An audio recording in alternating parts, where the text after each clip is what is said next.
Chapter 51. Raegar started searching the forest men's camp and collected green ether cores that were littered all over the place, storing them away in his magic bag. While doing this, his senses burst to life, causing him to jump to the side just as a spear pierced the ground. What the hell, he thought. Seconds later, a voice full of malice sounded out of the darkness, which caused his hair to rise. What brings a devil hunter so far from their little town? Don't you know it's dangerous for your kind in the Bloodfang forest? A shiver ran down his spine as 3 auras slammed into his body, causing him to grit his teeth while steeling himself, but it was one of them that was worrying as it was on the stronger side of Tier 2.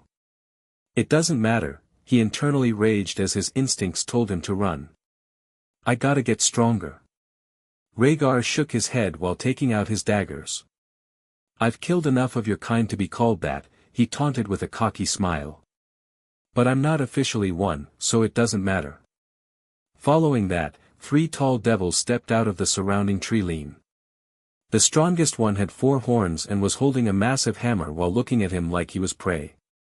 He backed off, but another devil wielding a whip appeared with a loud crack. The last enemy knocked an arrow, a wicked smirk curling his lips as he aimed at Raegar. But in a heartbeat, the leader exploded into motion, charging at him. When seeing this, he unleashed a roaring lightning fire blast that hurtled toward the devil. Without pause, he summoned Hydra blades, twin whirlwinds of jagged earth torn from the ground itself, to face the remaining pair as explosions rang out. He sent the spinning knives flying as they sang through the air, crashing into the devil's legs with bone-shattering force, hurling them back. His eyes blazed as he turned on the leader and launched a dagger in a gleaming arc toward the fiend's skull. The devil snarled, raising an arm to deflect the strike as he vanished thanks to Flash Step. In an instant, he appeared behind the leader, his blade flashing as it sliced through the devil's ankles. When feeling this, the enemy let out a roar of rage, shaking the battlefield, his massive frame staggering as he swatted the airborne dagger aside.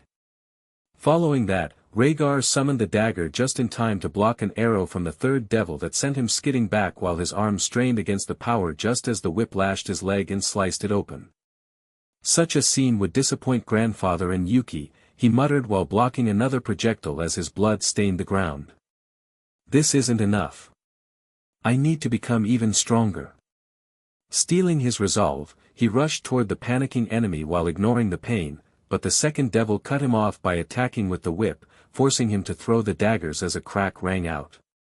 They sliced through the air and one buried itself in the archer's neck while he used ether to send the 2nd flying toward the devil, causing the fiend to block the blade that slammed into the handle and sent it crashing across the ground while severing the enemy's hand. Moments later, he summoned the daggers and raised them just as the leader's hammer slammed into him, causing pain to shoot through his arms before he shot through the trees like a missile. Arg, he moaned while crashing into the ground with a sickening thud. While lying there he remembered what Yuki taught him and cast the spell, causing him to blaze with enhancement magic, a surge of power that coursed through his sinews, steadying his grip as he parried the devil's crushing blow. With a defiant shout, he unleashed a stormfire bullet that slammed into the earth. The ground erupted as dust and embers blinded the enemies, cloaking the battlefield as he leaped back to clear enough space to use his next spell. He quickly cast Titanfall. At his side, a massive tungsten rod shimmered into existence, then rocketed skyward with blinding speed, leaving the devils blissfully unaware of their impending fate. Raegar used wind ether to guide the spell's ascent, his gaze fixed intently on the 2 devils below. The leader looked at him with evil red eyes before it started charging toward him while readying to strike. Too bad you're too stupid to look up, he said while dropping his hand. As the devils erupted into mocking laughter as nothing happened, Raegar bolted, his instinct screaming. Moments later, a black dot punctured the sky, and the tungsten rod crashed down, obliterating their leader in an instant. The sheer kinetic force unleashed a devastating wave, shredding the surrounding forest into splinters. The shockwave hurled him backward, but a sharp crack split the air as something coiled around his leg. He spotted the whipped devil, battered and half dead, emerging from the chaos. Raegar's eyes widened in shock as he flung his first dagger, followed by a second. When the devil saw this, It smirked, deflecting the initial blade, but the last one struck true, burying itself in its eye. With a guttural howl, the whip devil let go, and the shockwave flung him deeper into the forest's wild embrace. Flying debris battered his body mercilessly, knocking him unconscious mid-flight. When he finally stirred awake, he found himself sprawled in a shallow pond, surrounded by uprooted trees and scattered boulders. What happened? He thought with a groggy mind. Raegar sat up while looking around in relief, as there weren't any more devils. He shook his head and stood up as the aches hit him. Ow wow. I need some time to rest, he muttered while summoning his daggers and putting them in his bag. Following that, Raegar searched the area he was in and soon realized he was on the shore of the dangerous Siren Sea, which he knew lay on Nytheria's eastern border with the Corveth Kingdom. Hopefully, the demons don't find me, he thought while walking toward the beach. They will try to arrest me for invading their lands. Stuck up, idiots. Raegar scanned the area and noticed a tree that sat on top of a nearby hill that he could camp under. He headed toward it but soon realized how tired he was as his body ached and his pools screamed out for ether. I can't keep relying on Titanfall.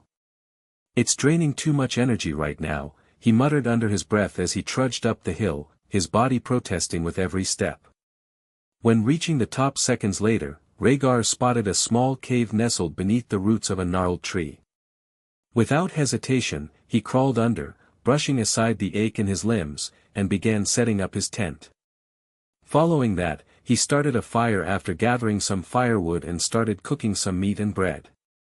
While waiting for the food to finish, he took out a health potion and felt the cuts close up. That feels better, he mumbled while pulling out his water skin and downing some of the cold liquid. Raegar bided his time, the tantalizing aroma of roasting food filling the cave until it was finally ready.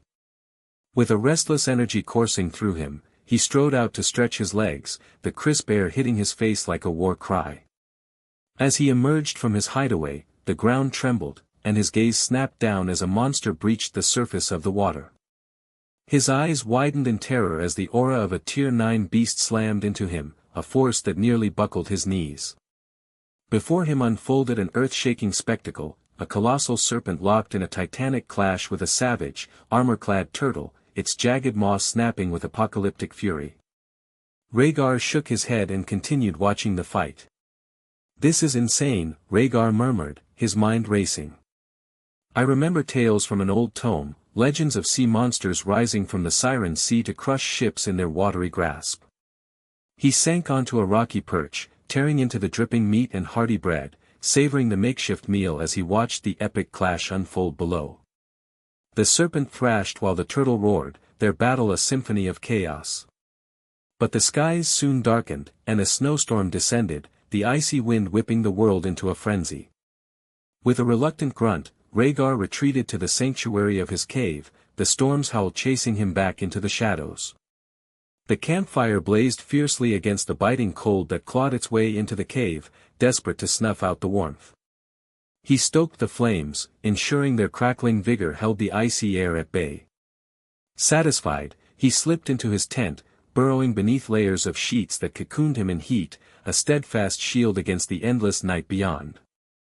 Drop some power stones, comments, and gifts to help the novel grow.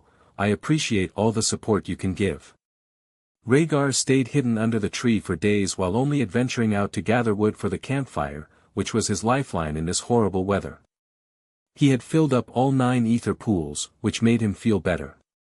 Maybe I can hunt some snow monsters.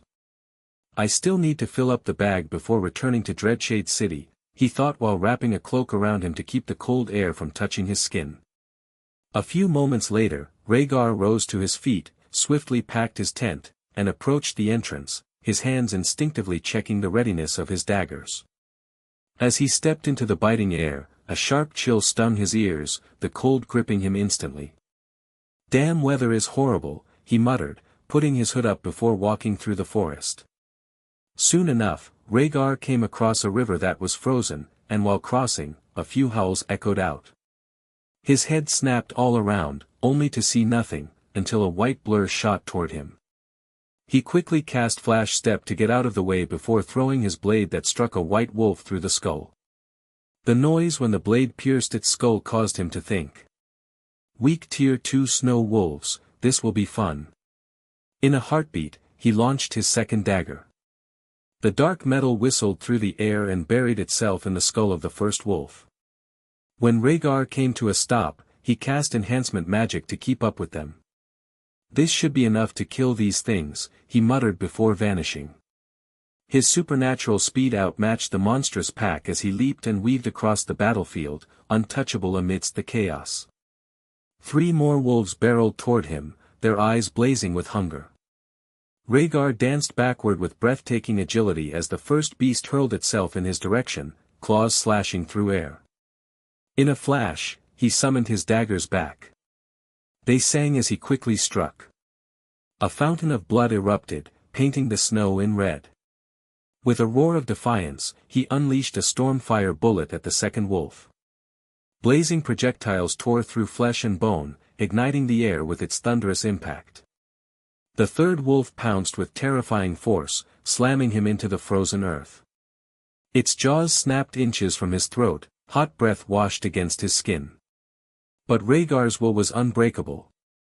With a primal shout, he unleashed a lightning fire blast, a surge of energy that erupted from him.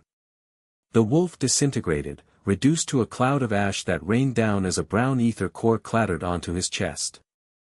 Rhaegar climbed to his feet after sighing in relief while thinking. Let's loot all the cores before heading back to Eldergrove village.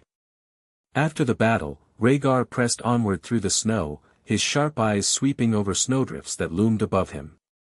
Hours slipped by in the frozen stillness, his breath misting in the frigid air. Then, the earth trembled beneath his boots, a low rumble breaking the silence. He froze, senses flaring as he scanned his surroundings, only to catch the eerie sight of trees swaying, their branches quivering as if stirred by some unseen force. Rhaegar's gaze darted around before he leapt into the branches, scaling higher to get whatever nightmare was heading in his direction. The trembling intensified, the ground below roaring with fury, and the tree he was in swayed violently. His footing faltered, his body lurched, but with a thrust, he drove a dagger deep into the trunk, anchoring himself against the storm. Moments later, Rhaegar spotted a herd of giant mammoths passing through the forest. Tier 4 frost behemoths. What are they doing this far south? He muttered in shock with wide eyes. Rhaegar knew frostfall behemoths were dangerous monsters when attacked, as they stood 4 meters tall and covered in thick, dark fur that protected them from the deathly cold of the far north. Their tusks rivaling him in height, gleaming like battering rams as they shredded through trees with terrifying ease, splintering wood as if it were nothing. His throat tightened with a hard swallow, and he recoiled just as one monstrosity tilted its head upward, locking eyes with him. A deafening roar erupted from its maw, shaking the air, before it barreled toward the tree with earth-shattering force. The tree shuddered under the assault, then snapped in two with a resounding crack as the massive frost behemoths tore it apart. Rhaegar reacted in an instant, invoking Flash Step to rush through the treetops, leaves and branches whipping past him. Behind him, the relentless beasts pursued, uprooting entire trees in a rampage. While running, one of them took out the tree he was in, causing him to lose his balance and drop off the branch. As he fell, he threw the daggers at the closet behemoth as one bounced off its thick hide. But the seconds found its mark and slammed into its eyes, which only angered it even more just as he landed with a thud. Rhaegar started sprinting for a nearby river that was still flowing, causing him to fire lightning fire blast at the ground. The force hurled Rhaegar through the air, his body tumbling helplessly until he slammed into the snow on the far side with a heavy thud. The frost behemoths halted, their massive forms looming as they fixed him with menacing glares. A chorus of furious roars split the air, reverberating through the forest, before the creatures abruptly turned and lumbered back into the shadows of the trees, as though the havoc they'd wrought was nothing. Rhaegar lay sprawled in the snow, his chest heaving, sweat soaking his skin despite the biting cold. Splinters from the shattered trees peppered his body, sharp reminders of the chaos he'd endured. With a low grunt of pain, he began plucking them from his flesh, each tug drawing a wince. Finally, he pushed himself to his feet, stretching his battered frame with a grimace, the ache of battle lingering in his bones as he steadied himself against the frozen silence. Let's get to the village. I need to sleep in a soft bed, he thought while summoning his blades with a smirk. Following that, he spent a few more days fighting snow wolves and other monsters that tried to ambush him. By the time he reached Eldergrove, the arduous trek through the snow had drained his energy. Raegar staggered into the tranquil village, his breaths ragged, the falling snow cloaking the surrounding silence. The streets lay eerily deserted, not a soul in sight as flakes drifted lazily from the sky. With effort, he trudged toward the chief's house, his boots crunching against the fresh powder, and raised a weary hand to rap on the sturdy wooden door. Moments later, the door swung open as a young woman's voice complained. "I told you not to come, Jacob." "The weather is bad," Vasa's voice echoed out without looking at him. She turned to him and went wide-eyed before muttering. "You're still alive." Raegar tilted his head. "Yes. I was trapped in the forest after attacking the forest men. Their raids have stopped, correct?" "Huh." Vasa commented. Soon, Theo and Miranda appeared, only to stumble back when seeing him standing there. Raegar laughed at their reaction before speaking to the older man. "I told you I would return. Do you mind if I recover in the warm for a little? It's freezing out here." When the trio heard this, Miranda suddenly hugged him while speaking in a thankful voice. "Thank you for stopping the attacks. We haven't lost anyone since and more people have arrived at the village to repopulate it thanks to the kingdom." Raegar smiled before returning the hug as the family ushered him inside as Theo beamed. "The people are extremely thankful and want to throw a feast in your honor." "No thank you," he replied to the older man with a regretful look. "I'm going to continue training, so save food for the winter. It's going to be a tough one." Theo looked at him and nodded before he looked at his wife. "I need to tell them to not start the cooking. Raegar is right, we need to conserve the food."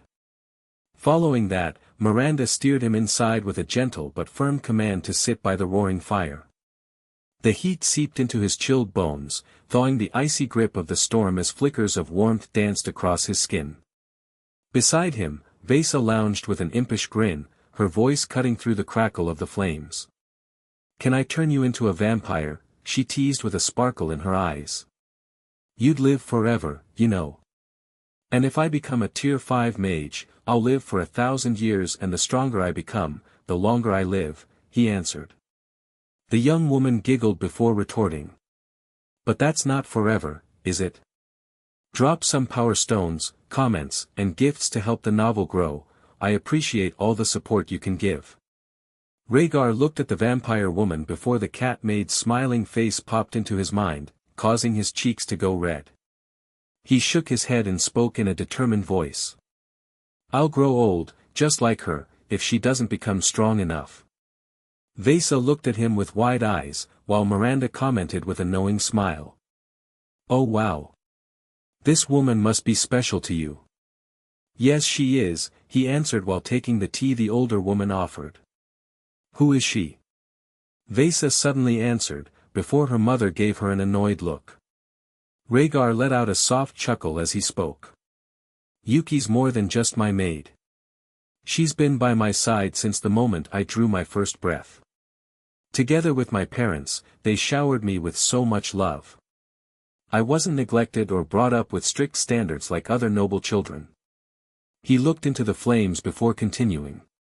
"If growing old means I'll never have to face a day without her presence, then I'd choose that path without a second thought, and I'd walk it with nothing but joy." "Do you love her, Raegar?" Miranda asked while sitting down. "Yes, but I'm too young and she won't accept anything until I turn 18, he replied with a frown. "Though right now, love isn't essential to me. I need to become stronger so I can protect the people I care about." The two women gazed at him, their eyes warm and their smiles wide, prompting Vasa to remark, "One day, I'd love to meet the woman who finally tamed the white devil of Bloodfang Forest." As the words left her lips, Miranda's head whipped toward her at the words.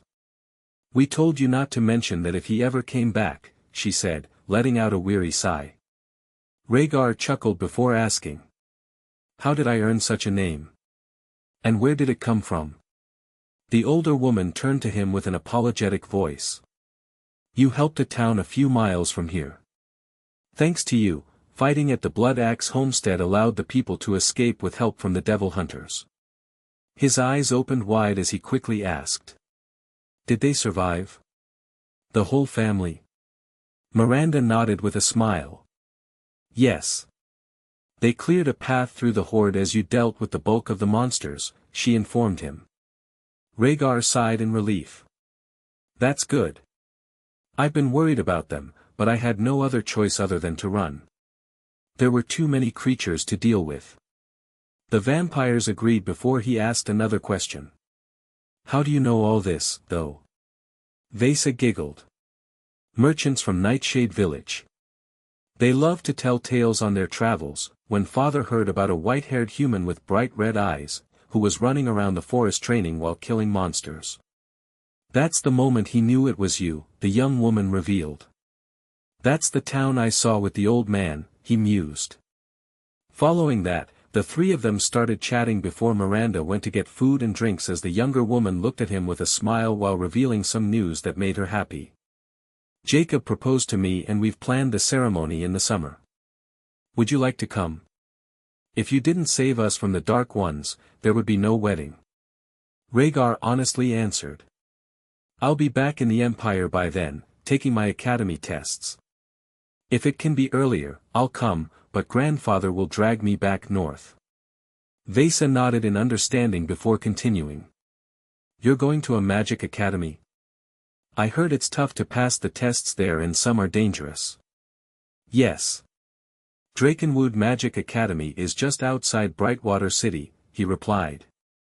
It's in the northwest, which is about a year's journey from here, on foot, but grandfather can fly or use the Empire's Skyhaven carriers. Those are the flying ships that pass over the village sometimes, she asked, in an exciting, just as Miranda entered the room. The older woman answered her daughter. Yes, dear. Dawnfire and Nytheria are close allies. So the Imperial family lets the Von Karstien family use them as a gesture of friendship during the peace talks 10 years ago. Following that, Miranda said the food was ready, causing the three of them to walk over to the dining table and start eating. An hour passed by and Theo returned while muttering curses at the cold weather.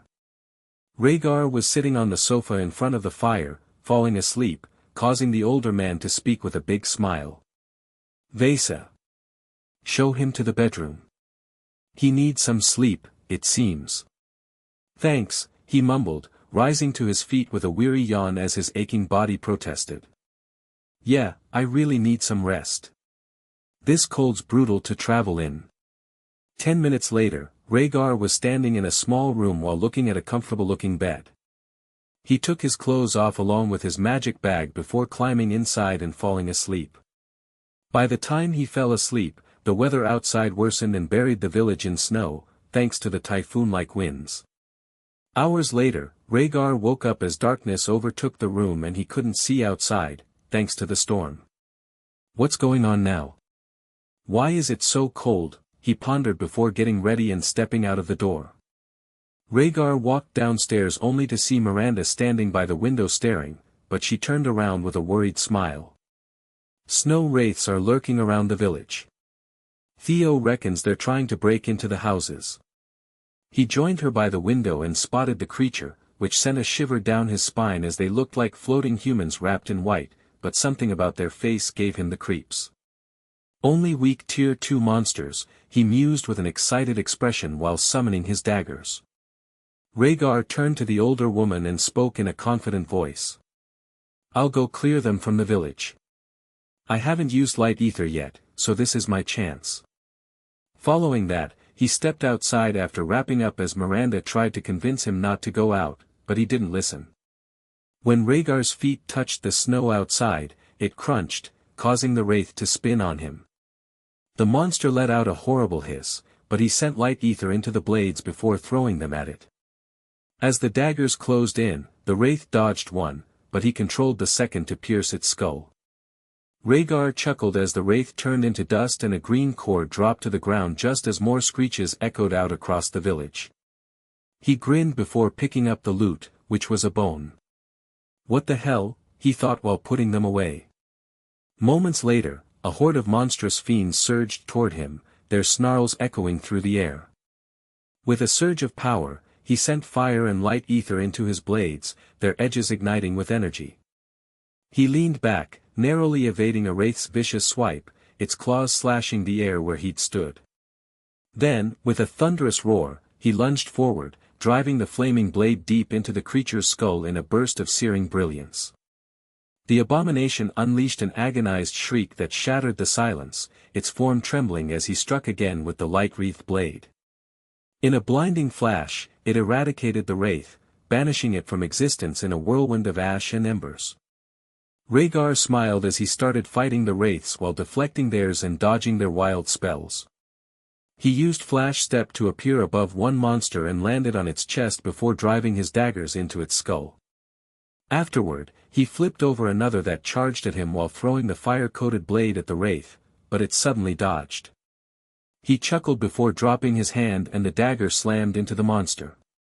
Following that, Raegar used his speed to keep out of reach of the monster's claws while slaying them until a Tier 3 aura bore down on him, forcing him to stop moving as a stronger wraith appeared. Oh shit! A death wraith leads these things, he internally panicked. Raegar knew these creatures gathered in groups and were led by a stronger one, which he was looking at now. The monster was about to charge, but a female voice reached his ears. Edge-weaving, dance of 1,000 slashes. Moments later something happened but he couldn't figure it out as the death wraith froze, its form quivering before it collapsed in a cascade of fragments, crumbling to the earth. Without warning, a young woman descended between them. Raegar's gaze widened in awe as she stood, unyielding while facing the monsters. Torrent of relentless cuts. In the flicker, she became a hurricane as more wraiths surged forth. Yet she was a storm, her blade a shimmering arc of death that destroys the creatures before he could even register the strikes. Raegar watched as one moment the wraiths were there, the next, they were ash. The stranger reappeared before him with a big smile. Who are you, boy? And why does a Tier 1 mage believe he can fight that thing? She asked. He gazed at the dark-skinned young woman who looked to be his age, clad in leather and metal armor decorated with knives and other weapons, which amazed him, the sturdy plates shielding her vital areas. Her short brown hair framed a pair of wide, expressive brown eyes set in a stunning face that could have graced a magazine cover. Yet it was her bold, carefree tomboyish charm that stood out, until her smile flashed, bright and unguarded, hitting him like a quiet thunderbolt. She's pretty, he thought to himself. Raegar shook his head and answered. Well, I was fighting with the Tier 2, but then the death wraith appeared. The young woman nodded in understanding. A pack of devils my auntie has been hunting summoned them. We stopped here to buy some food after picking up their scent. He was just about to reply, but explosions rang out from the opposite side of the village, causing the duo to rush in its direction. While running, he summoned his daggers before casting enhancement magic. Once they reached the scene, a group of 5 devil hunters were fighting with a few dozen devils that were playing with them as they circled. Raegar gritted his teeth before diving in and flung his daggers at 2 enemies that went to jump on an older woman. The blades pierced their skulls, ending the fiends' lives within a second, just as the short-haired tomboy appeared in the center of a pack of devils before speaking. Edge-weaving, dance of 1,000 slashes. Raegar admired her power but realized she was growing tired, causing him to cast Hydra blades made from fire and lightning, which turned them to plasma thanks to the amount of ether he poured into the knives. Seconds later, he hurled them at the towering devil locked in combat with the strongest hunter. Suddenly the fiend wheeled around, raising its guard to deflect the incoming weapons, but Raegar was quicker. With a flick of ether, he redirected the blades mid-flight, slashing deep into the tendons behind the creature's legs. Moments later, the Hydra blades soared free, streaking across the battlefield like fiery comets. They tore through weaker foes, leaving a trail of smoldering corpses in their wake. He leaped into the chaos, bounding across the battlefield with the agility of a bramblehare, his every move a dance of death. The battle roared with clashing steel and guttural screams echoing around him. Raegar vaulted skyward, his cloak billowing in the wind. Below him, a hulking devil snarled, its jagged claws raking the air. With skill, he landed on its shoulders, boots slamming into its bony spine. The beast thrashed around just before he plunged the twin weapons downward, piercing through the devil's glowing, hate-filled eyes. Blood sprayed like a geyser as the creature howled, its massive frame buckling beneath him. Before the fiend even hit the muck, Rhaegar's hand flashed. A dagger spun from his fingers in a perfect arc.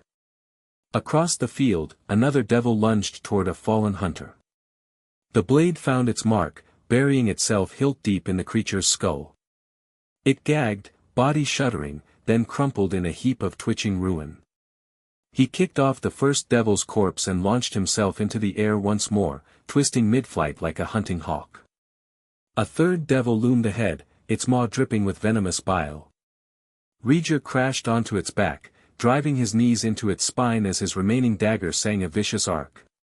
The weapon bit deep into the beast's neck, severing muscle and bone, and causing blood to spray everywhere. Without waiting, he yanked the blade free, leaping clear as the devil's head lolled and its body slumped into the blood-soaked earth. Following that, he noticed 3 devils targeting the girl he met and sent the Hydra blades toward them. The bright blades sliced through the air and sliced off toward their arms as the third blocked the attack.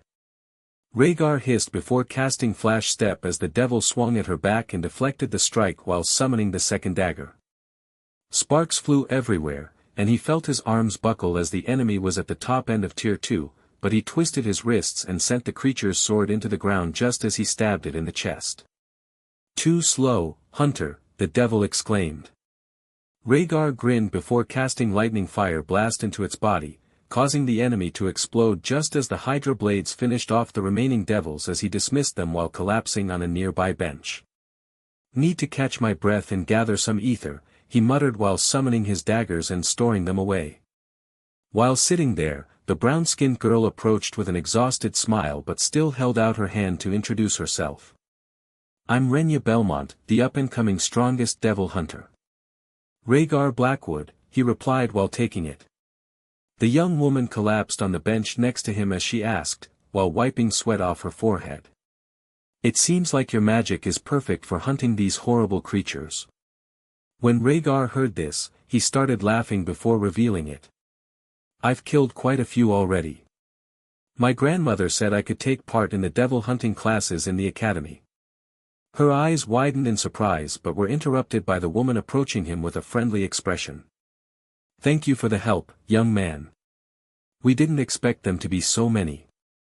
Lucky little Ren found you in the village." "I was just defending it from the wraiths," he said, a wry chuckle escaping his lips. "But Renya bailed me out when the Tier 3 showed up.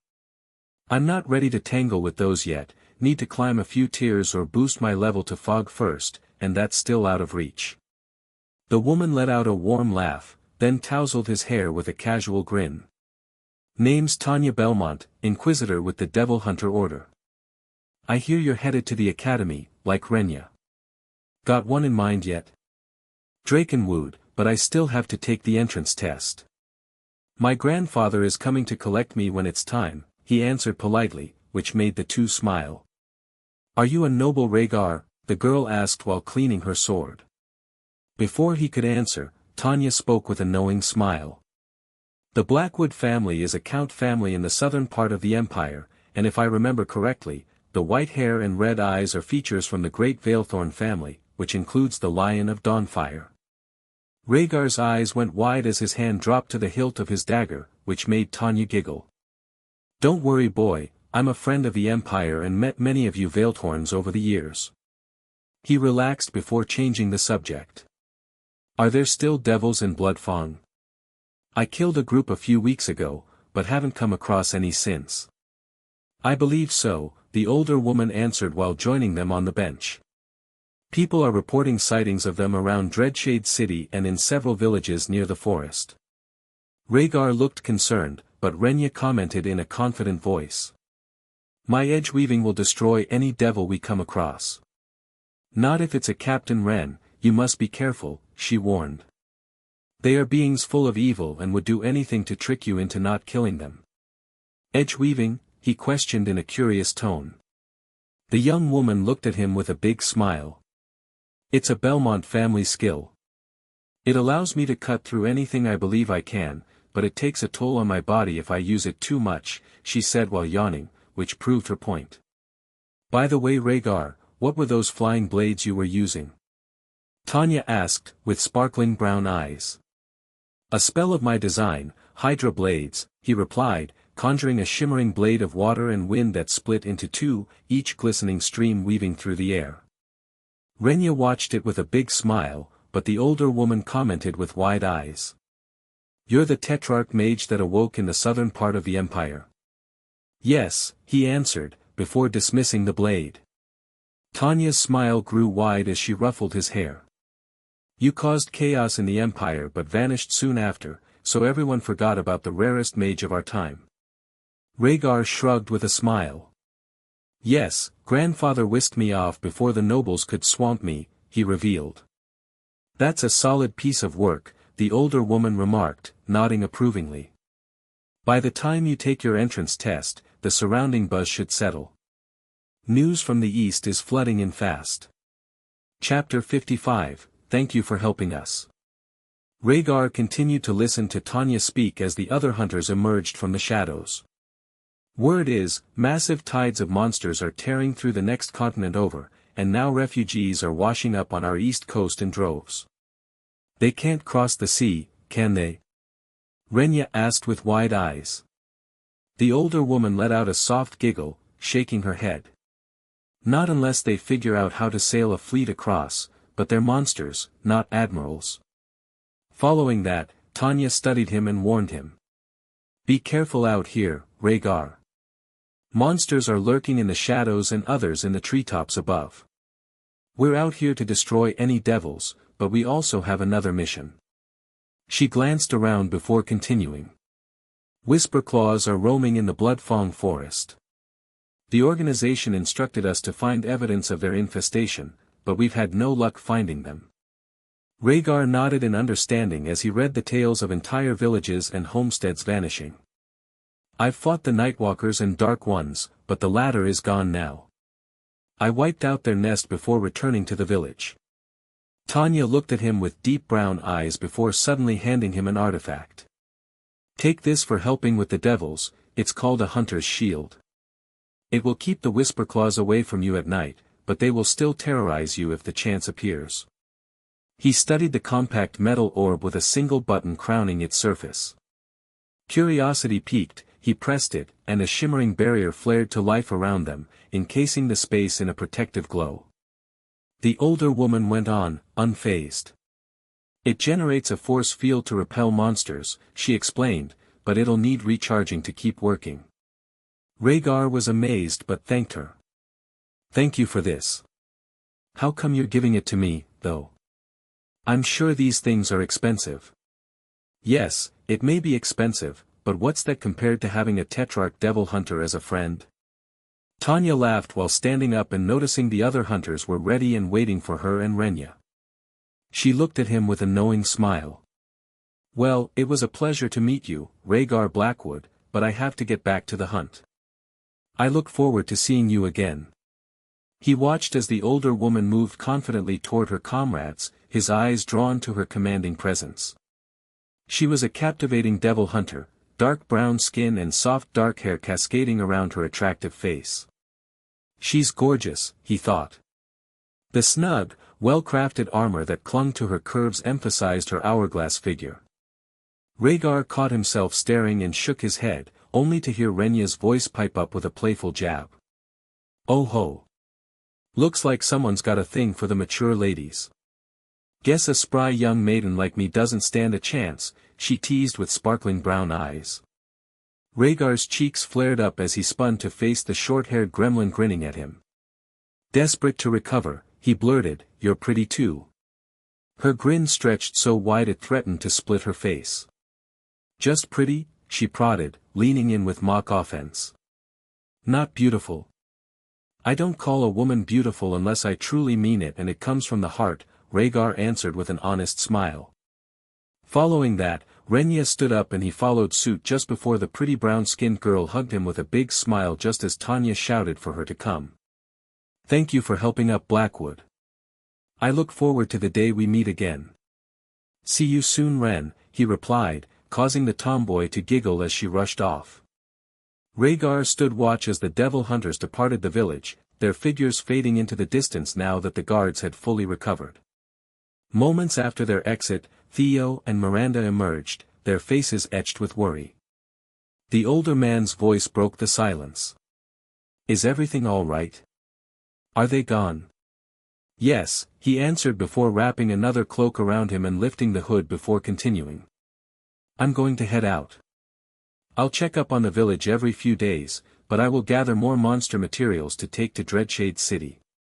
When the couple heard him, Miranda asked in a hopeful voice. If that's the case, the village women plan to go trade there in a month or two. Would you mind guarding us with some of the other boys? It would make us feel better. Raegar let out a quiet sigh and gave a small nod, prompting a radiant smile from the older woman. She flung her arms around him in a sudden embrace. Thank you, young man. I'll curse anyone who dares say all humans are rotten now. He managed a light chuckle, brushing off the moment as he turned toward the forest. But before he could take a step, Vesa and Jacob appeared. The young vampire woman didn't hesitate, wrapping him in a hug of her own. Oh God, not again, he thought while internally sighing. The barrage of uninvited touches was getting on his nerves, though Vasa's warm voice cut through the unease. Thank you for helping us and the village. Please come back to visit. I'd love to see you again. You're my first friend from beyond these trees. Raegar nodded just as Jacob stepped forward and held out his hand, which he took as the young man spoke with a respectful voice. It would be good to see you again. We don't want you dying out there, my friend. I won't, he answered Jacob with a confident smile and vanished into the forest. As he journeyed through the southern reaches of Bloodfang Forest, he carved a path through any monster that crossed his path. He effortlessly killed the Tier 1 forest wolves and relied on speed to outmaneuver the Tier 2 blood monkeys in combat. Silently perched on a branch, Raegar gazed down at a clearing where a pack of Wendigo-like creatures clustered around a hole in the earth. A grin spread across his face as he noticed something fiercely battling them from within. I wonder what monster is in there, he muttered to himself while taking out his daggers and sending fire ether to them. They burst to life, causing Raegar to jump off the branch before throwing the weapons that sliced through the air and buried themselves in the skulls of two Wendigo, which made the group go silent. He landed with a thud just as the creatures rushed toward him while letting out horrifying screams and other noises that sent a chill down his spine. Raegar ignored that and summoned his weapons, only to block the first swipe. Sparks erupted in all directions as he whirled, driving his blade through the Wendigo's skull in a single fluid motion. Simultaneously, he unleashed a barrage of stormfire bullets, forcing the others to leap back in retreat. Raegar surged forward, his blade flashing as he hacked at the creatures, sending blood spraying in all directions. He deftly evaded most of their strikes, but a stray claw raked across his chest, leaving a shallow gash. Hissing through the pain, he retaliated with a thrust, piercing the Wendigo's skull. With heavy breaths, he pressed on, cutting down the last of the monsters until none remained. Moments later, he noticed something lunge out of the hole. Oh shit! This is bad, he thought as a massive tiger flew at him. Raegar quickly cast lightning fire blast into the monster's face, which caused it to yelp before dodging the paw wipe as it rushed into the surrounding trees, causing him to collect the brown ether cores. As he finished, Raegar scanned the clearing, noting the sudden stillness that had settled over it. With a quick flash step, he reappeared on a branch overhead and pressed deeper into the forest, resuming his hunt and gathering materials from the fallen monsters. Weeks slipped by in this relentless rhythm, Raegar relentlessly stalking and slaying creatures throughout the harsh winter months. His magic bag was now brimming with spoils, urging him toward Dreadshade City to unload his haul. Relaxing in a camp he'd fashioned on a strong branch high above the forest floor, he tossed more wood into the crackling fire. Its warmth held the biting cold at bay, though a shiver still crept through him as he huddled closer to the flames. "I need to head to the city, but the village isn't traveling there just yet," he muttered while looking at the amount of ether cores he collected. He shrugged, a flicker of resolve crossing his face as he decided.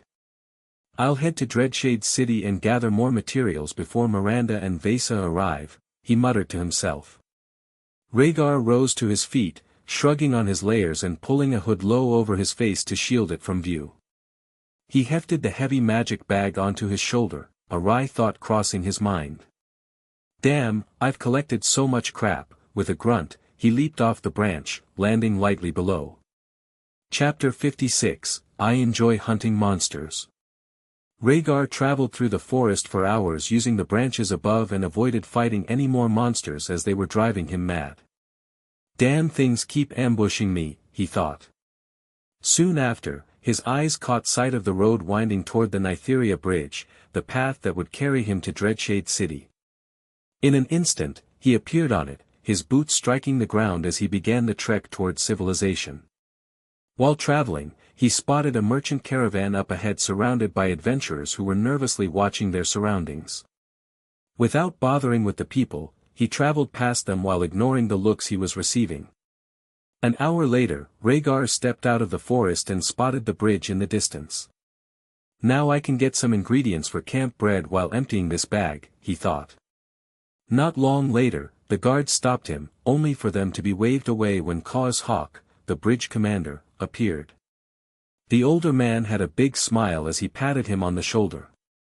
"Blackwood. We were wondering when you would reappear. Has the forest been keeping you busy?" he said in a welcoming tone. "Yes, monsters were attacking the villages which I helped defend," Raegar replied before tapping his bag. "Now I need to sell the materials I gathered and pick up some supplies."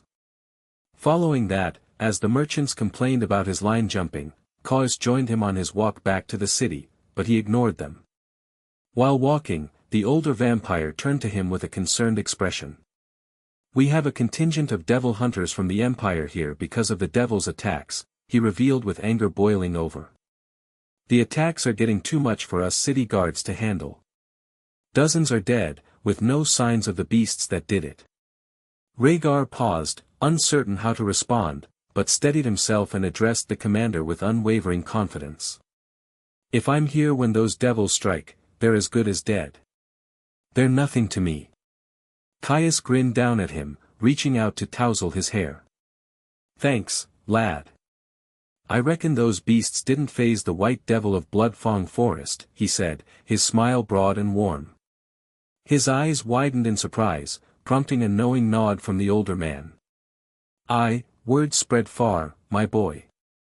We've all heard how you saved Eldergrove and Redwood Village. Rumors say King Vlad's mighty impressed. If I remember correctly, those places churn out rare plants and materials vital to the kingdom's trade with the Empire," he revealed.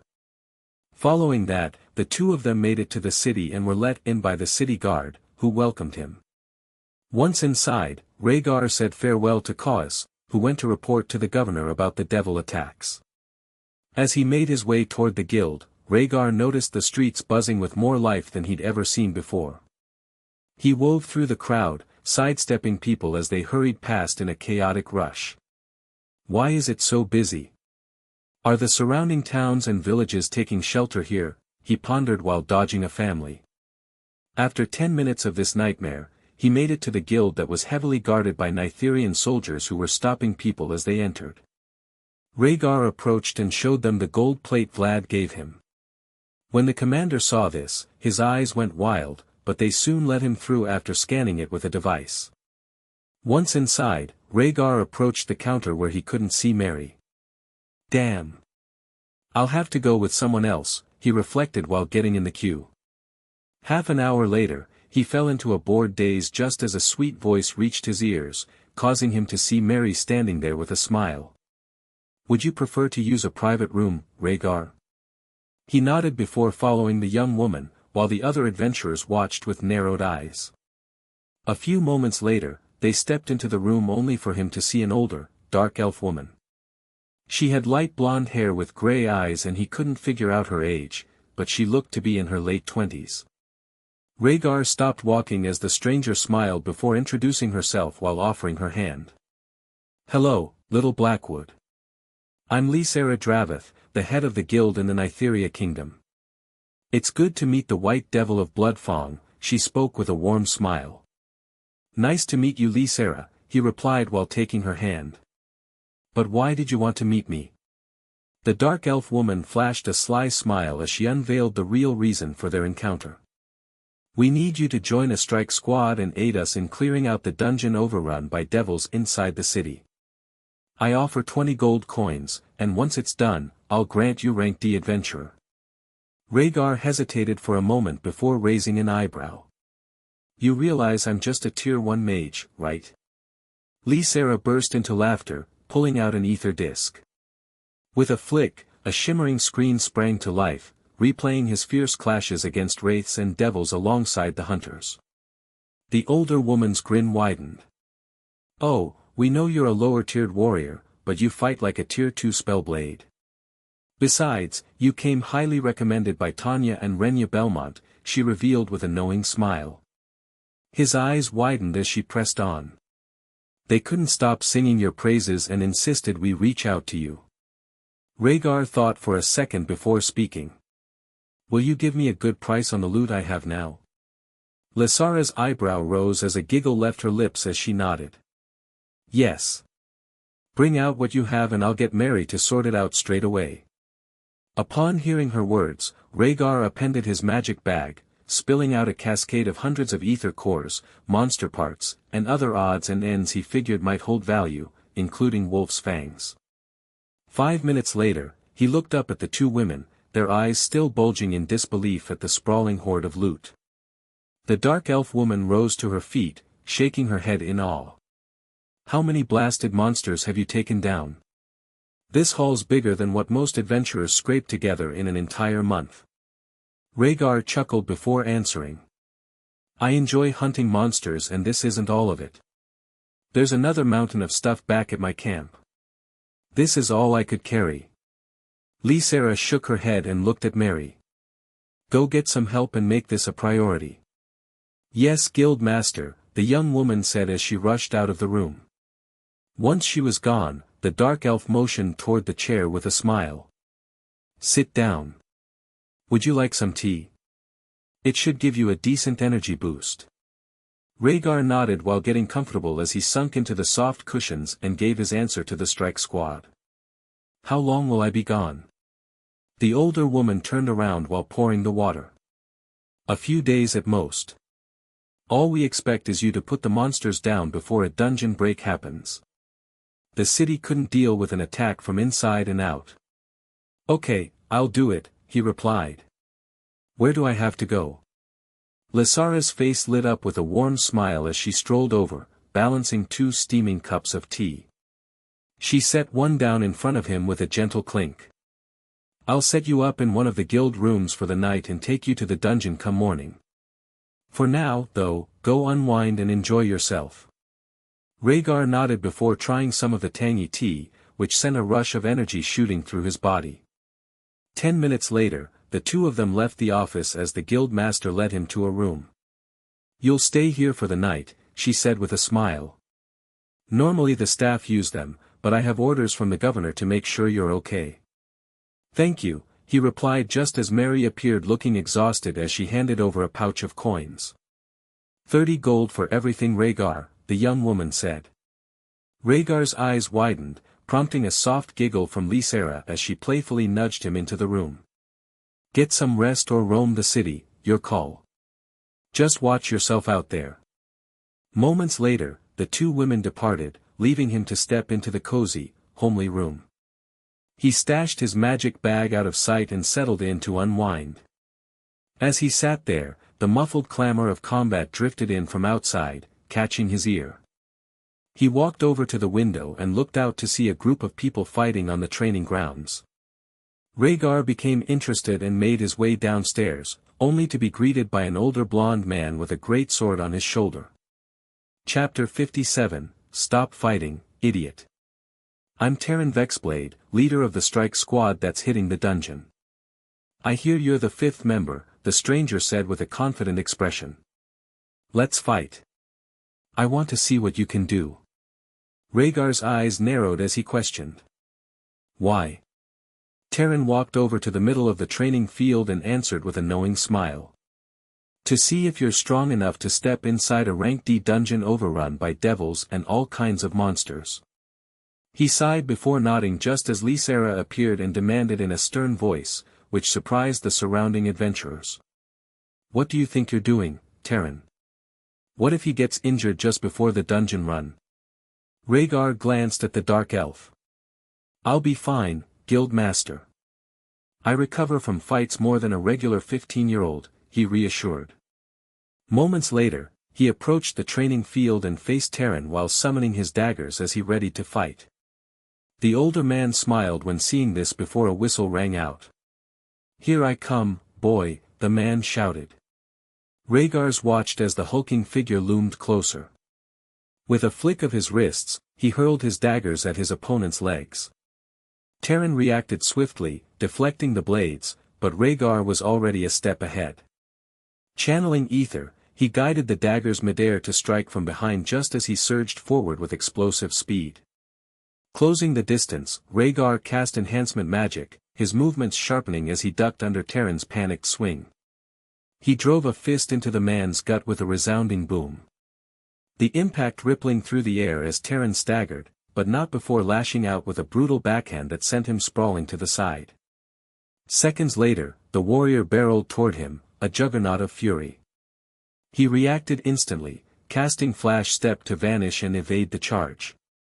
Reappearing a split second later, he launched his daggers again with a smirk. Terran parried one blade, but the second, guided by Raegar's Aether, arced around and buried itself into his back. The older man let out a sharp yelp as the surrounding crowd erupted, their cheers swelling into a deafening roar of excitement. Seizing the moment, he unleashed a flurry of storm fire bullets, peppering the ground, causing a dust cloud to explode, disorienting the hulking warrior further who barreled through the smoke.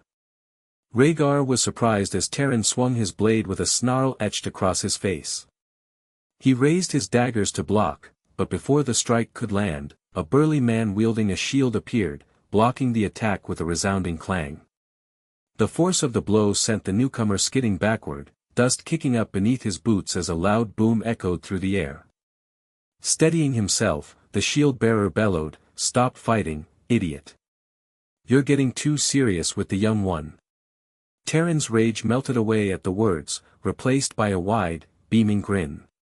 He extended a hand toward Raegar, who hesitated, still surprised by the sudden shift. "Good fight, young one," he said, his voice brimming with cheerful pride. "If you were a few years older, I'd have been the one eating dirt." The adventurers encircling them burst into raucous cheers, their enthusiasm shaking the air. Amid the noise, Sylvara emerged from the crowd, her gray eyes narrowed in disapproval as she fixed Terran with a stern look. "I told you to be careful," she snapped, her tone sharp. Brushing off the dust, Raegar cracked an amused smile as he took in the scene. "Thanks for the fight," he said, nodding to Terran, "but I've got to head out and grab some supplies before our mission tomorrow." He turned on his heel, ready to leave, when Terran's voice halted him mid-step. "Raegar, hold up, let me introduce you to the others." Before he could protest, a broad, bald man stepped forward, a jagged scar running down the side of his weathered face. A pair of bear-like ears twitched atop his head as he gave a curt nod. "I'm Orin Duskwind," he rumbled, his voice deep and steady. "Squad's defender." Next, a tall woman with striking blue hair and piercing red eyes approached, her mage robes flowing faintly with an aura of power. She offered Raegar a warm, genuine smile as she sweetly spoke. "I'm Alaris Starfall. It's a pleasure to meet you." Raegar returned Alaris's smile before shifting his gaze to the last member of the group. The woman was an elf with flowing blonde hair and soft, light green eyes. Dressed in healer's robes, she stepped forward, her voice carrying an exotic accent. "Greetings, youngling," she said warmly. "I am Lyra Evergale. I look forward to working with you." "It's good to meet you all," Raegar said, offering a nod to the seasoned group. "I'll see you in the morning." With that, he turned and strode away from the training grounds to go get his space bag, leaving the others to watch his retreating figure. Terran pivoted to face Lysera, his expression a mix of shock and admiration. "Where did you find that boy?" he asked. "Those attacks stung. Without Lyra's healing, I'd have been in real trouble." The dark elf woman looked at the white-haired young man before answering. "He's single-handedly kept the monster numbers in check, which has helped the bridge guards with attacks." Following that, the group got back to training as Raegar was making his way to the general store to buy some stuff. 10 minutes later, he spotted the place and entered, only to see dozens of people trying to shop. "Why is it so busy?" he thought with frustration boiling over as people barged into him. Moments later, the owner appeared and guided him to the back. "This way, young man. Do you want the usual?" Raegar nodded in agreement before thanking the old man. "Thank you." 20 minutes passed by and he stumbled outside as more people flocked to the general store. The owner had told him people were stockpiling because of the winter and the risk of caravans not reaching the city. Once he got all the supplies, he explored Dreadshade and soon found a weapons shop that caught his eye. Raegar entered the store only to realize that it looked like the ones in the fantasy novels he read back on Earth. While scanning the place, he noticed a few guards and adventurers browsing the shelves just as a young man appeared with a friendly smile. "Evening, I'm Evan. What can I do for you, sir?" Raegar glanced at the brown-haired man who seemed to be in his early 20s, causing him to answer. "What unique weapons do you sell?" "I don't need anything for fighting, maybe something to deal with crowds of monsters." Evan rubbed his chin before his green eyes shone with excitement as he dragged him over to a shelf with 7 orbs sitting in boxes of 20. Raegar looked up and read the signs. "Aether bombs. 2 gold per box." When seeing this, his excitement peaked, causing him to read what kinds they sold. Thunder, fire, frost, light, vine, acid and smoke bombs. So many, he thought with a gleam. Raegar glanced at Evan and said, "I'll take 3 boxes of each." The young man blinked, caught off guard for a moment, before nodding eagerly. "Yes, sir. Meet me at the counter, and I'll get you checked out," he replied with enthusiasm. Raegar made his way over and leaned against the counter, waiting as Evan soon returned, hauling 21 boxes in tow. Trailing behind him was an older man with a weathered face, his voice rough and gravelly as he eyed Raegar. "Are you the youngling who's joined up with the strike squad?" he asked with a voice laced with curiosity. His eyes narrowed, causing him to ask in a careful tone. "How do you know that?" The old man laughed before revealing with a knowing smile. "News travels in Dreadshade, White Devil. We know what you've done for local trade by cutting down the monsters' numbers and now rushing into a rank D dungeon to aid the city even though you're a tier 1 mage." Raegar watched the man hold his hand out. "I'm Monty Goldwater. If you will let me return the favor to prove that Nitherians look after their friends but reward their saviors." "Okay. Thank you," he answered with a confused expression while accepting the gesture and introducing himself. "I'm Raegar Blackwood." Monty let out a hearty chuckle before clapping him on the back, a heavy blow for an old man. With that, he shuffled off, leaving Raegar and Evan standing there. The shopkeeper scratched the back of his head and offered a sheepish grin. "My uncle's a grumpy old coot who seems angry all the time, but he's got a good heart, takes care of folks in his own way, as you witnessed yourself," he explained. Chapter 58, The Lost Expedition. Raegar nodded in understanding as he waited for Monty to bring out whatever he was talking about. He waited for 10 minutes and the old man soon reappeared, carrying a large box that he dropped on the counter with a bang. Dust flew everywhere as Monty waved his arms away before he finally spoke in a jovial voice. "There's 200 bombs in here, all the kinds you'll need for the foreseeable future." Evan's jaw dropped, and he was even shocked, causing him to question the old man. How much? I'll do them all for 30 gold, but I'll throw in a bomb pouch to store them in, Monty replied with a big smile. Raegar reached for his coin pouch, spilling its contents onto the counter as he tallied his wealth: 52 gold, 141 silver, and 70 copper. He paused, eyebrows lifting slightly when the thought crossed his mind. I didn't realize I had that much. Monty handed him the stuff, and he clipped the bomb pouch onto his belt before emptying the projectiles into it. They vanished, which amazed him, but the old man soon explained. It's a space bag specifically made for the bombs. Well, this will be useful in both the dungeon and forest, Raegar replied before handing over the coins. Thank you for this, Monty. I appreciate it. The old man waved him away with a smile. Go get some rest. The city is praying that you five return. Following that, he left the weapons shop and headed toward the guild while Dreadshade City came to life. People were drinking in the taverns as others went about their business, and 10 minutes later he arrived. Raegar stepped into the building and headed straight for the room Sylvara had shown him earlier. Pushing the door open, he slipped inside, shrugging off his bag and setting the coin pouch aside. Without another thought, he climbed into bed after taking off his armor, sinking into the mattress as sleep claimed him. The following morning, a banging on the door woke him up as Lysara's voice echoed out. Get up, boy. The others are waiting for you. Coming, he replied while standing up. Raegar stretched, his joints popping as a yawn escaped him. He shook off the grogginess, pulling on his gear with practiced ease. He double-checked his bomb pouch, clipping it securely to his belt, then slung his space bag over his shoulder. Following that, he left the room to see the dark elf woman standing there with a smile as she spoke. What did you get up to last night, sleepyhead?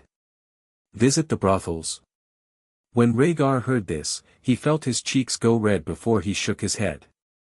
No, I wouldn't do that to Yuki. Sylvara beamed as she grabbed his arm while teasing him with a knowing expression. So who's this Yuki? Must be a special woman to keep someone loyal, especially noble young men. No, I have no interest in messing around, he revealed in a determined tone. I want to get stronger so I can protect the ones I love and explore the world to discover stuff no one has seen. The older woman nodded, her face lighting up with a wide, approving smile as they stepped out onto the bustling street while walking toward the dungeon that was in the southern part of the city. A fine set of goals, boy, Sylvara said warmly while dodging passing people. Who knows? Maybe I'll end up reading a tale about you, the first spellblade to cross the Sea of Sorrow, and set foot on the lost continent of Azuthra. Raegar let out a hearty laugh at her words before responding, I wish it were that simple. I've heard rumors that even the weakest creatures there are tier 3, but it's all hearsay as no one set foot there. The woman tilted her head, curious. What makes you say that? She pressed. If I recall, there are 2 old accounts of explorers landing there, only to be driven off by cannibal tribes or the weather. First off, Raegar began, those accounts are from the Lost Expedition, about 300 years back. They're talking about a chain of islands called Mistwood Isles, just beyond the Sea of Sorrow. The first emperor built a fortified town there, still holding strong even now. Oh wow, how does someone so young know such things? Sylvara commented. He smiled when remembering his time in the Veilthorn Manor in his childhood before he answered. My uncle Valar loves to collect books, and he has thousands of them in my grandfather's library. Sylvara nodded before asking with a curious expression. I assume you're joining an academy? That's the reason you don't want to be an adventurer? Yes, Raegar answered. I want to conquer dungeons and gateways. Maybe I'll do some quests from the academy depending on what they are. Following that, he spotted the dungeon in the distance that was surrounded by guards and adventurers. Sylvara smiled before walking toward the strike squad as she spoke. I'm sure you'll go fire, but now focus on the upcoming mission. Always, he replied. Minutes later, Terran and Orin smiled when seeing him as the burly man greeted him with a jovial voice after slapping him on the back. Morning youngling. Are you ready to fight? Yes, fighting monsters is nothing new to me, but if they're stronger, I can learn something from them, Raegar replied while the others said their hellos before Sylvara motioned for them to join her. Terran got excited and put his arm around his shoulders as he spoke in a confident tone. Me and you will be up front. We'll work together to keep the others safe while Oren protects our rears. Don't act like this idiot youngling, Lyra commented with a giggle. We don't want another battle junkie on the team. That's when the blue-haired Alaris appeared and cast a spell over him, which made his body feel lighter, causing him to look at her as she explained. I got rid of the fatigue that was hiding away. You should feel good for a few days. Thank you, he said, which earned him a smile. I feel much better. With their gear readied and resolve steeled, the group was escorted to the dungeon's threshold, a door-shaped portal looming behind a fortress in the city's center. Sylvara looked at them with a serious expression. Keep your wits about you and don't push yourselves too far, she cautioned, her voice steady but edged with worry. If it gets dicey, get out, devils are sly as hell. Word is, 2 hunters went in last night, so you might bump into them down there. They're dead, Raegar blurted out, his voice cutting through the air like a blade, making the group tense in an instant. Terran turned to him, one eyebrow arching skeptically. What's got you so sure, kid? The older man pressed. Rhaegar's gaze flickered, intense and unyielding. None of you feel that aura, he asked, only to be met with a chorus of shaken heads from the group. He shrugged before Sylvara approached him with narrowed eyes, before asking. You're a devil hunter, aren't you? I don't know, I can feel an ominous aura, Raegar answered, just as it vanished, causing him to continue. Now it's gone. The dark elf woman visibly relaxed before the strike squad stepped through the portal, only to spot a bloodbath of devils and monsters littering the entrance chamber, causing the group to react instantly. Oren blocked the way forward with his shield while Terran and Alaris covered Lyra as Raegar stood there waiting for something to happen. Moments later, everyone relaxed, but he spoke up while approaching the tunnel. I'll go scout ahead. If you hear explosions, rush toward me. Following that, he used flash step to pass by the big man, who was confused, but he ignored the complaints before walking down the tunnel. 5 minutes later, Raegar appeared in a carbon copy of Dreadshade City. This one is creepier, he muttered. Seconds later, screams echoed out as a group of Tier 2 humanoid ghouls dressed as citizens rushed out of the alley and charged in his direction. He grinned before throwing the daggers that pierced 2 creatures' skulls. Before they dropped to the ground, Raegar summoned the blades and started slashing at the ghouls through their heads, causing them to drop dead while green ether cores appeared beside some copper coins.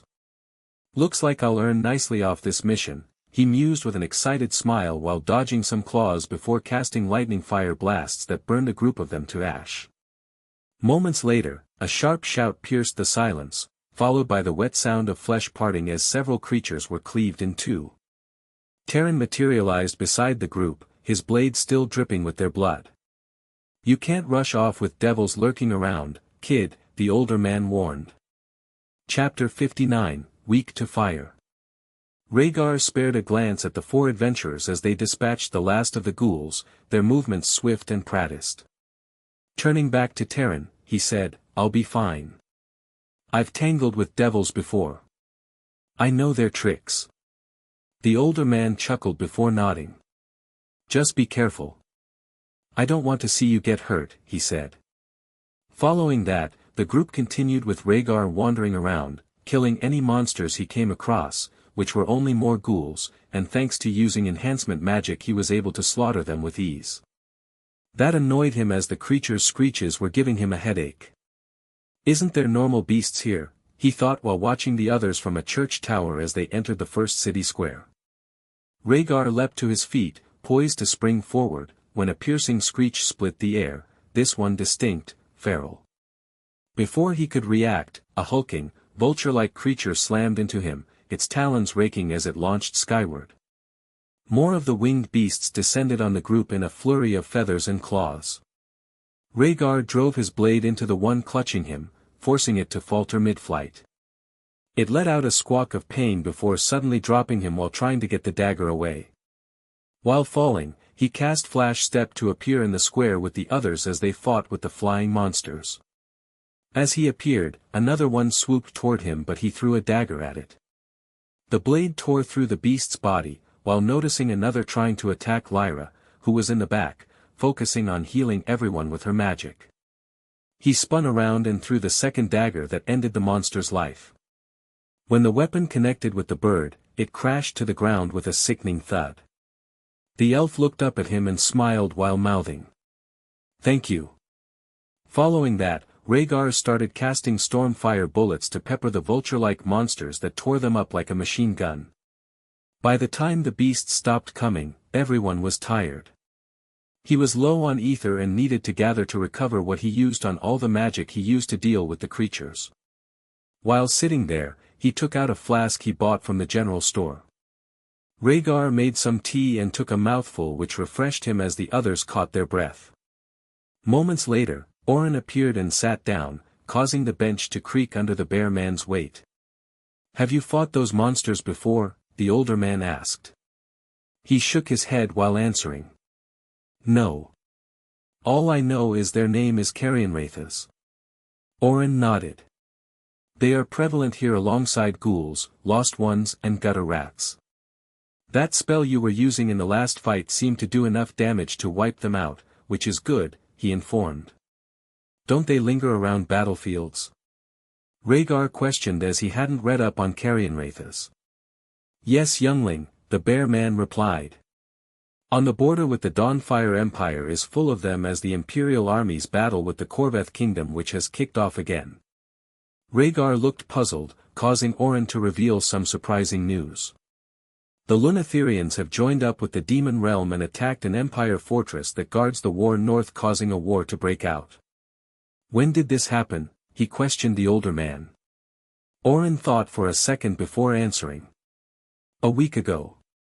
The Empire was caught off guard, but when the armies make their way south, they'll steamroll through the demons and demi-human forces." "Interesting. Well, my test is in the far north away from the war, so I won't run into any problems," Raegar said before pulling out some cooked meat and eating some. While enjoying his food, something running across a nearby road caught his attention, but the monster didn't get closer. He looked at Orin before pointing in its direction. "I believe a pack of creatures are waiting to ambush us." When the bear man heard this, his eyebrows rose in surprise as he whistled toward Lyra, who walked over to them. "Can you set up a perimeter with your ether? The kid believes a pack of lost ones are trailing us." "What are lost ones?" he asked to older adventurers.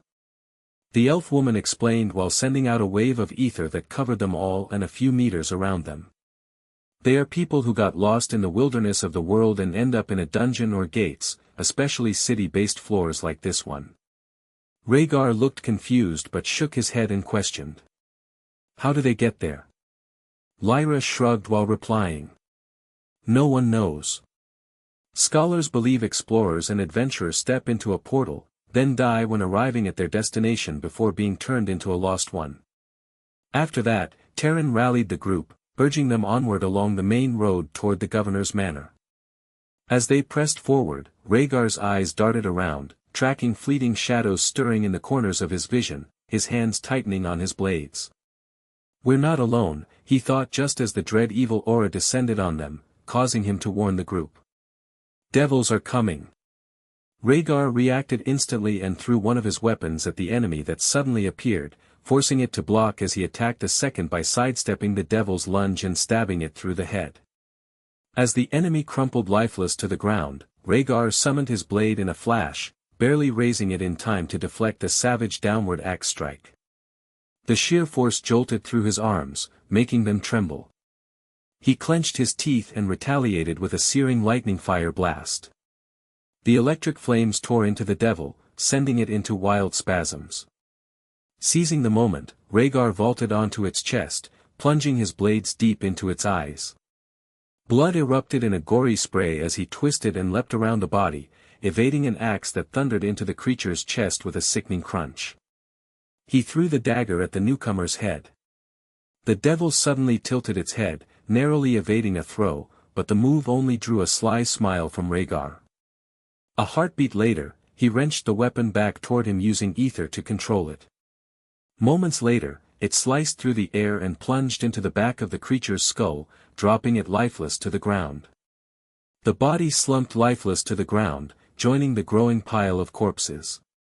Rhaegar's gaze snapped up, catching sight of Terran and the others locked in fierce combat with a fresh wave of devils, their blades flashing amid the chaos. He rushed in and switched his dagger's grip and slashed at the enemy's tendons. This brought them crashing down, allowing him to throw his daggers through their skulls, which eased the pressure of the adventurers. Rhaegar summoned his blades to block a swipe of claws from a strange-looking monster. Rhaegar was flung backward, his boots scraping the street as he slid to a stop. His gaze locked onto the culprit, a humanoid figure with charcoal black skin stretched tight over muscles, its arms ending in wickedly sharp claws. What is this nightmare? The lost ones Oren told me about, he pondered while steadying himself. The creature's lifeless red gaze suddenly flared with ether. In an instant, it vanished, leaving only a ripple in the air. The hairs on his neck prickled, and he whirled around, daggers snapping up just in time to meet a slashing claw. A sharp clang echoed as steel clashed with talon, sparks bursting into the night. Moments later, he felt a surge of ether pulse from the lost one, washing over him. It hissed, baring jagged teeth, then lunged again, this time slower, sluggish under the ether's weight. Rhaegar sidestepped effortlessly, the creature's claws slicing nothing but air as he used flash step to get away. When he reappeared, Elaris appeared beside him before hitting the lost one with a powerful fire spell that turned it into charcoal. The blue-haired woman looked at him with a smile. They are weak to fire, kid. Use those spells you did before, it will mess them up, she revealed. He watched Elaris rush off to go help Oren, who was dealing with a devil. Terran and Lyra pushed the lost ones back while fighting the other enemies. Rhaegar gritted his teeth and dashed toward the battle. When getting closer, he used flash step to appear behind a group of devils before moving so fast while cutting them into pieces. Once that fight was over, the enemies exploded into meat chunks. Following that, Rhaegar started using lightning fire blast to deal with the creepy humanoids who were moving quicker than him, but Elaris's magic helped slow them down, giving him the chance to kill them. This continued until the last devil dropped dead thanks to him stabbing the creature through the skull. Everyone was tired but Terran shouted. Get some rest before we start looting the corpses. Chapter 60, Terran loves those little tarts. Rhaegar slumped down on a nearby bench as the others sat on the square's fountain after looting everything which was kept in a ring to divide up when completing the mission and returning to the guild. While sitting there, he closed his eyes and started gathering to recover the ether he consumed during the fight. 10 minutes later, he felt a wave of energy wash over his body which made him shiver just as he opened his eyes. Lyra was standing there with a smile. Thank you for helping us back there. Without you we would have got hurt even more, she gratefully said. Following this, the elf woman walked off to tend to the others as he pulled out some bread and honey. Rhaegar started eating, which made him roll his eyes as the food was delicious as it was melting in his mouth. I need to cook more of this stuff. Maybe when we set up camp for the night, he mused while enjoying the meal. 10 minutes later, Terran approached him with a wide smile. Good fighting back there, kid. You're a fast spellblade just like Mary and Lysera said, he praised him. Rhaegar waved the man away while responding. It's a result of running around monster hunting in Bloodfang Forest and years of training that I went through before coming out here. The older man nodded while sitting next to him. Which is a good thing. You must be one of the strongest in your generation, but then there's the noble families that train their children with all sorts of tricks to get them ether control or bigger pools. I don't care about them, Rhaegar replied with a confident smirk. They are nothing but glass cannons. Loads of power but no experience with fighting or survival to use that in a battle against me. Terran chuckled before nodding. A good attitude, kid, now let's get back to work. I'm sure the devils will love to see you, he said. Following that, the group continued with Raegar roaming ahead but was warned to be careful by Lyra and Alaris who fussed over him. He was standing on top of the fake guild building while spotting a bright light to the north. "Why does it feel like it's pulling me toward it?"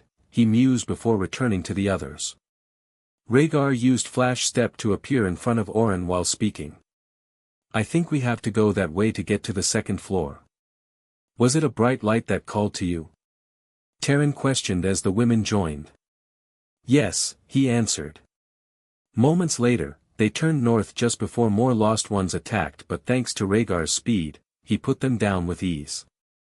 The journey through the creepy city continued until a chittering noise could be heard. "Alaris! Barrier now!" Terran suddenly shouted as a translucent shield covered them just as dog-sized rats slammed against it. Rhaegar was surprised, but Lyra appeared beside him. "These are gutter rats. Foul creatures that ambush adventurers who travel across this floor," she explained. Before long, hundreds of the creatures swarmed around them, their chittering filling the air. His lips curled into a fierce grin as he summoned Hydra blades, crackling with electric fury, vibrating with power, before he hurled them into the fray. They streaked through the street like bolts of vengeance, slicing the monstrous rats in half with surgical precision. Rhaegar's focus sharpened, sending them arcing upward to catch leaping foes, then plunging downward to carve through those scrambling below. The creatures twisted and tried to evade, but it was leaving a trail of severed bodies in its wake. Moments later, the others jumped and adding their attacks to his, which started wiping out hundreds of gutter rats.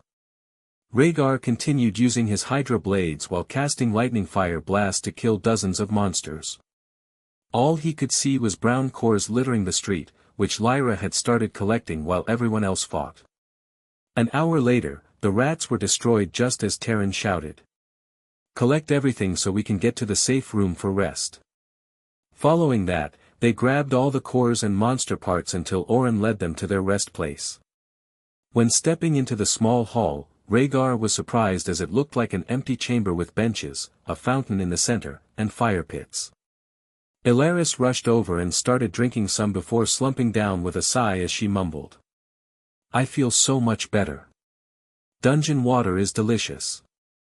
Rhaegar's eyebrow arched at the sound of it, curiosity tugging him closer. He scooped up a mouthful, and as it hit his tongue, a wave of relief washed over him, melting away some of the exhaustion that had settled into his bones.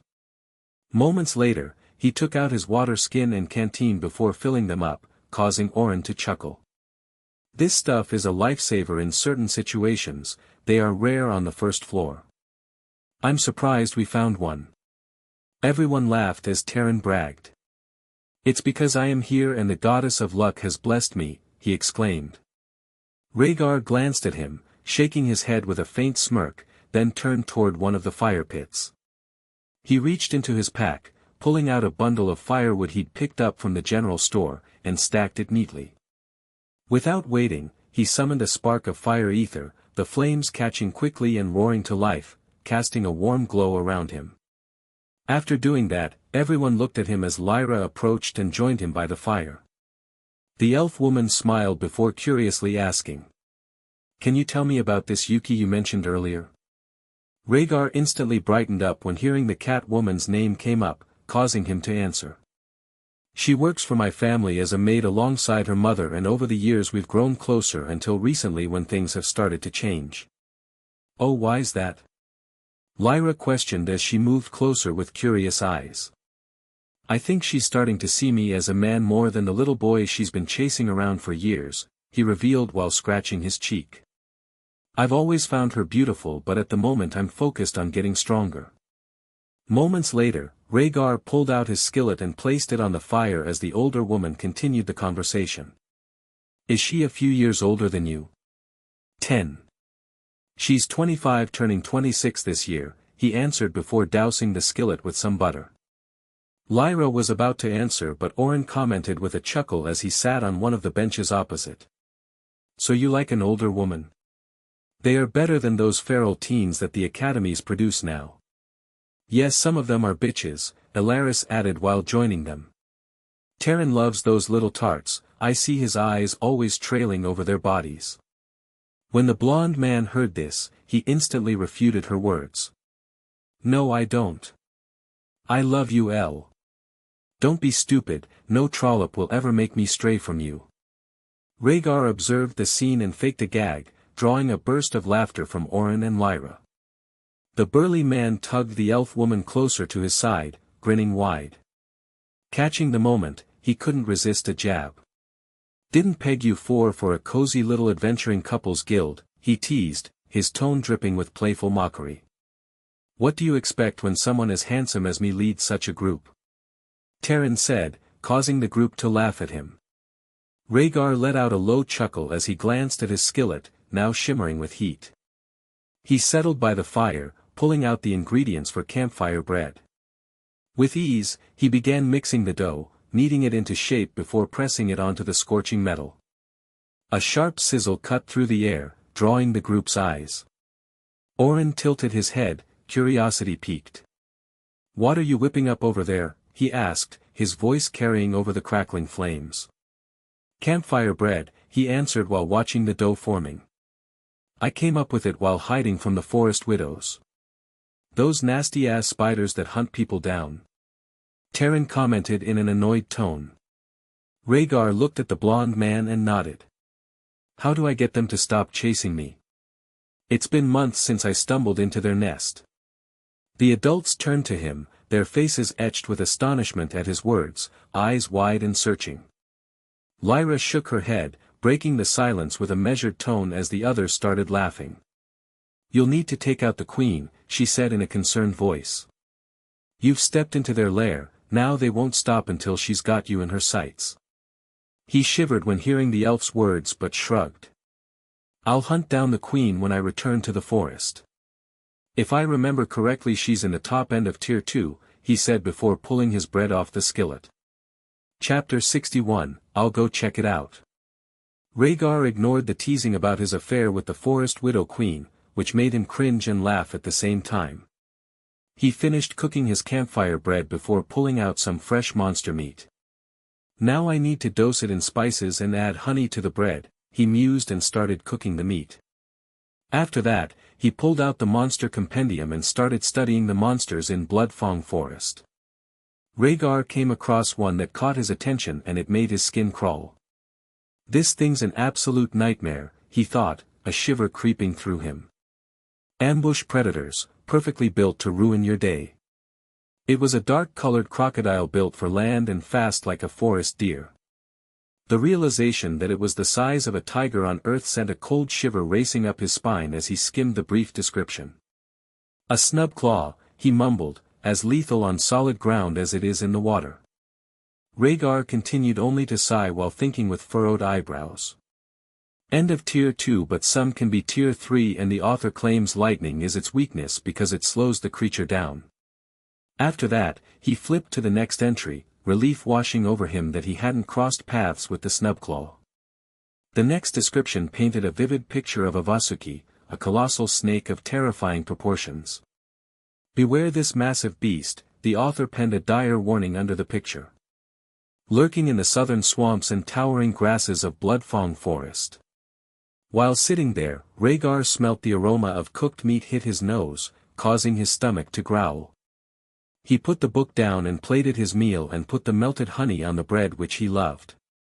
The monster meat was delicious and he enjoyed every bit, especially when he combined it with the fresh bread. While eating, the adults were looking at him as they chewed on dry rations. Why are you dining like a king inside a rank D dungeon?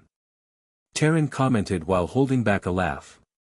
Raegar's eyes narrowed before pointing his dagger at the blonde man and answered.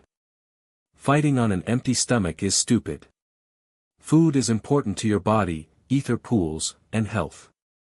I eat this because I enjoy it, not because I'm forced to. He's is right, darling, Alaris suddenly jumped in. We should take a leaf out of his spellbook. Maybe we can get better food when getting out of here. Terran put on a fake offended look as he moaned. Why take the kid's side, my dear? It wounds your poor husband's heart. Everyone laughed before the blue-haired woman went to retort, but Orin spoke up. Now people. Let's get some rest, we have many fights tomorrow. The bear man looked at him with a friendly expression. "You too, kid. We will need you tomorrow," he said. Following that, the group settled down with the big man watching over them. Raegar soon fell asleep after wrapping a few blankets around himself while curling up in front of the fire, which made it better. A few hours later, he jolted awake to the sound of hushed, anxious whispers. An explosion rattled the floor beneath him. He shook his head to clear the fog of sleep, rising to his feet as he called out, "What's happening?" Tarion and Alaris went out to scout the entrance to the second floor, but they were chased back here and now were trapped in here by a horde of lost ones, Lyra revealed while catching her breath. Rhaegar's gaze flicked to the door where the bear of a man stood guard. He approached, his voice steady as he spoke. "Oren, let me through. I'll carve a path through those monsters, give you all some breathing room to fight." The older man's eyes widened at the words, but he nodded, swinging the door open to let him out. Beyond it, a cluster of lost ones loomed, their wild, unhinged expressions locking onto them. The eerie scene sent a ripple of unease through Rhaegar, but he shoved it down, focusing instead on the task at hand. With a surge of will, he infused his blades with fire and wind, the ether blending seamlessly into a volatile mix. He hurled the weapons into the heart of the horde, and they detonated in a deafening explosion, flames and gusts tearing through the lost ones in a brilliant, chaotic burst as he summoned them back and charged. With a ferocious leap, he plunged into the seething swarm, a whirlwind of death. He ricocheted off the tunnel walls while carving through the enemy ranks like a force of nature unleashed. Rhaegar vaulted from one lost one to the next, using them as springboards. With each leap, he drove his blades downward, smashing through their skulls with devastating force, the impact so brutal they erupted in grisly bursts of bone and gore. The creatures lunged at him with feral desperation, but he dipped and wove beneath their strikes, a shadow too fast and savage to pin down. He quickly cast several lightning fire blasts into the crowd, turning loads to ash. Moments later, Tarion and the others rushed in and cut down the remaining lost ones. Once the fighting was done, Rhaegar collected everything before handing it to Lyra, who was holding the group's loot.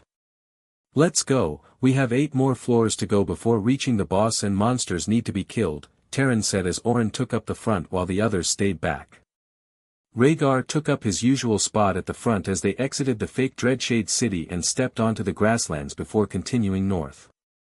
After a few hours they reached a homestead that was off to one side. "I'll go check it out," he shouted before approaching the house just as he spotted something out of the corner of his eye. Without wasting time, Rhaegar spun around while casting Stormfire Bullet that slammed into a Tier 2 blood wolf, which Oren told him about during their journey. Suddenly 6 more appeared, causing him to react. He burst toward the closest one after casting enhancement magic, which shocked the creature as he got even faster before driving his dagger into its eye while throwing the second into another's pupil. The beast slammed into the ground, lifeless, just as more hurled themselves at him. Rhaegar's speed outpaced their feral onslaught, a blur of motion as he summoned his weapons mid-stride, slashing out with skill. Blood wolves fell in heaps, their crimson-soaked bodies littering the earth, when Oren and Tarion burst onto the scene. The 2 seasoned warriors tore into the monsters ruthlessly, blades singing through flesh and bone.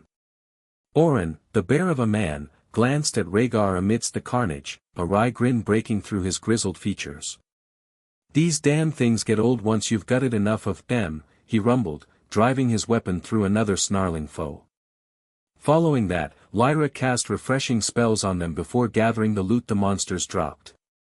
While standing there, Rhaegar asked, "Why have we only come across gutter rats, blood wolves and lost ones? I expected there to be more." "Wait until we get to the lower floors," Alaris answered with a knowing smile.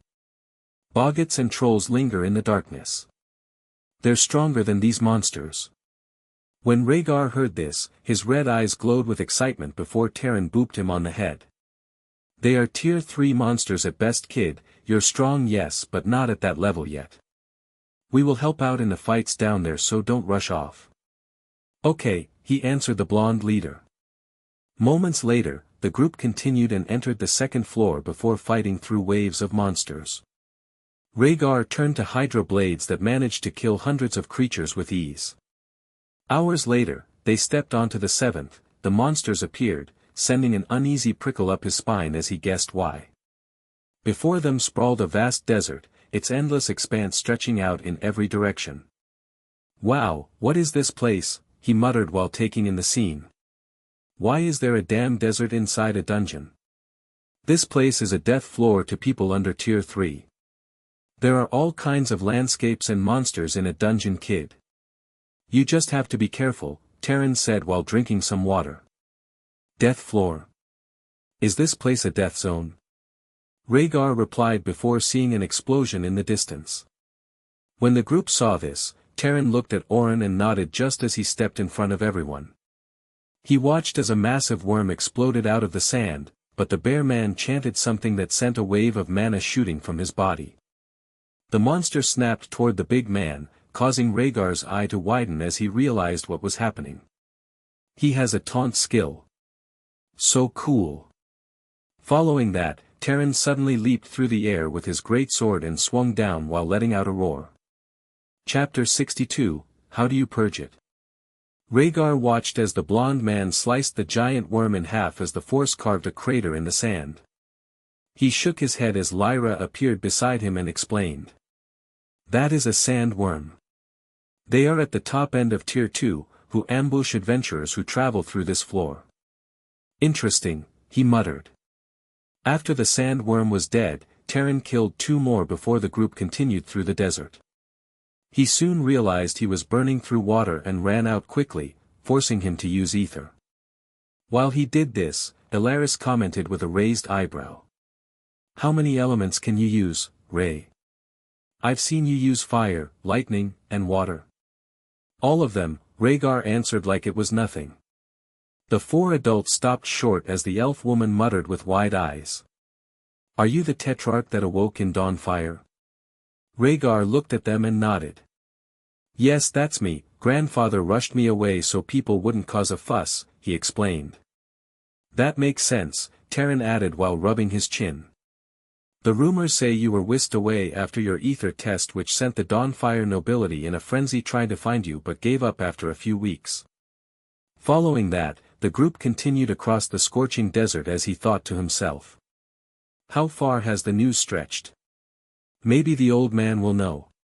While lost in his thoughts, a shadow appeared from above, causing Rhaegar to look up, only to notice Ilaris was casting a water barrier that blocked out the sun.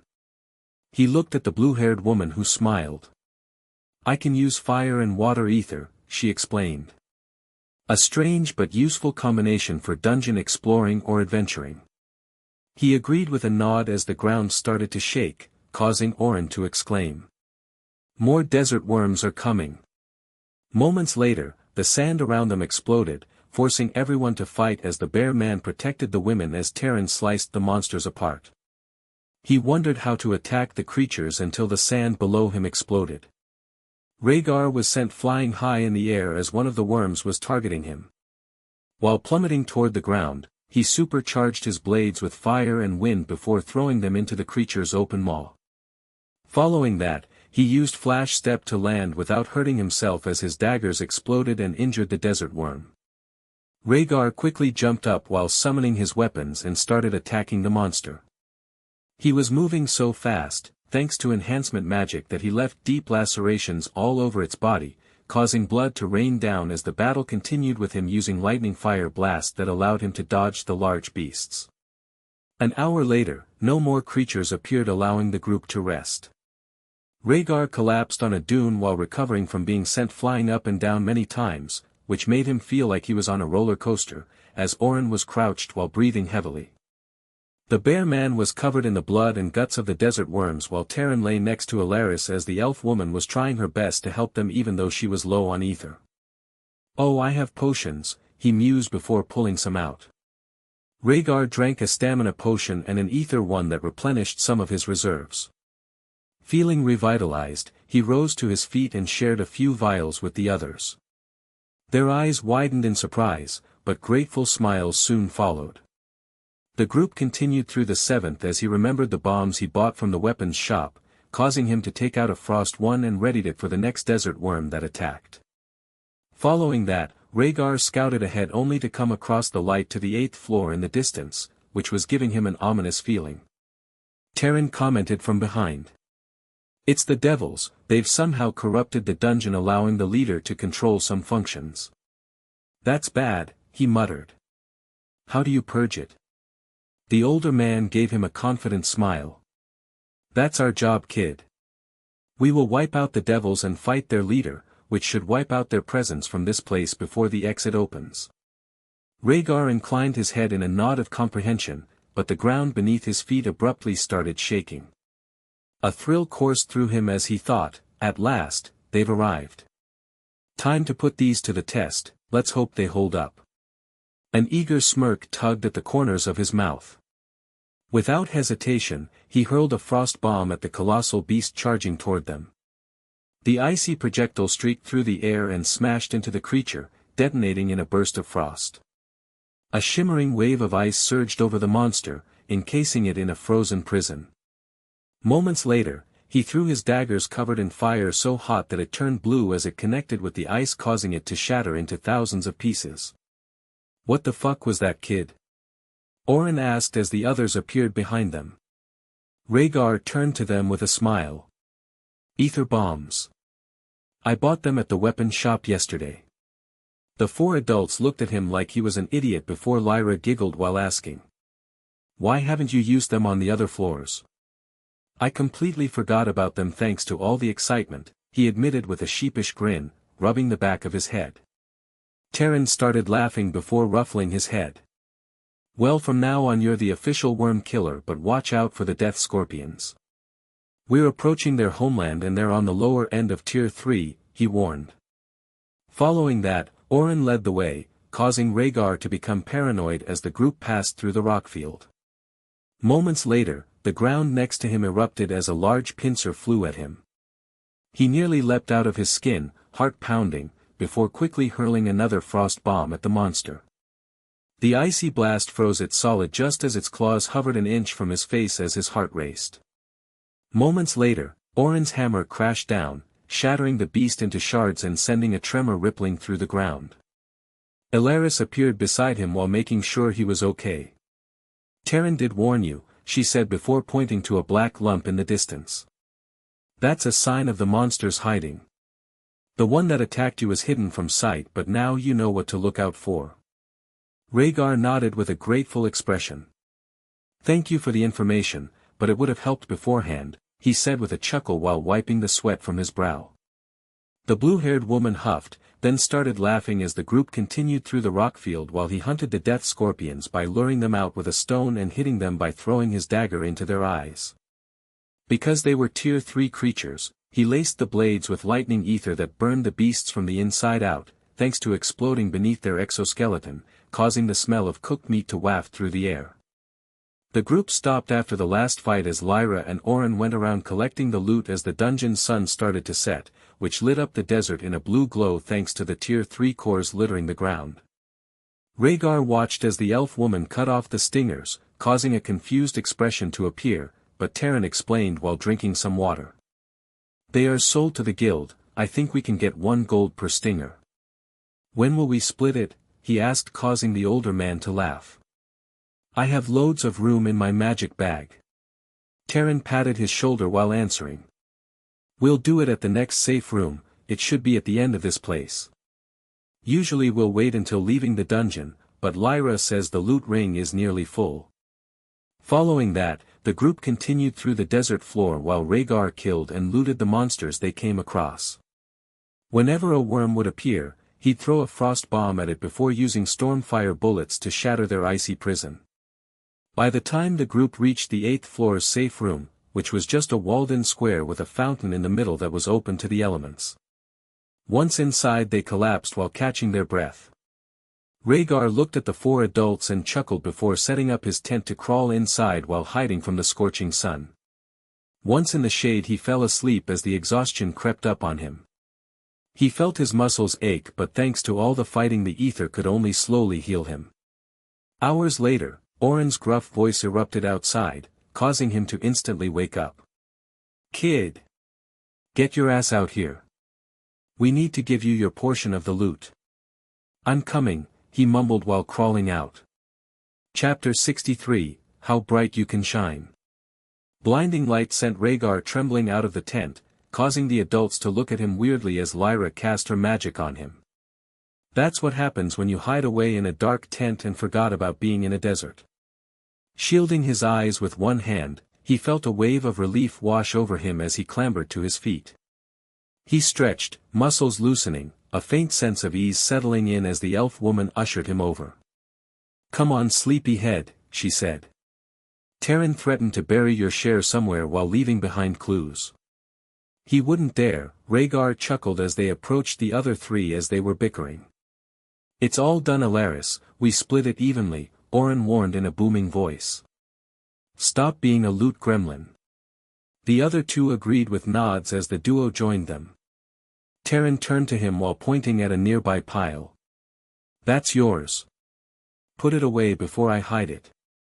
When he heard this, his eyes narrowed before replying. Touch my stuff and I'll shave your eyebrows while you sleep.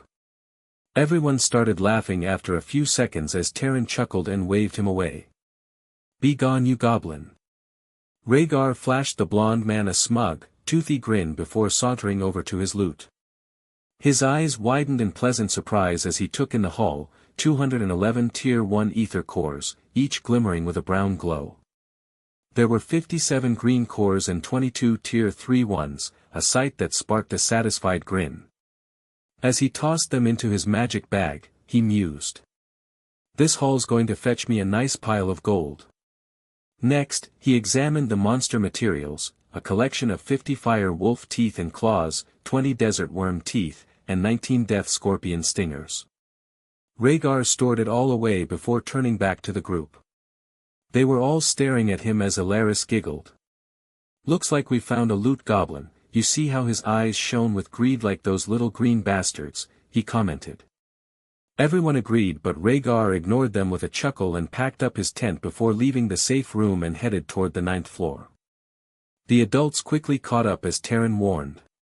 This next part will be the hardest if I'm honest. Boggots and trolls infest this level. What are they? He asked the older man. I've never read about them. Hulking Tier 3 creatures that hide in the murky water and are usually covered with mud and swamp weed, Orin answered as he took his position at the front. Their claws are sharp, and don't be fooled by their size, they can move fast. When Raegar heard this, he nodded before the group approached a staircase down and made their way to the 9th floor, which was a mix of mountains and swamp that sent a shiver down his spine. Damn nightmarish dungeon, he pondered while spotting a path that traced through it. I hate swamps. Following that, Orin led the way with Raegar closely behind and Terran protecting the women whose heads snapped all over the place. Once they stepped onto the dirt path, the nearby water exploded. Dozens of dog-sized crabs emerged, scuttling in their direction with alarming speed. Spotting the newcomers, he unleashed a barrage of stormfire bullets. The projectile struck the monster's shells and detonated on impact, sending them skidding backward. Raegar noticed the creature wasn't dead as it charged forward, just as Orin let out a roar, causing the enemies to head straight for him as Lyra dragged him back as Terran and Alaris killed the ones that circled the defender. Mirelurk crabs, the elf woman said. Nasty Tier 2 monsters, target their eyes or joints to bring them down. He looked at the Lyra and nodded with a smile. Thanks. Moments later, he crouched down while casting enhancement, causing ether to rush throughout his body as it strengthened him even further before exploding forward and rushing into the swarm of Mirelurks. Raegar dodged their pincer snaps as he started cutting through their leg joints before targeting their faces with his magic. Lightning fire blast cooked them from the inside out while he dodged all their attacks. 10 minutes later, the last crab dropped dead when Orin crushed it with his hammer, causing the blood to fly everywhere. Raegar was breathing heavily as he was covered in mud and guts of the exploding creatures.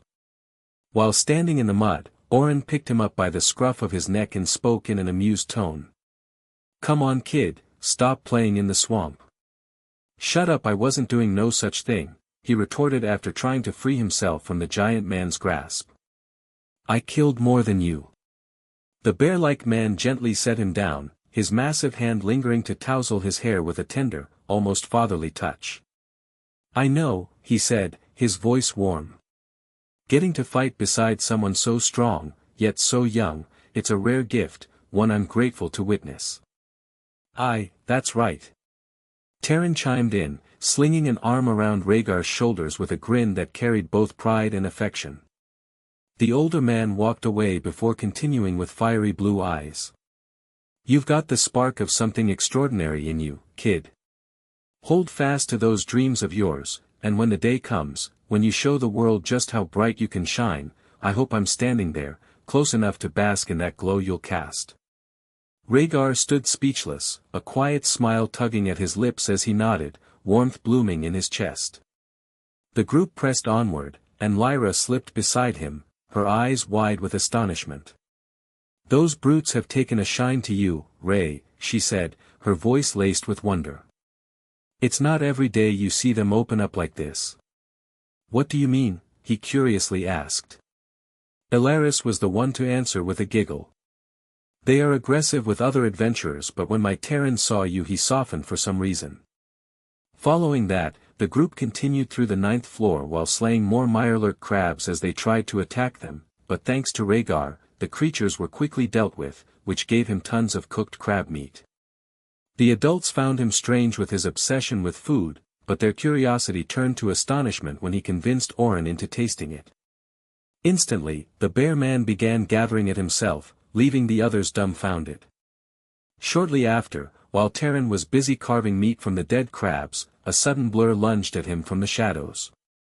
Raegar caught sight of the threat and in a heartbeat, he cast Flash Step, intercepting the attack with his daggers.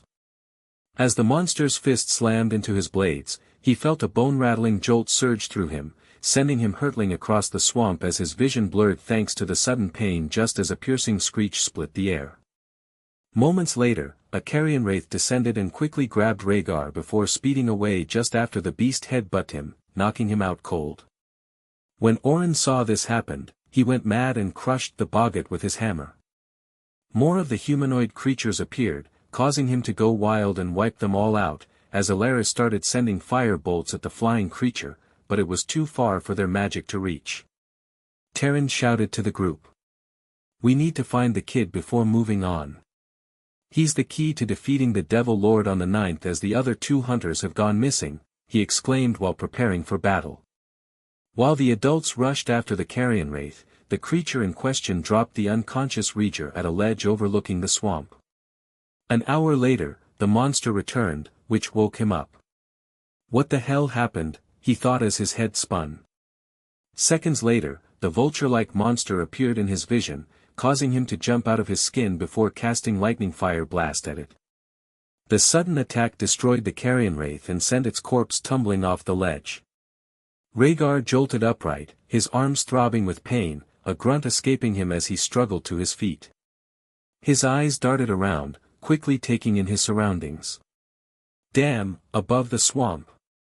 This place is turning into a bloody nightmare, he muttered under his breath. Just then more carrion wraiths screeched, causing him to jump down the mountain using Flash Step to reach solid ground. Once reaching the swamp, nothing attacked, allowing him to relax for a second. While sitting down, he pulled out his water skin and downed some cold water, which made him feel better as he had a dry mouth. Moments later, explosions rang out in the distance, causing his gaze to snap in that direction. Looks like the group are looking for me, he mumbled. Let's head in their direction. Chapter 64, capable of taking us all on. Raegar started traveling across the swamp while dodging the screeching birds that tried attacking him by swooping down whenever he was out in the open, which started annoying him in the end. He used stormfire bullets into the swarm of monsters, causing the projectiles to pierce through their bodies.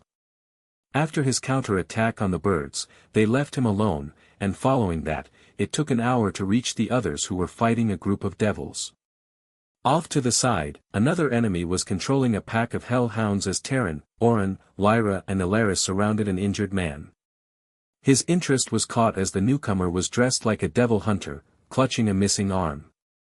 So that's one of the two that entered, he thought while readying his daggers with an excited smile.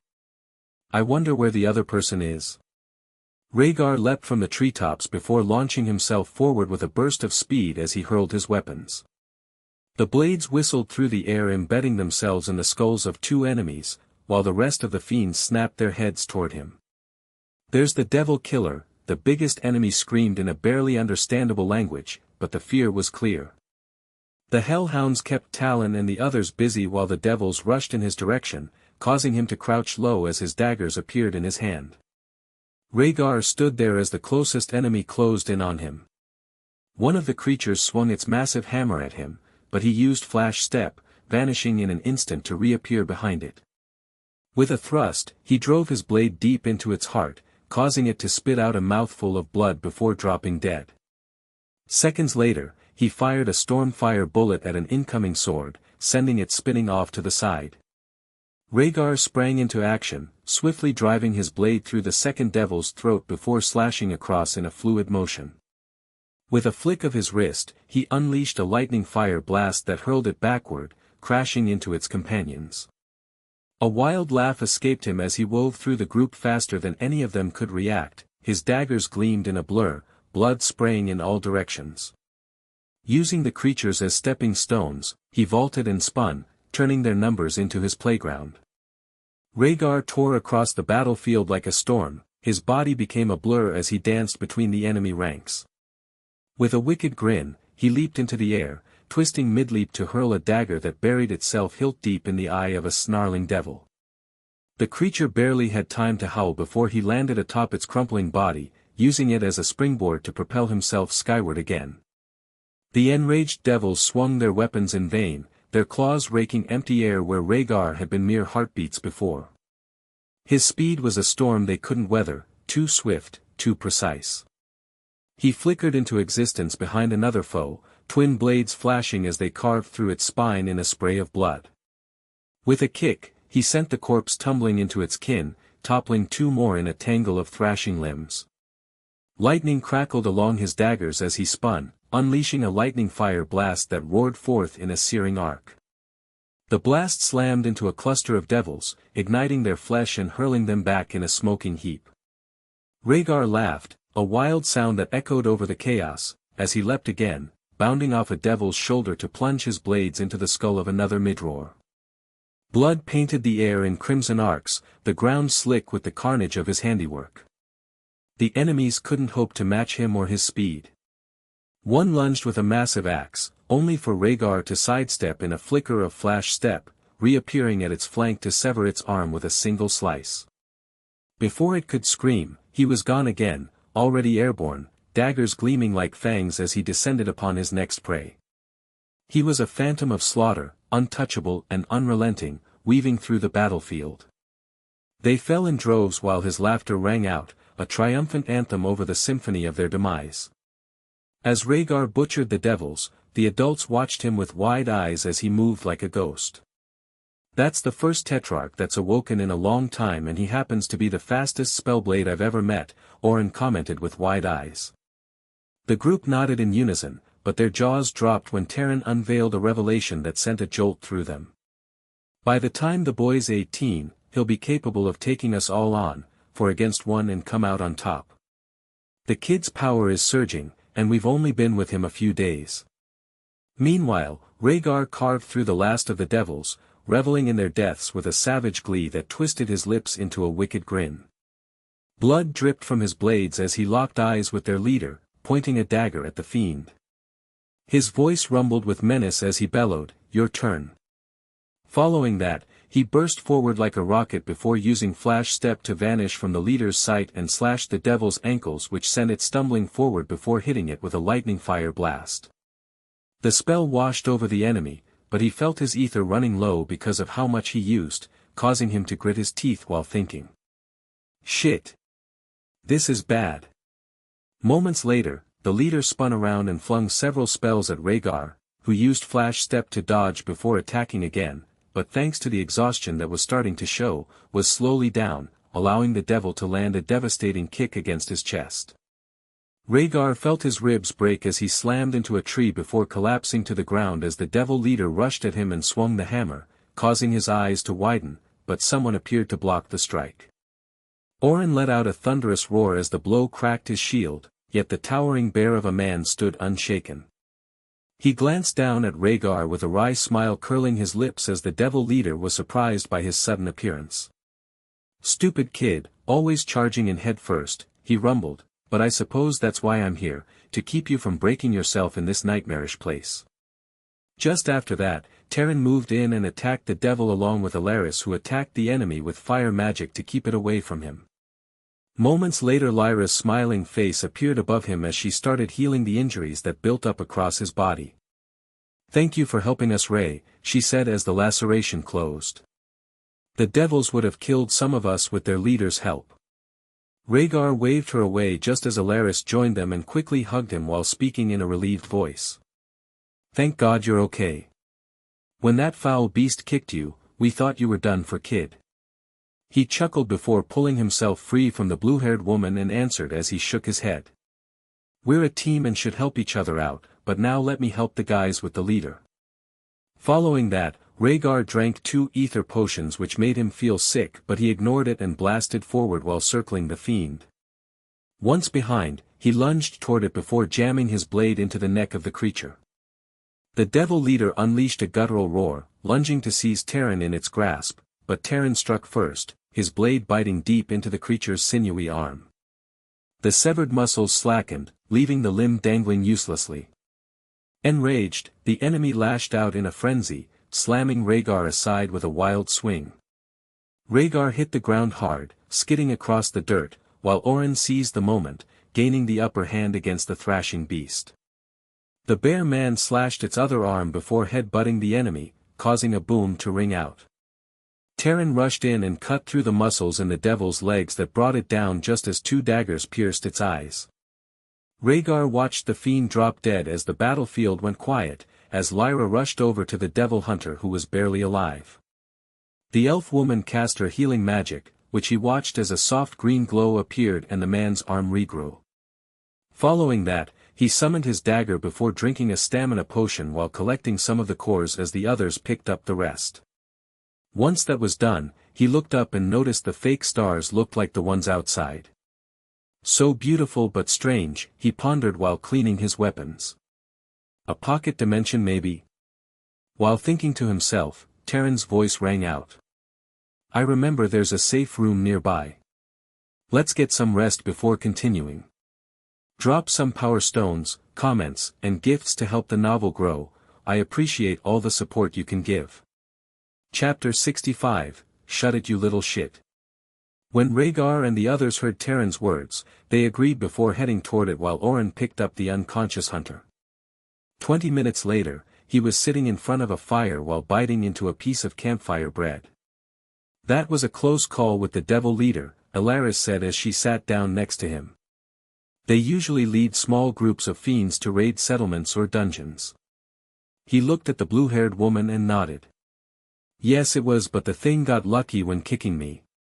The duo of them sat in a peaceful silence as the fire crackled and the other 3 tended to the devil hunter who was still out cold. Raegar looked at him only to sense he was on the high end of Tier 2. Following that, he scanned Alaris and went wide-eyed when realizing she was a Tier 3 mage with a large ether pool that he could sense. After her, he turned to the elf Lyra who was busy casting a healing spell. Lower end of Tier 3, he pondered as his gaze landed on Orin. Tier 4. Fucking hell, he's strong. Raegar shook his head and looked at Terrian, who was the strongest out of the 4 adults, must be in mist while Orin is in the vapor level. While watching the others, Terran and Orin joined them with sighs as the bear man looked at him with a serious look. "That's a Tier 3 hunter, whatever attacked him is stronger than us." When Terran and Alaris heard this, their eyes went wide, causing the blonde to speak. "We should get out of here and ask for a Tier 5 warrior to join the strike squad." The others agreed as Lyra approached the group, but a horrible aura washed over the 9th floor followed by a menacing voice. "You're going nowhere." Seconds later, the stranger targeted Raegar, who paled when feeling the aura. Tier 4. And the top end of it. We're screwed, he thought. Tetrarch. Come fight me, I want to put these rumors of you being a devil killer to the test, the voice said before fading away. Raegar swallowed hard, his hands trembling as nerves gripped him, but Lyra stepped in close, wrapping him in a reassuring hug. You've got this, kid. We all believe in you. To prove it, stop holding back, unleash your aura and direct it at Orin. Focus. Okay. I'll do it, he replied and released the mental block that he taught himself to constantly keep up. His aura surged forth like a tsunami, an overwhelming wave of power that crashed through the room. The others froze, their bodies tensing as the force washed over them. Eyes turned to him, wide with surprise. Terran spoke up, his brow furrowed. Why does it feel like a predator's presence? And yet, I can tell you're only a tier 1 spellblade, what's with that? It's because I can wield all 8 elements, plus the others, he explained, his voice calm as he channeled his power toward Orin. Grandfather said it's due to everything I've been through, those experiences have forged my aura far beyond a typical tier 1. The bear-like man suddenly stiffened, his massive body locking up under the pressure, causing pain to shoot through his body. With a strained growl, he shattered the hold, but it backfired on Raegar, causing him to grit his teeth. That was terrifying coming from someone so young, Orin commented while wiping the sweat off his brow. Following that, Lyra approached before revealing the hunter's condition with a concerned expression. He's stable, but we need to get him to the Hearthglow temple. I think there is some devil poison lingering in the arm. When Raegar heard this, his curiosity was piqued, causing him to question. What's this poison? Terran looked at him. Sometimes certain fiends leave behind souvenirs for their victims, and when their bodies are handled the poison spreads to the helpers, which causes a plague if not healed, he answered. Sounds nasty, he mumbled before the group got some rest. Raegar set up his tent because the blazing sun above was getting on his nerves and wanted some shade. Orin suggested they stay there until morning so everyone can gather and recover from the previous fight. Once inside, he curled into a tight ball, the cool air sweeping over him like a soothing balm. Relief flooded his senses, easing the tension from his body as he settled into the comforting chill. Hours passed as the safe room's campfire crackled and boggart roars echoed across the 9th floor. By the time Raegar woke up, he felt refreshed but noticed his ether pools were nearly empty. Damn, I need to join the academy, he thought while pulling out a water skin from his magic bag. Raegar took a mouthful of cold water which woke him up before he settled down and started meditating. Moments later, he felt the ether being pulled into his body as his focus deepened and he was in the zone. Thanks to the dungeon and its endless supply of energy, his pools were being filled. Even the largest one he didn't know what was for was gathering ether. An unknown amount of time passed and Terran's voice echoed from outside. Kid! We're ready to move out, he said in an annoyed tone. Get your ass out here so we can complete this mission and get drunk. Raegar's eyes opened as he retorted. I'm coming, old man. Shut it, you little shit, the blonde said with a chuckle. Following that, the group packed up and continued through the 9th floor after making sure the devil hunter would be fine in the safe room, but this time Raegar was up front waiting to fight monsters. Some time later, they emerged onto grassland stretching toward the mountains. As they walked, Raegar channeled lightning ether into his daggers. The blades hummed to life, blue sparks dancing along their edges. Moments later, his senses exploded, causing him to use flash step when a boggart's fist slammed into the spot he was just in. Raegar reacted instantly, and threw his daggers at the creatures that appeared from a nearby stream. The sharp blades pierced their faces and the lightning surged through their bodies, causing them to burn. Moments later, he summoned the weapons before slicing through the back of a boggart's legs, bringing down as a fire bolt blew its head into bits. Raegar looked over as Alaris winked at him while killing more creatures. With a burst of speed, he dashed forward while casting enhancement magic, leaping over a massive fist, so fast it left the beast bewildered. Seizing the moment, he hurled his dagger, the blade streaking through the air and slamming into its head. Blood sprayed as the weapon struck true as Raegar pressed forward while the group dispatched the hulking humanoids. Now facing the final one, he charged as it unleashed a roar, its fists slamming into the ground. Raegar grinned, unfazed, and cast Flash Step. In an instant, he materialized beside the monster, his daggers crackling with fire and lightning ether. Moments later, he plunged the blades into the boggart's flesh, then triggered a deafening explosion. The creature's legs were blown off, causing it to crash to the ground as he stabbed it through the skull as lightning burned it from the inside out. While he basked in the after-fight peace, the others appeared as he let out a sigh before cleaning off his blades. "What are you doing, weirdo?" Terran commented. "Are you becoming a battle junkie after a few days?"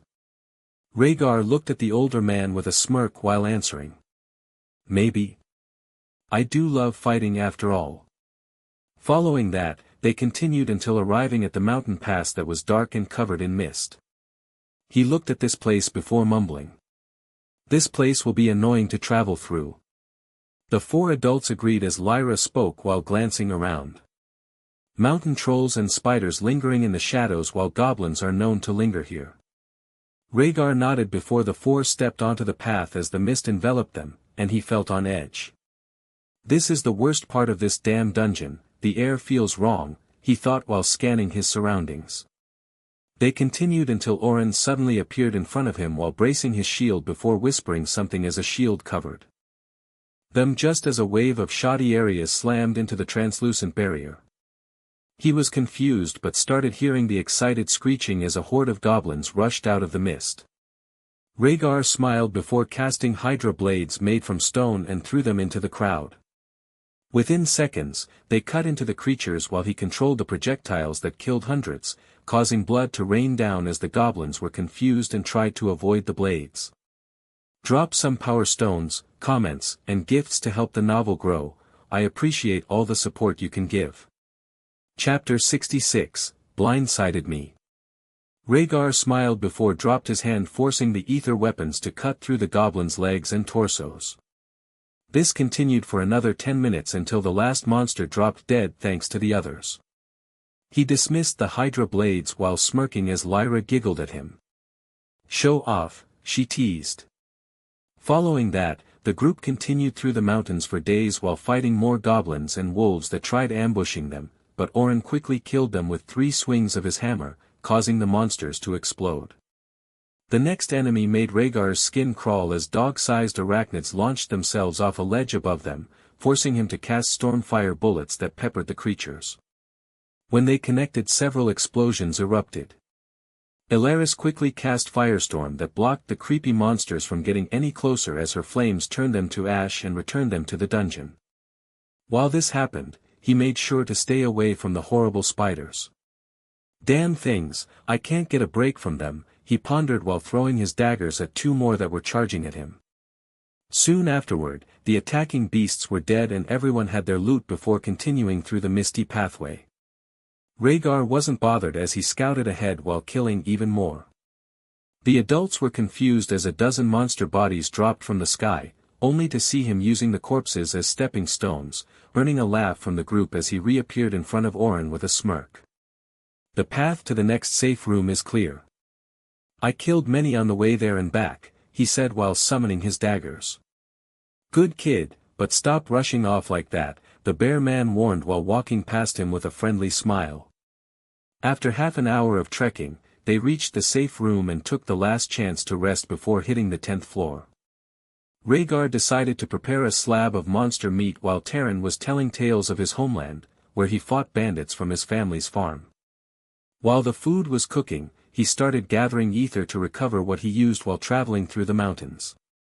Some time passed and the aroma of cooked meat reached his nose, making his stomach growl. He opened his eyes and tore into his meal as the others slumbered around him, their soft breaths a quiet contrast to his solitary feast. The stillness caught him off guard, but he shrugged it off, savoring the succulent, juicy meat with relish. Once satisfied, he wiped his hands and set up his tent with ease thanks to all the times he's done it since being dropped in Bloodfang Forest. Afterward he slipped inside and settled into the cozy confines, letting the exhaustion pull him into a deep, comfortable sleep. Hours passed until Raegar woke up as Orin kicked his tent while chuckling. "Come on, let's go deal with the Devil Lord so we can get out of here. I want to see the sunlight after so long." "You mean I have to go fight it while you hold off its minions?" he answered while climbing out of the tent. "You're the devil killer, not us kid, and the hunters have vanished it seems," the older man answered. Following that, the group packed up and continued through the mountains only to reach the path that led to the boss's floor, which they turned onto. Suddenly it widened into a primitive forest. This confused him as the others appeared behind him and Alaris commented in a wary tone. "I remember this place, but it's got thicker thanks to the devils." While everyone searched for a trail, the ground suddenly shook as a massive troll jumped out. Raegar stumbled back as the towering creature loomed over him. Moments later, its aura washed over them, allowing him to find out what tier it was. Higher end of tier 3. "It's strong," he mumbled while gripping his weapons tighter. The troll swung the giant club, but he reacted instantly and dove beneath it, rolling to his feet as he coated his daggers with explosive fire ether and hurled them at the monster's face, the blades whistling through the air. Raegar started weaving through the monster's wild swings, his eyes tracking the daggers as they sank deep into the troll's skull with a sickening crunch. Flames erupted from the wounds, licking across its flesh, yet to his horror, the beast didn't falter. He watched as it roared in agony, its burning hide only fueling the rage. He lunged back, desperate to escape a swing of its giant hand. When he cleared enough space, another troll appeared from nearby, the ground trembling under its mammoth weight. "Fuck, another one," he thought while casting Flash Step to get out of the way. Moments later, Orin and Terran appeared before attacking the trolls, allowing Raegar to kill the injured one by using his magic to blow its brain apart. Thanks to ether overuse, he needed to rest. "Lucky I have these things," he muttered while taking out 2 potions, tipping them back in quick succession, the liquid restoring his strength. Lyra appeared with her hands glowing as she cast a revitalization spell, a warm surge of ether washing over him, lifting the fog of fatigue. "Thank you," he earnestly said. "Those trolls blindsided me in that damned mist." The elf woman giggled. "Yes, it brought them out, allowing us to kill the damn things," she commented. Afterward, the party pressed onward, Raegar now sticking close to his companions as he learned his lesson. Together, they faced the mountain trolls whenever the beasts appeared on their journey. Raegar quickly learned that they can burn, forcing him to unleash a lethal blend of lightning and fire. Jagged bolts crackled from his hands, searing the air, while flames roared forth, engulfing the beasts. The combined assault shattered the trolls, reducing them to smoldering husks as the group stood victorious amidst the chaos. An hour later, he spotted the entrance in the distance as Terran stopped them before a serious expression appeared on his face. "We will deal with the devils and keep them off the kid's back while he fights the Lord. It's clear the boss wants him and not us," he said with determination while looking at the bear man. "We look out for each other. Especially you, Orin, watch out for him." Orin agreed along with everyone while he readied his daggers as they started descending the staircase, only to appear in a large arena, which made up the 10th floor. "It's massive, you could have a full-scale battle in here," he thought while glancing around. A chilling wave of dread, the same evil aura they'd sensed earlier, crept over them like a shroud, prickling their skin with icy tendrils. Rhaegar's breath hitched, his hands trembling violently, fingers twitching beyond his command. Terran's steady hand clamped onto his shoulder, grounding him as the older man's voice cut through the tension. "Your hands are shaking, kid, they're damn near wild." "Yeah, I'm scared shitless, old man," Rhaegar shot back, his voice raw with honesty, eyes wide. "What do you expect when we're staring down this monster? Being scared isn't a bad thing. Without fear I would have never made it this far, Ray," Terran said while pushing him forward with a confident expression.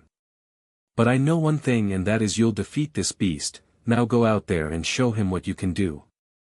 Rhaegar steeled his resolve as the Devil Lord appeared in the center and stared at him with hate-filled eyes while 2 daggers appeared in its hand before pointing directly at him as its aura went haywire.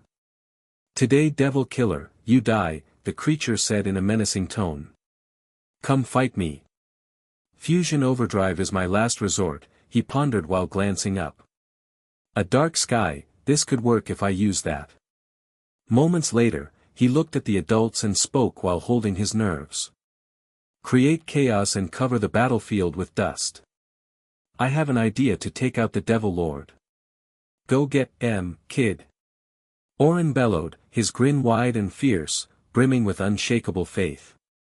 Show us what our spellblade is made of, we've got your back.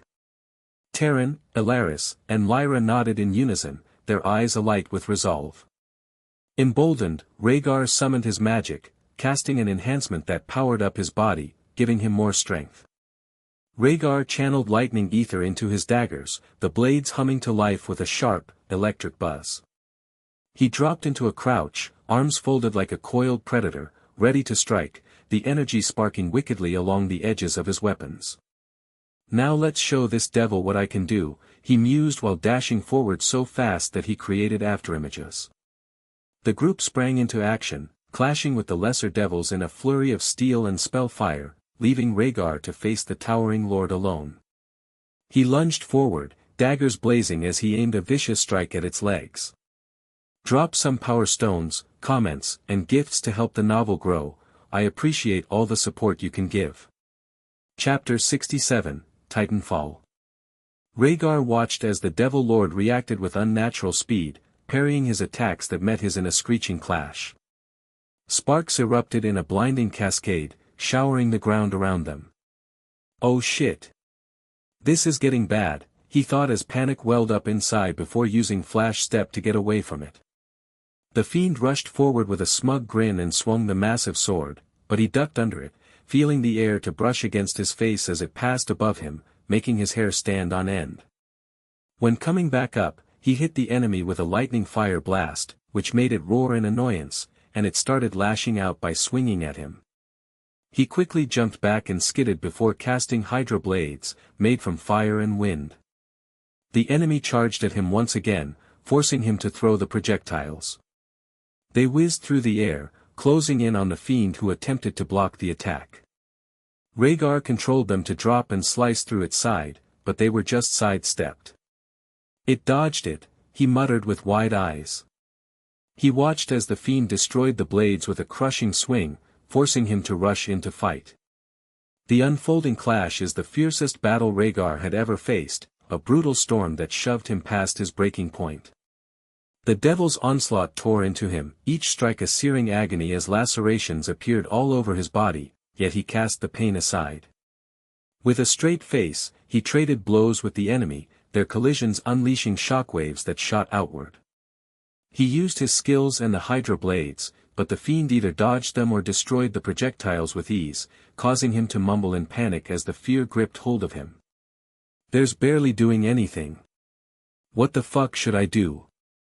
The tide turned as the Devil Lord surged with unholy speed, overwhelming Raegar in a storm of power.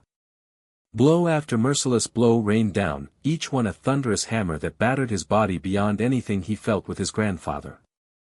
Bruised and broken, he staggered under the onslaught, his strength failing him as the fiend's fury overwhelmed him. With a final, earth-shaking strike, the devil punched him to the ground like a ragdoll. Raegar crashed hard, the impact splitting the earth. He coughed up blood as his vision blurred, but that's when a memory came to mind, while the enemy approached. During one training session Griffin went rough and hit him with powerful attacks which rocked his body. By the time the fight was over, he dropped to the ground, bloodied and broken bones. The old man stood over him before crouching down with a smirk. You can't give up now, boy. Do you want to learn the secret of how I've defeated stronger opponents? He nodded, prompting his grandfather to reveal with a big smile. To beat them, all you have to do is get back up and keep hitting until you're the only one remaining on your feet. When remembering that advice, Raegar's determination exploded as he used his ether to shoot toward the Devil Lord and summoned his daggers before stabbing it through the arm, setting off the fusion. Take this, he roared. Moments later, a volatile blend of fire and wind erupted into an explosion, shredding the surrounding devils, but something felt off as he spotted the Lord smiling at him without a scratch. Raegar panicked and tried to move, but it was too late as its fist slammed into his chest. The abrupt impact hurled him backward, slamming him into the arena's wall with a nauseating crunch. Blood sprayed from his mouth as he crumpled to the ground. Seeing this, Terran charged at the devil with unbridled fury. "Get up, Raegar, and fight. Don't you dare give up now," he shouted while trying to keep the enemy away. The Devil Lord lunged at the blonde, unleashing a mana-infused slash, but two projectiles streaked through the air, hitting the fiend's arms and throwing the attack wide. As the blow veered off course, the enemy glanced up, a sinister smile curling across its face. Raegar stood defiant, blood-streaked and bruised yet unbroken, drawing a proud smile from Terran as he turned to assist the others. His glowing red eyes locked onto the enemy, ether crackling off him like wildfire. In an instant, he vanished, reappearing behind the devil and driving a solid punch into its back. The sheer force sent the enemy tumbling forward. As it staggered, his voice cut through the air. "I've trained my entire life to fight and grow stronger. You may be tier 3, but I'm a tetrarch devil killer and you're certainly a devil," he commented with a smirk. After Raegar spoke, he channeled every ounce of ether into his fists as the Devil Lord whirled around, throwing a ferocious punch, but he ducked beneath the swing. Springing upward, he unleashed a fusion punch.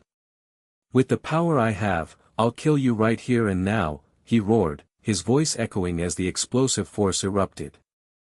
When his attack slammed into the fiend, the force took it by surprise as it was sent flying forward, just as Orin appeared out of nowhere and slammed his hammer into the Devil Lord's back. An explosion shattered the air, sending a dust cloud over the arena, causing the others to stop fighting, but as the dust settled seconds later, Raegar noticed the fiend was pummeling the bear man, who had been hopelessly outmatched in the brutal assault. "Shit! I need to help," he thought just as Terran's fury ignited, and he hurled himself at the Devil Lord, his sword slashing through the air. The creature evaded each swing with ease, a mocking grin curling its lips as it taunted Raegar while battering away the sword. "Why do you burden yourself with these weak warriors, boy?" it sneered. After speaking, the Devil Lord struck, overpowering the older man and sent his unconscious form hurtling into Alaris with a yelp, who had been mid-cast but was taken out as she crumpled under her lover's weight. Raegar charged forward to block the Devil Lord as it turned toward Lyra with a menacing expression. The elf woman bravely stepped up to face the fiend, but her defiance proved futile against its overwhelming might. The fiend was suddenly struck by Orin, who struggled to stand, giving Raegar enough time to cast Titanfall before sending it flying into the air.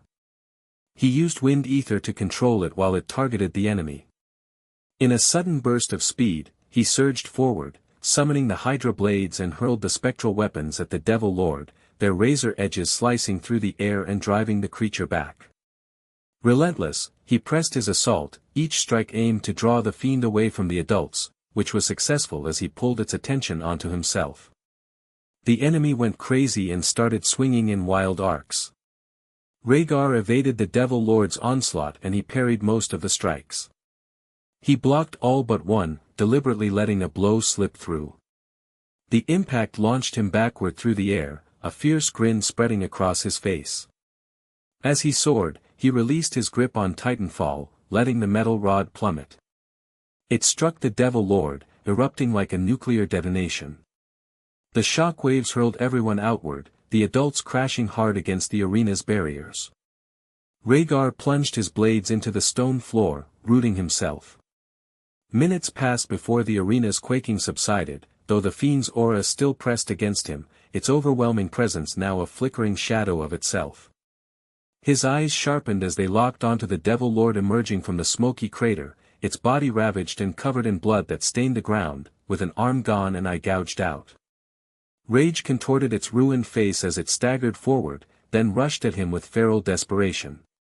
He felt the devil's power suddenly flared abruptly, a searing dark energy surging from its broken form. Its aura crackled as it lunged toward Raegar. The air itself seemed to warp around the fiend as it moved, faster than the eye could track, a blur of shadowy vengeance. He barely had time to brace himself before the onslaught began. The Devil Lord's remaining fist slammed into him with bone-shattering force, striking his chest, then his jaw, then his ribs in a relentless shower of blows. Each hit landed before he could register the last, the creature's speed defying perception. Raegar tried to pivot, to counter, but the fiend was unrelenting. A vicious uppercut sent him staggering back, blood trickling from his split lip, his vision swimming as the Devil Lord pressed its savage advantage, its ruined face twisted with triumphant spite. He sank to one knee, his body trembling from the immense drain of ether coursing through him. Amid the exhaustion, a flicker of awareness sparked, he still had just enough left to unleash his final gambit. Drop some power stones, comments, and gifts to help the novel grow. I appreciate all the support you can give. Chapter 68, Only the Strongest Survive. Raegar looked at the incoming Devil Lord as the terror welled up inside him, but he ignored it while thinking as he wiped the blood from his lips. I need to get stronger so this doesn't happen again. He shook his head and activated his special ability. Fusion Overdrive. The arena fell silent, as the world's ether surged into Raegar's battered form. It roared through his veins like a tempest, catapulting him from Tier 1 to the towering might of a Tier 4 warrior in an instant. I've felt death already. I won't experience it ever again, he roared in pure defiance. I'll grow strong enough to kill even more of you. This was an ascension born from the dire situation he found himself in, and something answered. His body screamed under the strain, pushed to its breaking point, blood gushing from his wounds in torrents. He felt his muscles bulge and split, veins rupturing beneath his skin as the power coursed through him, far beyond what any mortal frame could endure. Blood sprayed from his eyes and mouth, his bones creaking under the strain, shards of pain lancing through every fiber of his being. Raegar's left arm hung limp, shredded by the power's recoil, while crimson rivers streamed from his nose and ears, staining the cracked arena floor. His eyes blazed with unyielding fire, a snarl twisting his bloodied lips. Moments later he let out a feral, earth-shaking roar that shook everything around them. He then exploded forward, his speed a blinding force that shattered the ground beneath him. As he closed the gap, his voice thundered, "Fusion smash." Seconds later, his fist crashed into the Devil Lord's face with a deafening clap that silenced the world. The fiend rocketed across the arena. But like a typhoon, he tore through the battlefield, a whirlwind of death. Every remaining enemy was cut down, crushed, obliterated, he left nothing standing in his wake. He ripped them apart with his bare hands and crushed others' heads just as the Devil Lord got up. Raegar thrust a trembling, bloody finger at the Devil Lord, his eyes igniting with the ferocious glow of the 8 elements. His voice bellowed in a rage that shook the air. "With this power I have, you'll die here, I'll rip you to pieces with my own hands." Channeling every last drop of ether into his fist, he surged forward, a blazing meteor hurtling toward the near-dead fiend. His fully charged fusion punch landed with apocalyptic force. The devil's heart suddenly detonated in a gory eruption, half its body disintegrating into a void of nothingness. But in its death throes, the creature's remaining fist lashed out, piercing Raegar's stomach. Blood sprayed, yet a manic grin split his face. "Rah! I'm not done yet. Only the strongest survive in this world," he screamed, fury exploding from his core. Reeling back, he slammed his forehead into the devil's skull, again and again, shockwaves rippling outward, fracturing the dungeon itself. Still, it wasn't enough as his daggers appeared in his hands. With a feral snarl, Raegar abandoned all restraint, his blades flashing in a frenzied storm of wild stabs before they were sent flying. Then, casting caution aside, he sank his teeth into the fiend's throat. He savagely tore it free, dark blood erupting in a gruesome arc covering him from head to toe. The Devil Lord staggered, then collapsed, its lifeless body hitting the ground with a final thud. Raegar towered over it for a fleeting moment, blood-drenched, broken, but triumphant before as he muttered. "I'm finally getting strong enough to protect my family and Yuki." Moments later, his strength gave out, and he crumpled to the shattered earth as darkness consumed him. "Did you just see that, Terran?" "The world favors him," Orin said in amazement. "Just like the legends." The blond man nodded as Lyra healed his broken arm.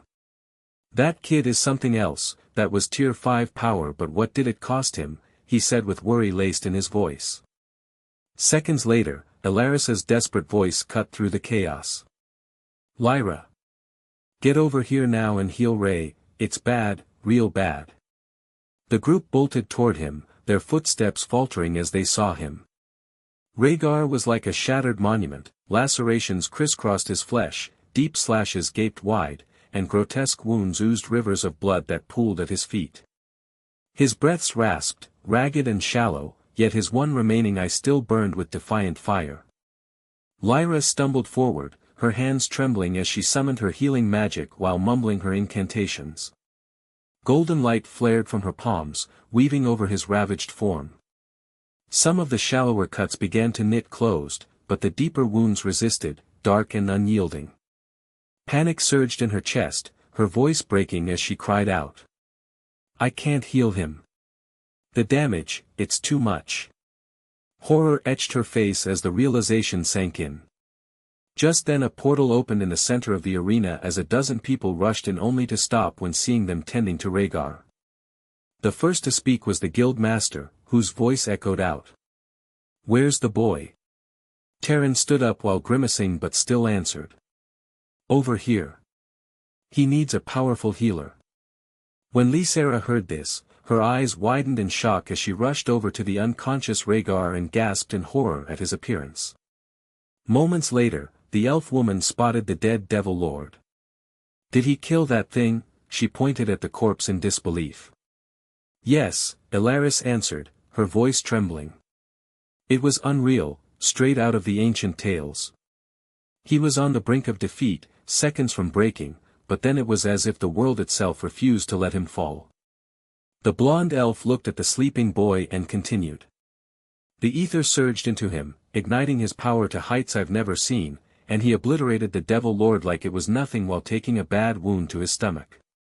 Following that, Sylvara scooped Raegar up before replying. I'm taking him to the Royal Hospital in Ravengard City. It's 3 days from here and I can call upon a Sky Eagle to help me, but stick around Dreadshade City as the little shit will be back no doubt.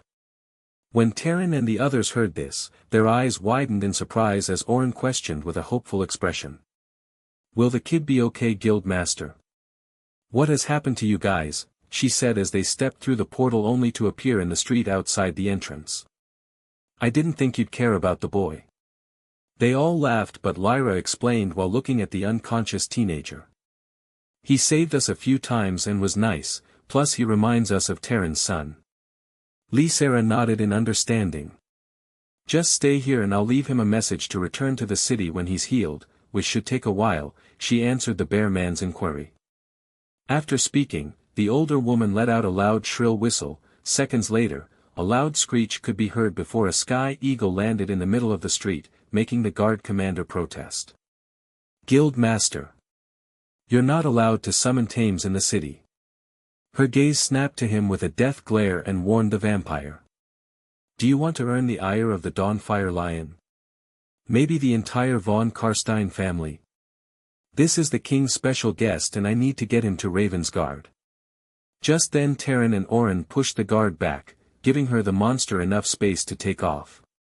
The elf pushed the Sky Eagle to its limits as they flew south toward Ravengard City to try to save the boy. Sylvara looked down and cringed when noticing every part of his body was scarred by the battle, causing her to mutter. You'll be badly scarred, but there's healers back in the Empire that can repair the damage to your face. Following that, the eagle soared across the Nytheria kingdom heading south to the Vale Strait that split their realm with the Lunathar kingdom in the west. It took Sylvara 12 hours to reach the hospital, but the king had already ordered them to save the boy.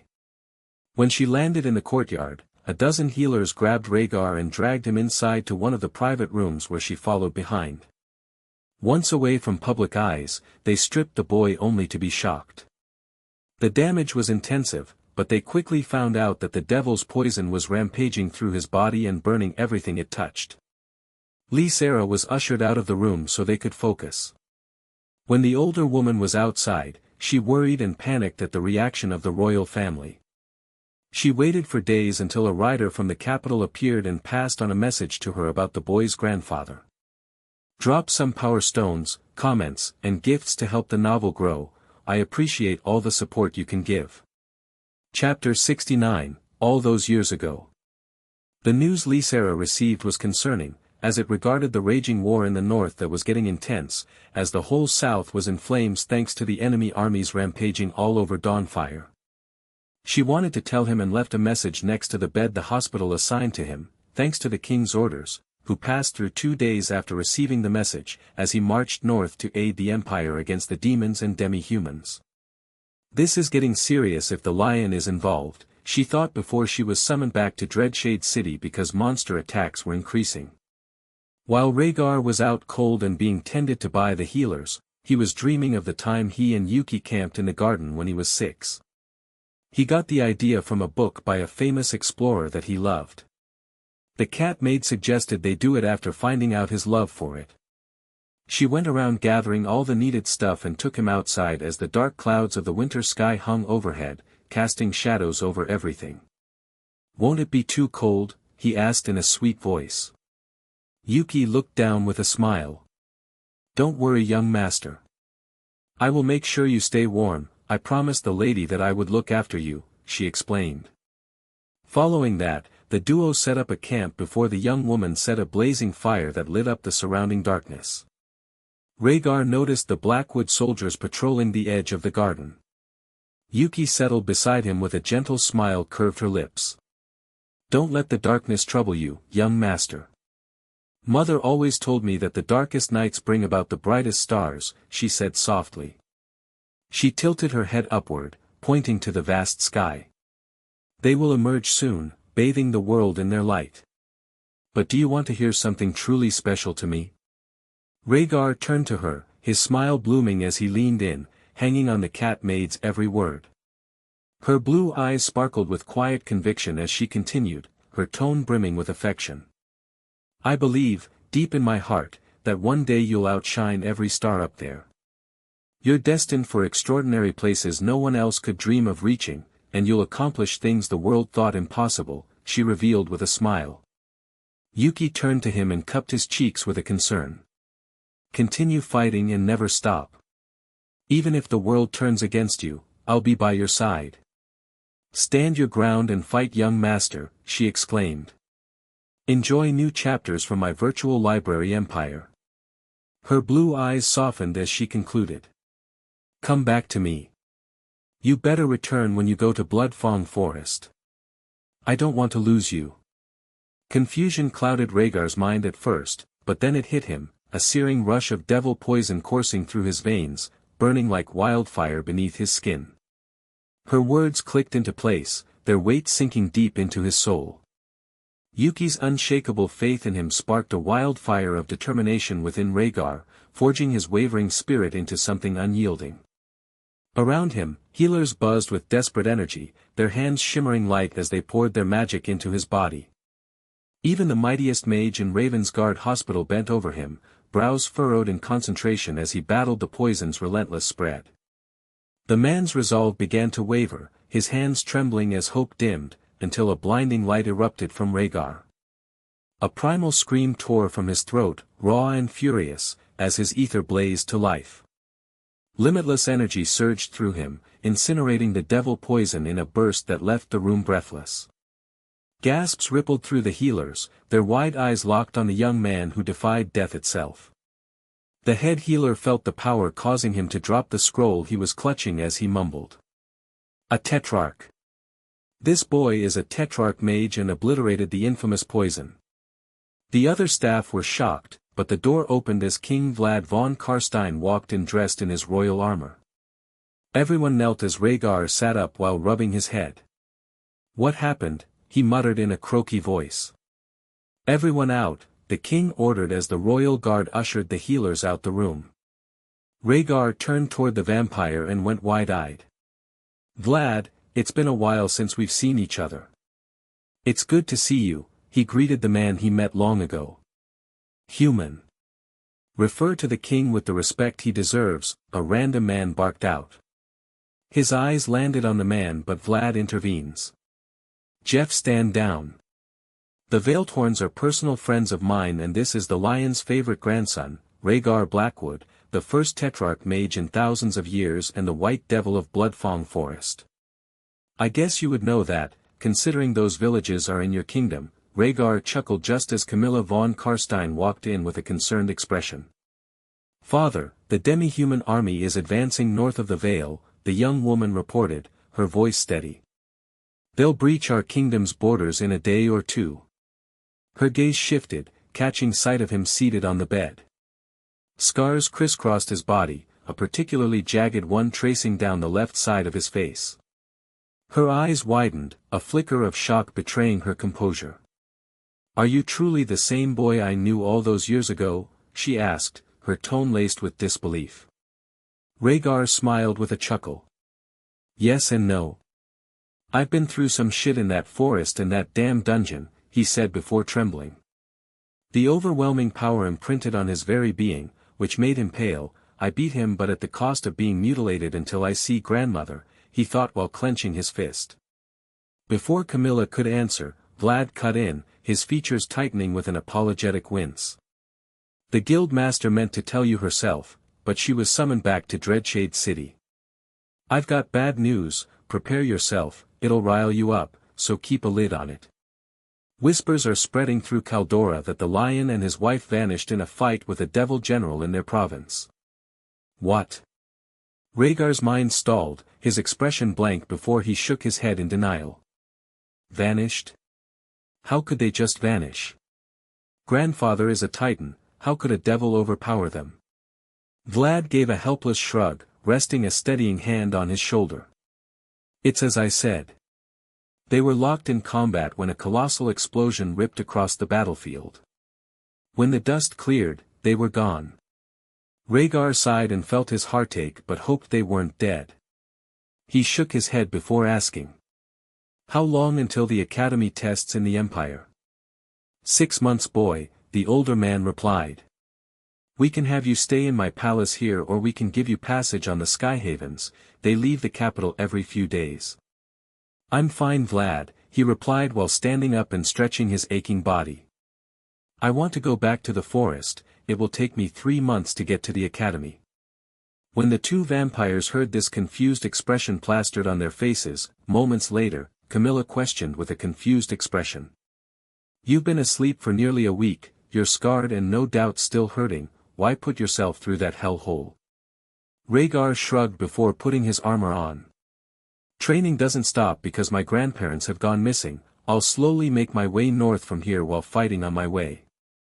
He summoned his daggers that materialized in his hands as Vlad started laughing. You're just like Griff when he was that age. Never gave up on growing stronger until he met Alicia and slowed down eventually. Yes, they are a strange couple, he replied with a chuckle. I'll be fine, I survived against all the monsters in that damn place. Plus I want to go sell my loot in Dreadshade and say goodbye to the people I met there. Vlad nodded in understanding before getting ready to leave. I'm glad that near-death experience didn't dent your determination to grow stronger, just be careful on the way north. The enemy armies are pillaging the land and attacking caravans on the Kingsway. Fighting bandits and rogue soldiers is easier than that devil lord, he replied with a shiver. That thing was powerful and took a direct hit from one of my strongest spells. Following that, the older man said his goodbyes and left the room, but Camilla stopped, causing Vlad to comment. I'll wait out, Cam, be quick. When he walked out, the young woman turned to him with a smile and bowed her head. I apologize for doubting you back then, Rhaegar. When father told me you were in Ravensguard City after fighting a devil lord, I was impressed, she said in a friendly tone. No need to be sorry, I was just a kid back then with no experience of the world until I arrived in Bloodfang Forest, he replied while the two of them walked out of the room. I was going to lose, but thanks to my special ability, I saved myself and killed the devil. Drop some power stones, comments, and gifts to help the novel grow. I appreciate all the support you can give. Chapter 70, Hero in the East. Rhaegar and Camilla were walking through the hospital. The vampire woman suddenly asked with a raised eyebrow. Special ability? Mind telling me about it? He chuckled before answering with a cheeky smile while stepping outside and feeling the cold air brush against his skin. Maybe I can tell you when we meet again. I have a feeling we'll be meeting each other. The young woman let out a soft, teasing giggle, leaning in close until her breath brushed his ear. Try to stay alive until then, she whispered, her voice dripping with seduction. If you manage it, I might just let you take me on a date, to catch up properly. A shiver raced down his spine as her exotic accent curled around her words, leaving his cheeks flushed with heat. He was about to reply but she darted off to catch up with Vlad, but not before tossing him a dazzling smile that lingered like a promise. Doesn't seem like my new scar puts her off, he thought. Raegar chuckled and started making his way to the northern gate to travel back to Bloodfang Forest. While he did this, Vlad and Camilla were sitting in a carriage, prompting the older man to tease. Didn't know you fancied the Blackwood boy daughter. I find him interesting, father, she admitted, watching the white-haired young man walk north. He may be 15 but there's something about him that no other person his age has. While Vlad teased Camilla, Raegar exited Ravensguard City and started walking north while drinking health potions to relieve some of the ache plaguing his body. After trekking for a few hours, he grew tired and could only spot a rest stop in the distance. Is this like the random inn in the middle of nowhere trope? He mused while approaching the group of buildings. This better not be a hills have eyes situation. Stay connected through my virtual library empire. Raegar noticed it was a market with several shops serving all kinds of food. Merchants and travelers were shopping, but a distinct smell caught his attention, forcing him to follow the aroma until he arrived at a stall. It was selling all kinds of noodles, which smelled delicious, and an old man stood behind the counter with a friendly smile. What can I do for you, young warrior? Maybe some of my duck bang noodles will give you a good old kick, he suddenly spoke in a cheery voice. He approached the stall and sat down while lowering his hood. Give me the largest portion. Do you sell drinks? I'm bored with water, it's the only thing I've had in a while. The old man chuckled as he took out a dark bottle and spoke. This is sake, a creation of the sword hero in the East. Raegar's eyes widened in shock. Hero in the East? Who's that? He asked while taking the offered bottle. Yes.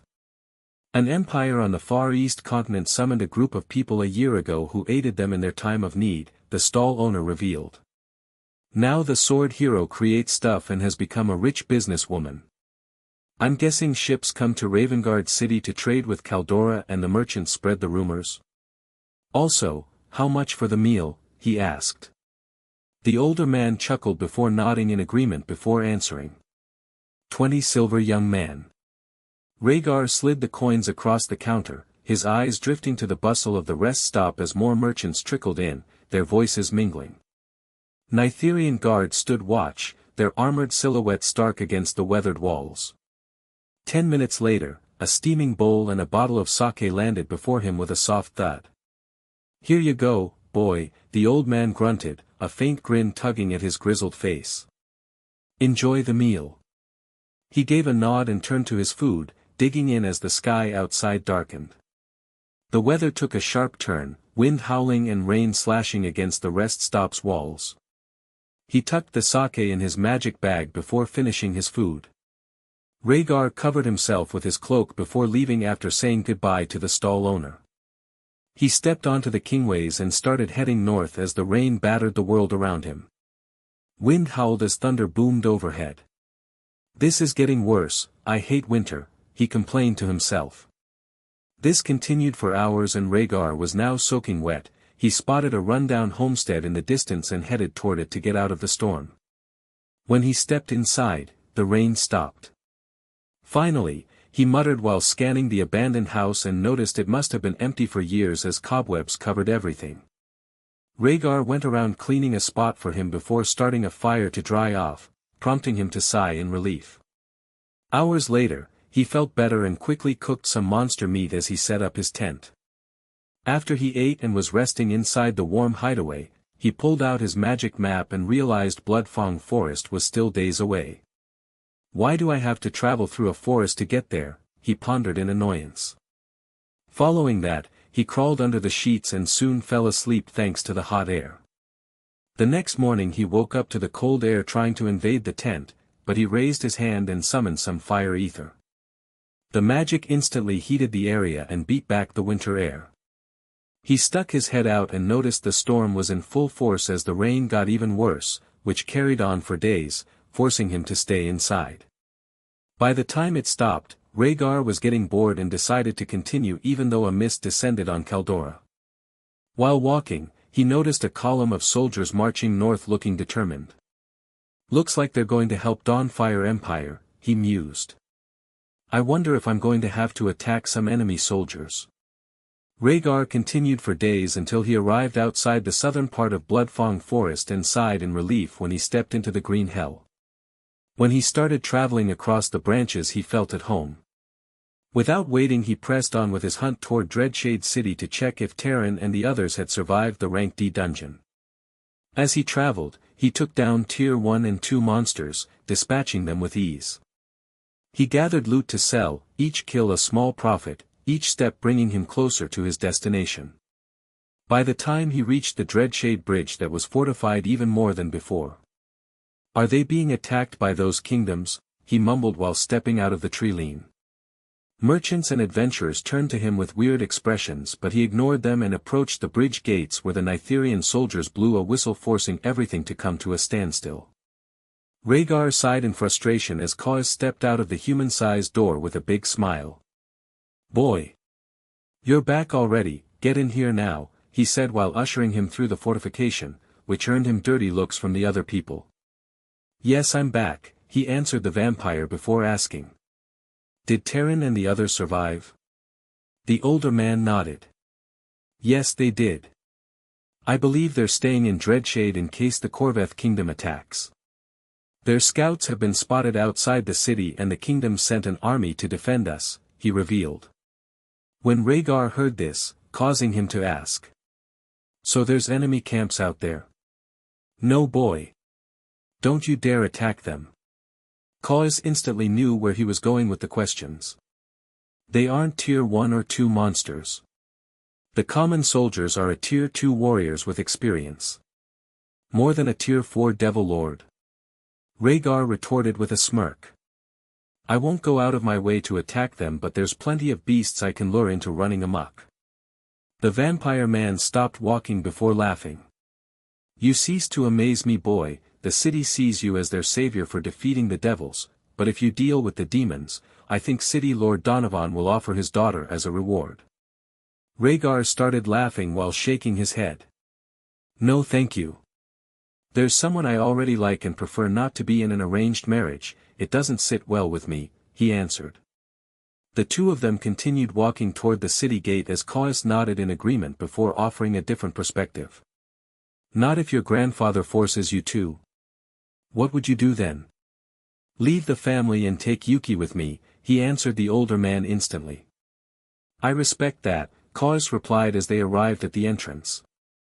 Raegar noticed even more soldiers on the walls with dozens of war machines.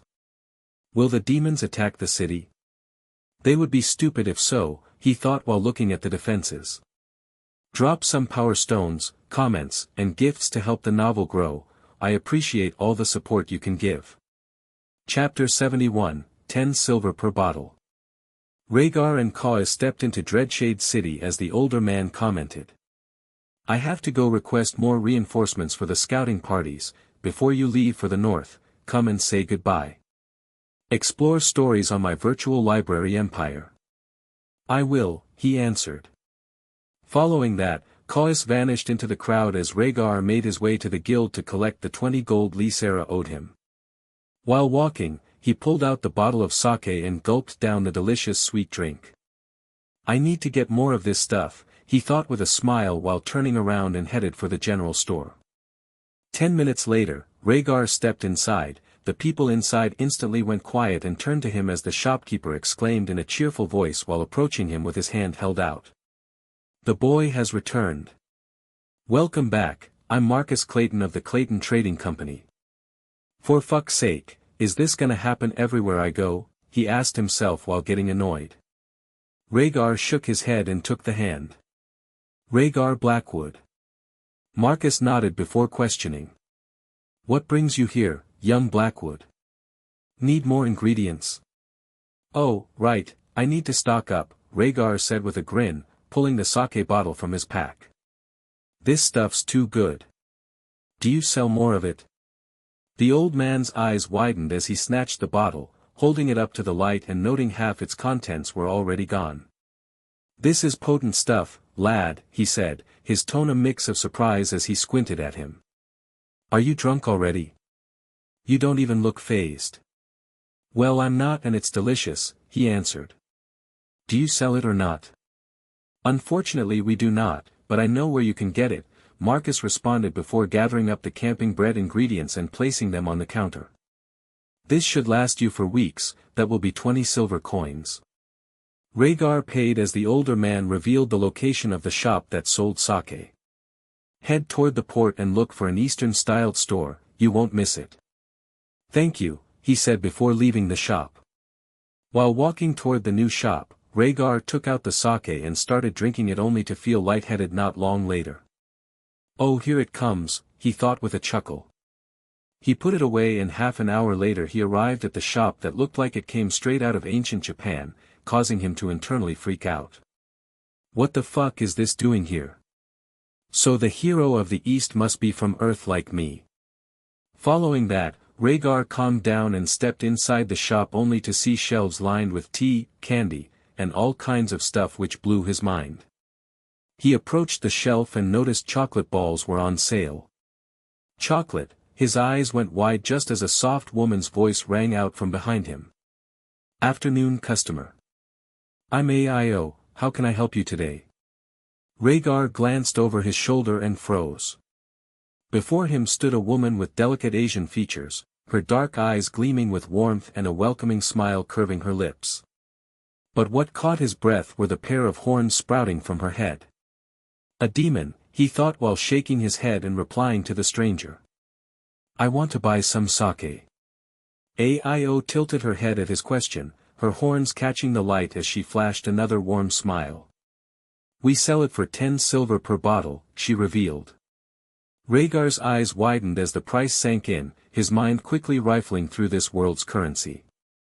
100 copper gets you a silver, 100 silver makes a gold, and 1,000 gold is a platinum coin, the rarest of all, he recalled. Following that, he took out 4 gold because he wanted to stock up. Can I get 40 bottles please? He asked. The older woman's eyes went wide but she quickly composed herself and nodded with a sweet smile. Yes. Come to the counter while I organize your purchase. He agreed and made his way over after giving Aoi the coins. He sat down and leaned back but the soft cushions caused his eyes to feel heavy. Don't fall asleep here, he scolded himself. Raegar shook his head, brushing off the distraction, and pulled out his weathered copy of the Caldora history. He flipped to the section on the region he needed to travel through, delving into the southern reaches of the Dawnfire Empire. He read about sprawling grasslands, dense forests, scattered woods, and sprawling farms. But his gaze snagged on a passage about the warring nobles, their feud staining the pages with ink and blood. Why are they tearing each other apart, he wondered, brow furrowing. And what's the Empress gaining from this chaos? Then it clicked, his eyes widening with realization. She's keeping them preoccupied, pitting them against one another so they don't stir trouble for the rest of the realm. Following that, Raegar continued reading until he came to the Blackwood County, home to the growing Southwood which his family had been building into a trade city with the help of the royal government. 10 minutes later, Aoi returned before waving her hand and all the bottles appeared on the counter. Here you go young master, 40 of our best, she spoke with a smile. Raegar rose to his feet, stowing the bottles in his pack with care before taking a swig from the half-empty one in hand. He stepped out of the shop, the fiery hues of sunset painting the sky as he trudged toward the guild. A yawn escaped him, the relentless travel and combat finally wearing him down, his body protesting even as his mind pressed on. Raegar stepped inside the guild only for things to go quiet like the general store. This is getting tiring now, he internally sighed. Raegar walked toward the counter where Mary was sitting with wide eyes and a horrified look as she stood up. "What happened to your face?" she exclaimed. "Thanks to having a hood up, no one could see," but he replied. "Take me to Sylvara, I need to rest and can't spend too much time here." The young woman nodded before leading him to the guild master's office while the other adventurers gossiped. When the duo arrived, Mary turned to him with a concerned expression. "Wait here and I'll send her a message." "Okay," he said. As he entered, Raegar's gaze caught on a mirror hanging on the wall. Curiosity tugged at him, he hadn't properly seen his face in ages. Stepping closer, he froze, a jolt of shock ripping through him. A hideous, jagged scar clawed its way down the left side of his face, stretching from chin to hairline.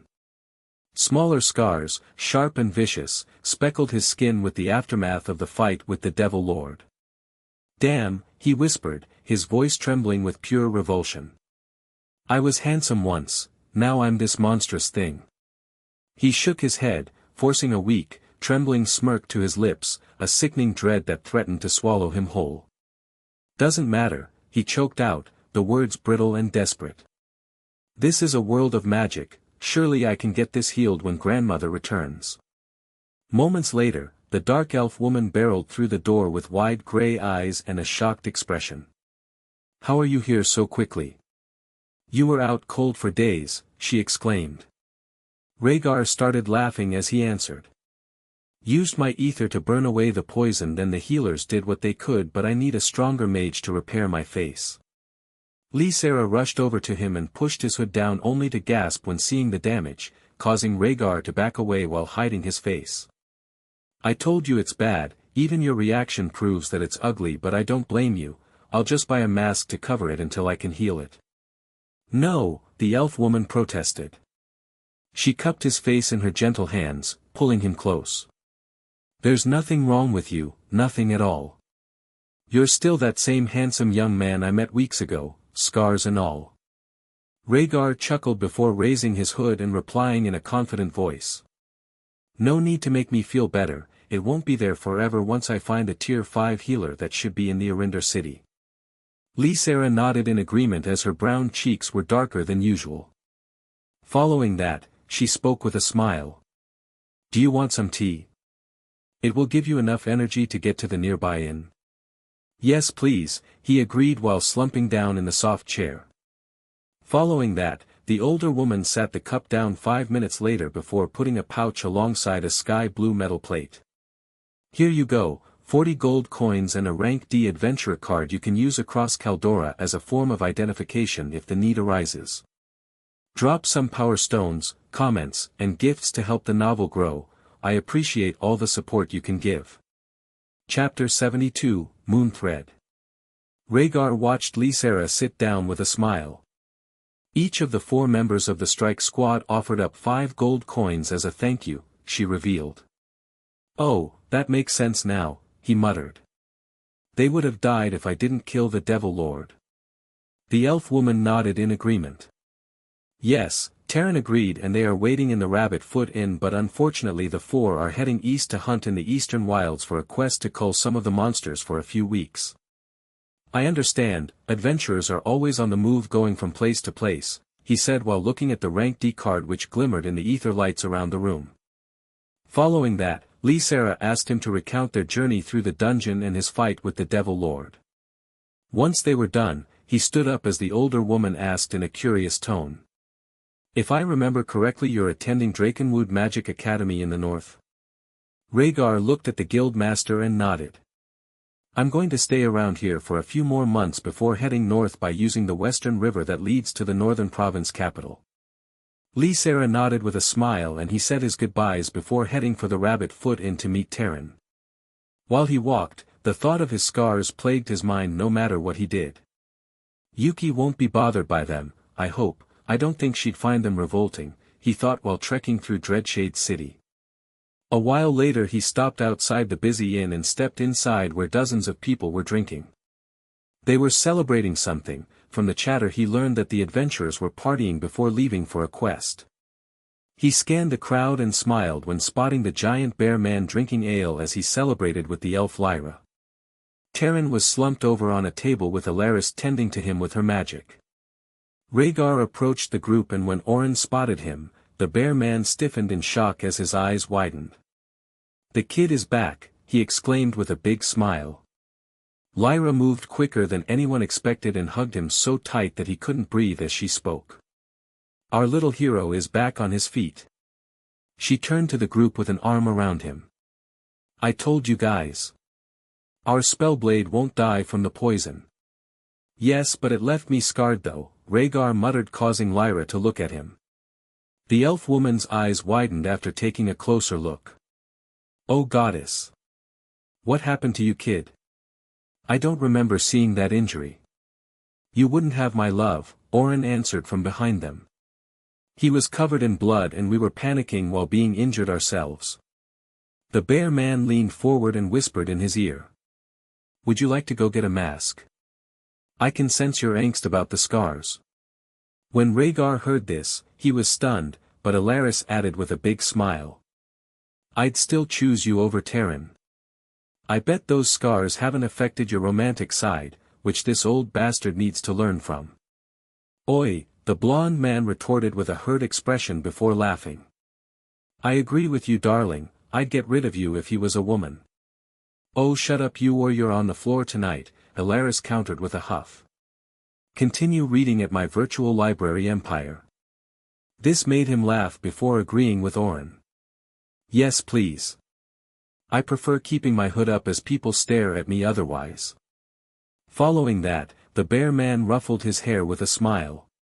"Come on kid, I know a place we can go." Moments later, Raegar was walking down the main street with 3 tipsy adults swaying around. Alaris and Lyra were hanging off Terran as he supported the 2 women, leaving Orin to chuckle. "He's too soft on them," he revealed. "I guess you heard of our quest in the east." "Yes, monster killing in the eastern wilds," Raegar answered. "The creatures in Bloodfang are under control thanks to me." "Well, the ones that wander too close to the bridge." Orin laughed when hearing this but nodded in agreement. "Yes, you're right there. Lysera and the city lord were impressed. I think they're planning a reward before you leave for the north." "How did you know?" he asked with wide eyes. "I remember you mentioned Drakenwood Academy during our run through the 6th floor," the bear man responded. "And it's half a year until the entrance tests." Raegar chuckled when hearing this but nodded as the group turned onto a side road. "Sorry I forgot about that, but yes, I'm staying here for a couple more months before following the Western River until reaching the Blackwood County, where I'll check up on my family before continuing north." Following that, the group followed Orin for 20 minutes until reaching a closed shop that he started banging on. Moments later, a woman appeared. "Who's banging?" "We open in the morning, you bastards." Everyone laughed but the bear man answered. "Hello Belinda. I need a favor for a new friend of mine, it's serious otherwise I wouldn't have come." "A new friend?" she muttered before spotting him standing beside the bear man, before opening the door while hissing. "Come in, but if Terran wakes the children I'll beat his ass again." When he stepped into the building and soon realized he was in the living quarters of a shop. The door closed as Belinda turned to him with a serious expression. "Remove the hood, boy. I've seen worse in my time creating stuff for mages." Raegar sighed before doing as she asked, causing the bear woman to nod. "Deep scars that show bone, was it devil poison? Maybe southern viper venom?" "Devils," he answered while getting angry, forcing his aura to momentarily show itself. "Whoa kid!" Terran exclaimed with a concerned expression as Belinda shivered. "Control your aura." The bear woman patted his hand with a reassuring look on her face. "We all hate them, boy, but I'm here to help you," she spoke in a soft voice. Raegar nodded before controlling his aura that stopped everyone sweating. "Sorry about that, my hate runs deep for those vile beings." "I understand, now stay here and wait while I bring you the perfect mask," Belinda answered. Moments later, she walked off as the others were watching until Orin suddenly commented. "My sister runs Moonthread, a well-known battle enchantment shop in southern Caldora. Many want her creations, but they have to go on a waiting list. Raegar looked at the big man and nodded before curiously asking. Why are you doing this? Wouldn't it be expensive? Don't worry about it, kid, Oren responded dismissively. Just take it as a thank you from me, plus it will make you feel better once you can hide those scars. Following that, Belinda returned minutes later holding something covered with a cloth. Here you go, boy, no one else likes this thing as it creeps them out. What does it do? He commented with a raised eyebrow. The bear woman nodded with a smile. It gives everyone the creeps who's picked it up, she said. Moments later, she unwrapped the object only for him to see a plain white mask with 2 eye holes. He picked it up only to feel a pulling feeling prompting him to put it on, which instantly stuck to his face. He panicked but soon calmed down when seeing the auras of the 5 adults glowing around them, making him think curiously. Does this thing let me see people's ether amount maybe? Raegar shrugged before Lyra commented. It hides everything and makes you feel even more mysterious now. It creeps me out, there's no features, markings or symbols, Tyrion added. It's just plain but gives off weird vibes. The other 2 agreed, but Belinda explained while looking visibly relieved. People could feel that thing in the box I kept it in, but I'm glad it doesn't scare him. Thank you for this, Raegar thanked the bear woman. It's the least I can do for the white devil, thanks to you my materials have gotten cheaper so I won't complain, she responded with a smile. Following that, Tyrion and Oren dragged him back to the inn before drinking more as the night went on. Raegar grew tired and got a room to rest for the night, as he started drinking the sake, which caught the adult's attention. Where did you get that, kid? The big bear man asked, trying to swipe the bottle. Raegar avoided his clumsy grab and smacked his hand. Get out of here, this cost me 10 silver and you'll drink it in 1 mouthful, he protested. Everyone laughed, but soon enough they collapsed one by one until it was only him and Lyra still awake. The elf woman looked at him with a smile as she spoke in a slurred voice. You're a good kid, Ray, quiet and mysterious, but you're one of the honest ones. Chapter 73, Vera Trading Company. Raegar opened his mouth to respond to Lyra, but before he could, she slumped forward, collapsing onto their bedroom table with a soft thud. He rose from his seat, shaking his head in mild exasperation, though the room tilted slightly from the haze of too much sake. Stumbling once, he steadied himself and shuffled toward his room, the floor creaking under his unsteady steps. Reaching the bed, he all but fell into it, the world still spinning faintly as he sank into the covers. The next morning Raegar woke up early only to hear a boom of thunder above, forcing him to climb out of bed. He shivered when the cold air brushed against him while thinking. Now let's get ready for the day. After dragging himself from bed, he staggered to the inn's bathhouse, where he soaked away the lingering sake in the steaming water. Refreshed and dressed, he stepped outside, the crisp air hitting his face just as Tyrion and the others emerged from the inn. Find adventures at my virtual library empire. Just in time, kid, the blonde man commented with a smile as he suddenly hugged him like a fun uncle. We were just about to leave, I'm glad I was able to say goodbye to you. I slept in because I drank too much and woke up later than usual, Raegar answered while pushing Tyrion away with a chuckle. I doubt this will be the last time I see you troublemakers again. Following that, Lyra and Alaris stepped forward before hugging him like mother hens who forced him to promise to be safe after making sure he was okay, while fussing over him, which made the over 2 laugh. Moments later, the bear man Oren stepped forward with a big smile, he ruffled his hair while speaking in a concerned tone. Don't go fighting powerful enemies until you become a tier 2 kid. I will be asking the merchants about you and expect to hear of your exploits. Raegar nodded. I'll be more careful, I've certainly learned my lesson, he said while pointing to his face. The academies won't allow the mask, so only use it until you know Yuki isn't affected by it, Alaris said before teasing her love. She won't be bothered by it, and if I'm wrong I'll leave Tyrion to be your mature wife. Shut up, you witch. Tyrion erupted in fake rage. I'll trade you in for one of the guild women, they are young and ripe. The blue-haired woman hit her man with her staff, which made Raegar shake his head with a laugh. Get to your mission. Stay alive until we meet again, I won't be around to kill any devils. Following that, the four adults left after saying their goodbyes, leaving him able to go hunt monsters for the next 2 months before starting his journey north. Once they were gone, he vanished into the crowd.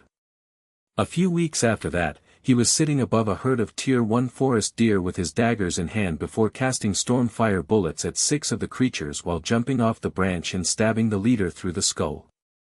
Raegar hit the ground with a thud and threw his blades into the remaining monsters, causing them to drop dead instantly. 9 deer will get me a ton of meat, now to strip them of everything valuable, he muttered. Moments later, Raegar set to work harvesting the beasts, separating meat, skins and the ether cores with practiced ease, leaving the entrails and bones, for whatever scavenging monsters might claim them. The task took just over an hour, his hands steady despite the earlier sake, as he packed the spoils into his magic bag, a weathered, hobo-like satchel. With everything stowed away, he wiped his hands and slung the bag over his shoulder, ready to move on. I need something new. Maybe I can head to Dunmara City to see if they sell any storage rings, he thought while hearing a rustling noise nearby.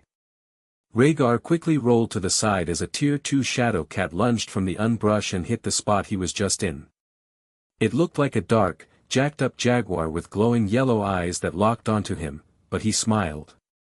He crouched down and summoned his daggers as it lunged while swinging its large paw that he sidestepped before slashing down its side, causing blood to spray everywhere as its flank was slit open. The shadow cat stumbled, but Raegar finished it off and threw one of his daggers into the forehead of the monster. It let out a death rattle before collapsing to the ground just as more of its kind appeared from the darkness. Looks like I took your dinner, he muttered as 3 of them circled him. Too bad, because I need meat and gold.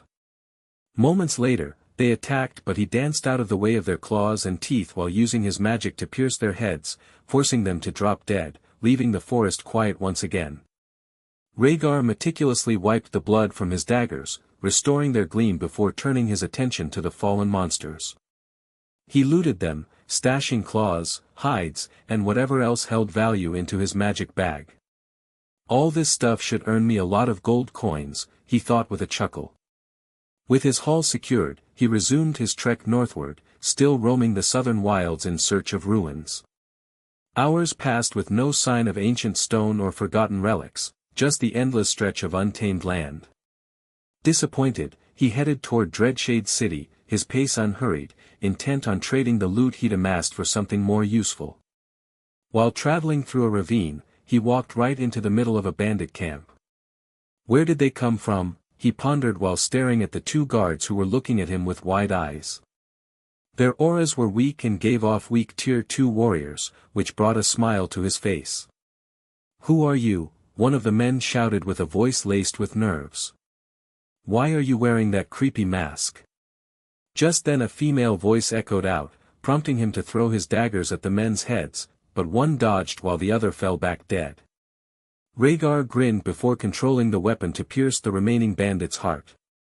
Following this, a battle erupted as more outlaws rushed in his direction, but he quickly used his speed against them. He rushed forward and ducked under a spear swipe just as he carved through the man's ribs. Blood splattered the bandits behind them, but Raegar quickly cast lightning fire blast that turned 3 of the enemies into ash. He jumped onto a barbarian-looking man and stabbed him through the chest. Moments later, he tilted his head to the side as an arrow whizzed past as the dead bandit dropped to the ground with a thud. He rolled to the side, throwing his daggers at 2 archers as they aimed at him. Afterward Raegar pressed on, cutting through waves of enemies until their leader emerged, a hulking figure radiating the aura of upper Tier 2. He dropped into a low crouch, then exploded forward, summoning his twin daggers mid-stride. With a flick of his wrists, he hurled them at the bandit leader. The man sneered, raising his blade to deflect the spinning steel, but Rhaegar's mind sharpened, his weapons abruptly shifted trajectory, plummeting downward to bury themselves deep into the leader's thighs. The bandit roared, staggering as blood soaked the forest floor. In that split second, Raegar triggered Flash Step, vanishing in a blur to reappear behind his foe and unleashed Stormfire Bullet. A crackling projectile of electric flame that slammed into the man's skull, ending the fight in a burst of searing light. When the leader dropped down he sighed with a smile. "I don't feel bad killing these scum, they deserve death." While standing there, a male voice reached his ears. "Thank you for saving us, stranger." Raegar spun around as a group of people approached from a nearby tent. The man looked to be a merchant with dark brown hair, blue eyes, and a gut that showed he was one to enjoy a good meal. Without replying he looked up and noticed it was late afternoon and realized it was going to be night soon. If they travel to the southern road the Nightwalkers will get them, we might as well stay here, he thought. Following that, Raegar spoke to the group while looting and moving the bandit bodies. "Stay here for the night. The camp will protect you from the creatures of the night, but tomorrow I'll take you to the southern road that will take you to Shadowmere town." The group agreed before setting up for the night, as the merchant approached him while introducing himself. "Hello, stranger. I'm Cashin Vera, owner of the Vera Trading Company. We're newly established but growing bigger all the time. In the future I plan to lead an expedition to Azuthra." Chapter 74, Until We Meet Again. Raegar looked at Cashin with a strange look before returning the favor. "I'm Raegar Blackwood. I'm currently training in Bloodfang Forest. You were lucky I came alone when I did." The older man nodded and stuck his hand in his pocket while handing over a pouch and gold plate. "I have 10 gold coins and a Vera pass.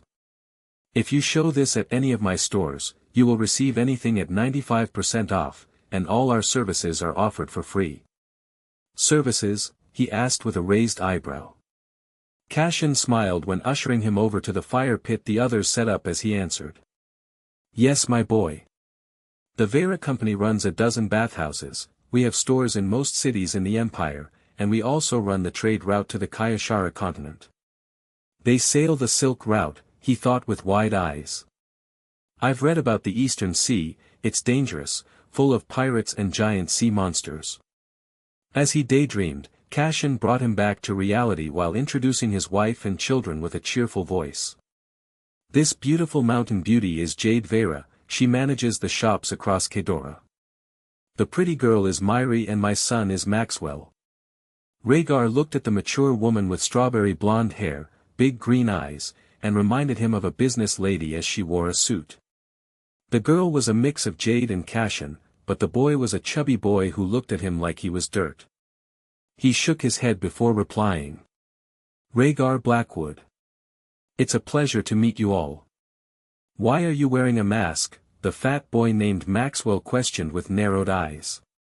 "None of your business," he replied before walking away to find a tree to sleep in. By the time the sun set, Raegar was eating campfire bread while watching the stars lighting up the world and finished the food. Once that was done, he got comfortable and started gathering.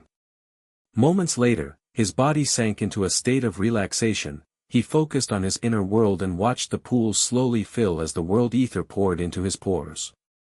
He felt the deep exhaustion settle over him but he ignored it. A few hours later, Raegar sensed a stirring within him as his 8 pools brimmed with energy.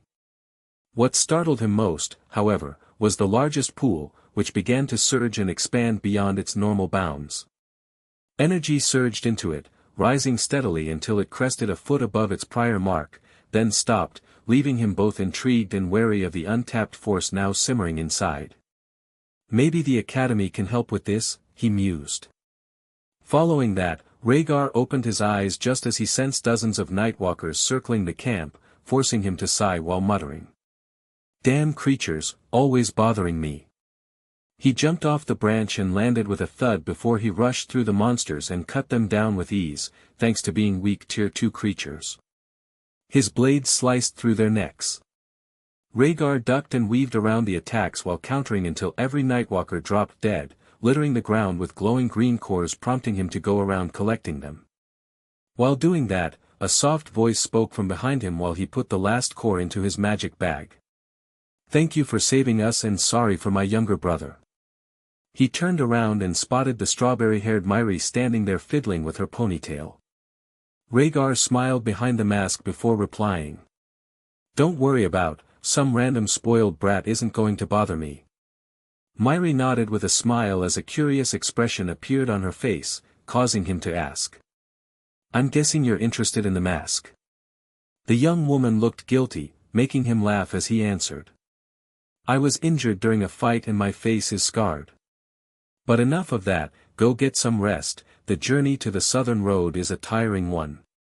She dipped her head in a quick bow before hurrying back to the camp where her family were, leaving Raegar alone in the fading light. He wasted no time pitching his tent with ease, then slipped inside. Time for some sleep, he mumbled while yawning.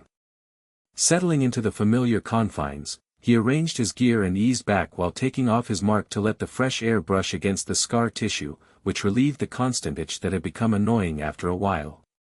Raegar brushed it aside, choosing instead to surrender to his exhaustion as he was nestled into the comfort of his tent.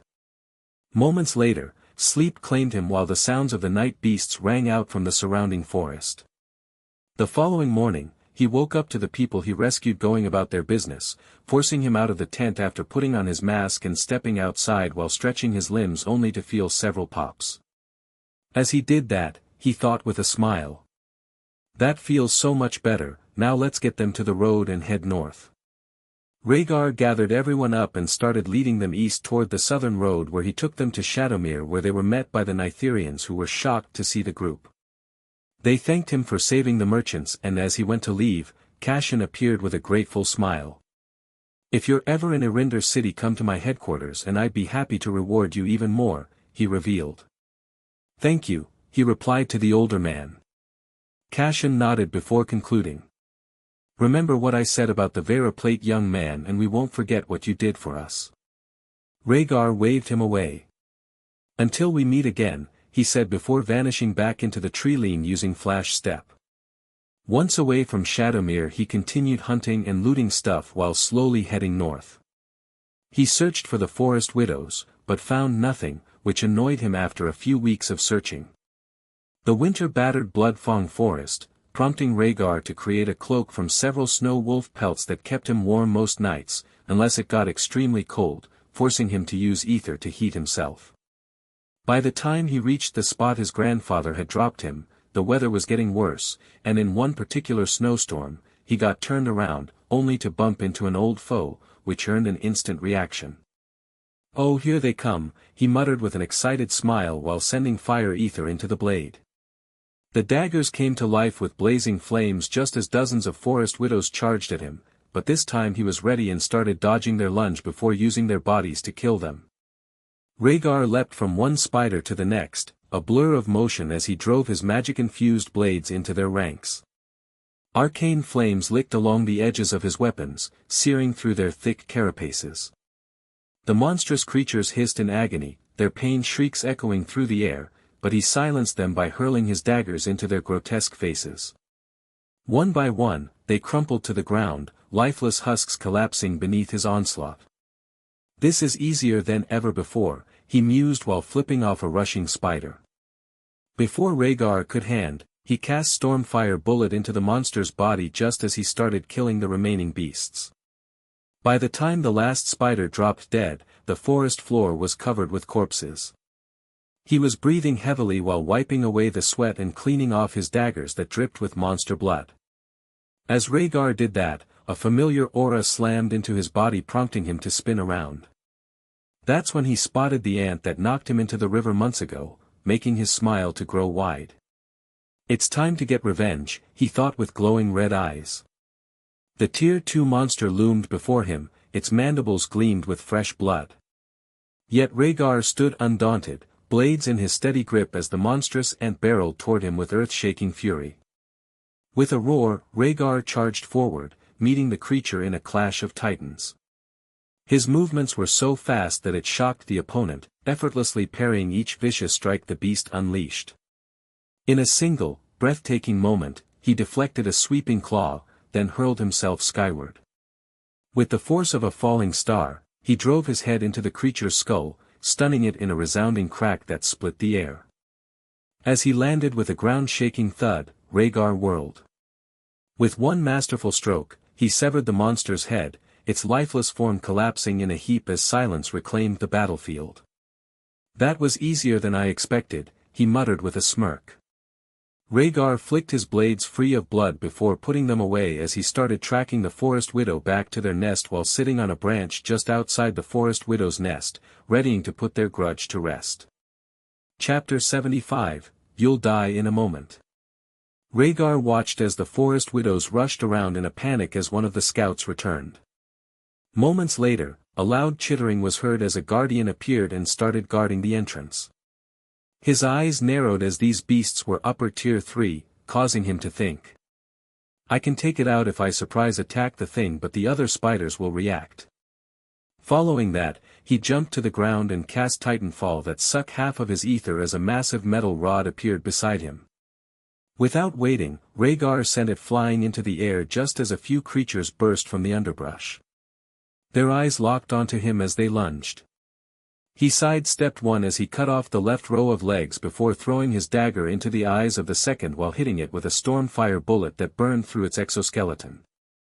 Moments later, the guardian appeared opposite him, making Raegar gulp before running as he redirected the Titanfall spell to fall on top of the giant spider. As the projectile hit the monster, a massive explosion erupted. The shockwave sent him flying through the underbrush, forcing him to cast Flash Step to appear below a nearby tree. He jammed his dagger into the bark which kept him rooted to the spot as the shockwave died out. Raegar stood up and made his way towards the forest widow guardian where he saw a massive crater covered in blood. "Nice, I killed it without too much effort," he thought with an excited smile. While scanning his surroundings, he glimpsed the entrance to their colony. He started toward it, but before he could reach the threshold, a monstrous spider lunged from the shadows, its spindly legs snaring him in an iron grip. With a brutal yank, it dragged him into the pitch-black tunnel. His head slammed against the jagged stone as they descended, the impact knocking him out cold. The queen hauled his limp form deeper into the darkness. By the time Raegar woke up, he realized he was in the heart of the forest widow nest, surrounded by the creatures. Just then a mature woman's voice echoed out in rage. "Fight me, intruder. You killed plenty of my children and now I want to return the favor."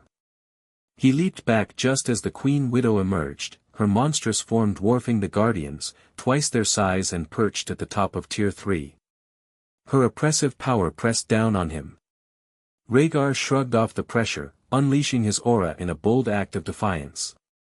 It erupted outward, slamming into the monstrous queen's presence with ferocious intensity. The queen widow responded with a piercing hiss, then lunged at him with startling speed. "Oh shit," he exclaimed before reacting. Not wasting a moment, he summoned his daggers, their edges gleaming as he infused them with crackling fire and lightning. With a flick of his wrists, he hurled the charged blades toward the creature's legs, aiming to cripple her advance. It quickly jumped to dodge the attack, but he sent the weapons hurtling toward its underbelly. When they connected, an explosion erupted which sent the giant monster flying off to the side. The queen widow crashed to the ground, her legs buckling under the assault, but a swarm of smaller forest widows surged forward in her place. Hissing venomously, they lunged at him, their claws slashing through the air. He reacted in an instant, parrying a flurry of strikes with his daggers, sparks erupting with each clash of metal and chitin. With practiced movements, he cut down the beasts, their bodies dropping lifeless around him. "Not enough. I need to kill even more," he exclaimed while cutting down a dozen monsters by using their bodies as springboards for more strikes. Moments later, his heart pounded as a swarm of spiders joined the fray, their chittering legs a tide of nightmare fuel. With a defiant snarl, he thrust his hands outwards, summoning hydra blades made from deadly lightning ether. Just as the monstrous spider queen launched herself toward him, fangs dripping with venom, Raegar unleashed a roar and hurled the blades at the beasts. As they flew, he charged headlong into the chaos, commanding the lightning weapons with skill. They danced through the air around him, a deadly storm of light and fury, slashing apart the lesser spiders in sprays of ichor as he closed in on his towering foe. He stood face to face with the queen. A wild, manic grin split his face as he leveled a dagger at the monstrosity. You're the final hurdle between me and freedom from this cursed forest, he bellowed. I'm going home, and you'll die here, tier 3 or not. Your core is mine. The queen reared back as she unleashed an ear-splitting screech that shook the cave. Undeterred, he smirked and sent his hydra blades spiraling through the air, their electrified edges sinking deep into the creature's spindly back legs. Fusion overdrive, he roared, his voice a battle cry that echoed as he launched himself at the beast with blistering speed. The sheer force of his charge shattered the sound barrier and cracked the stone beneath his feet, a sonic boom rippling outward as he streaked toward the queen.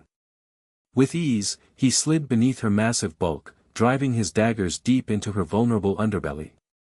In a flash, he unleashed lightning fire blast, a torrent of searing, electric flame that erupted inside her. The monster's agonized scream tore through the air, as he used flash step to appear high above. Raegar plummeted toward the queen, but she retaliated with a swing of her front leg. He threw up his arms to block, a jolt of searing pain exploding through them as the impact launched him backward, crashing into a nearby stone wall with bone-rattling force.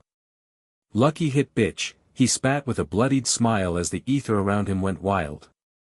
Dust and debris rained around him as the lesser forest widows, trembling in terror at his power, abandoned their queen and fled.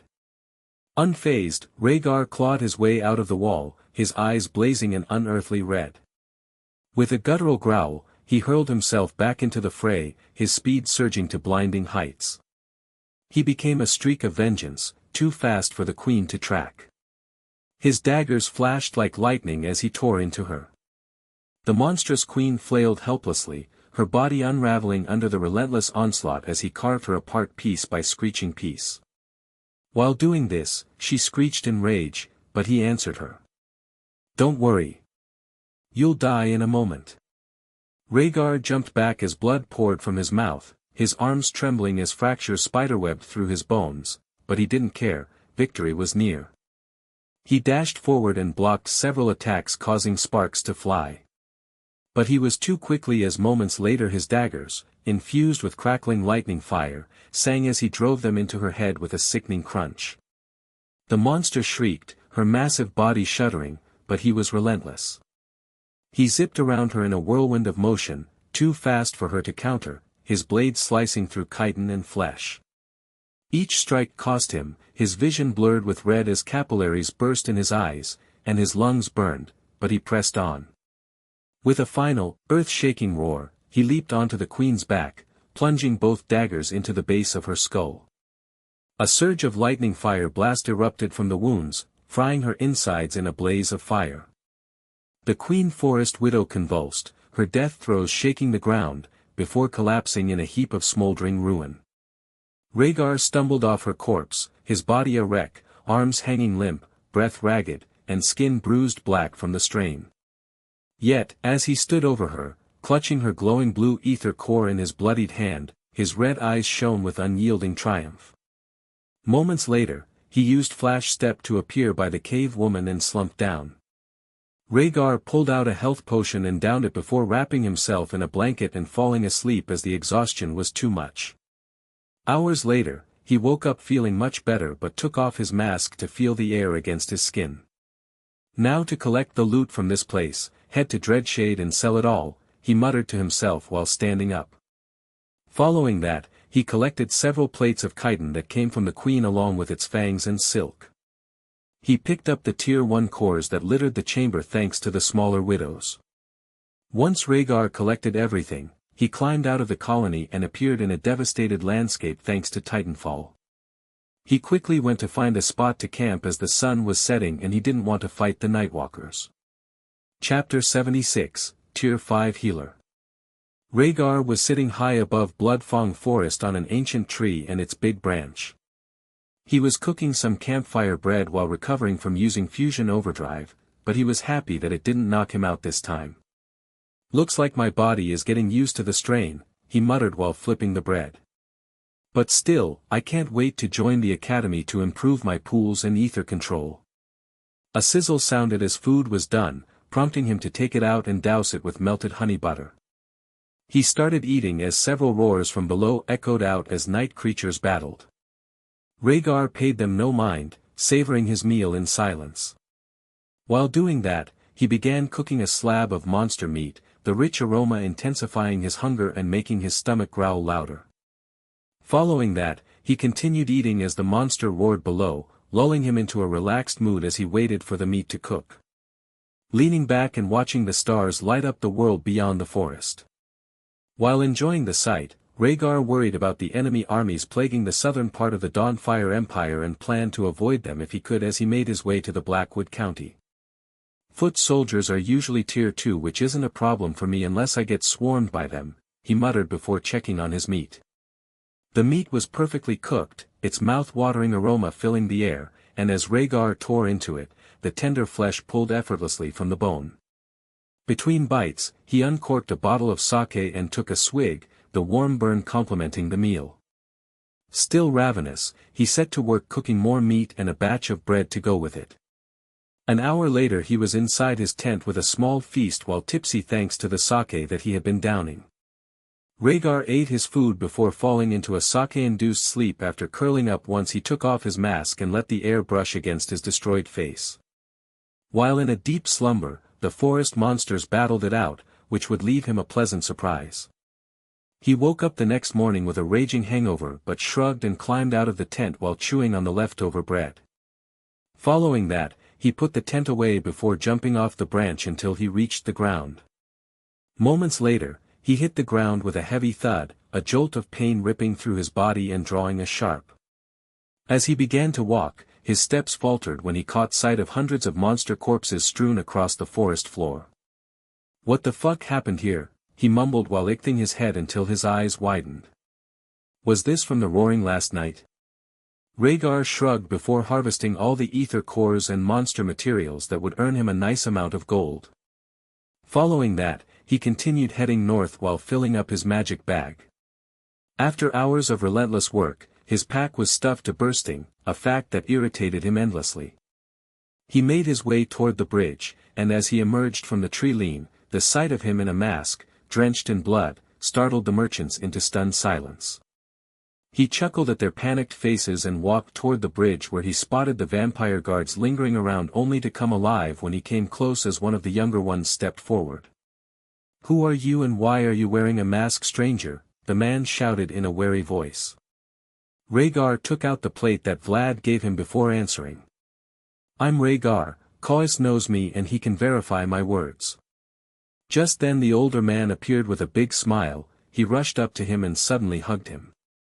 "Thank you for saving the city, boy. My family lives next to the dungeon so we would have been the first hit." "Enough of the touching, Caius," he said while backing off. "I'm covered in spider blood and stink like a rotten monster." The commander laughed and commented about the mask with an apologetic expression. "So the rumors are true, the Devil Lord injured your face." Raegar waved him away while ignoring the stinging scars. "Yes, but it doesn't matter as I can get it healed eventually. More importantly, I need to sell my stuff to the guild before heading north. I've cleaned out this part of the Bloodfang forest and the monster war finished off the rest," he said.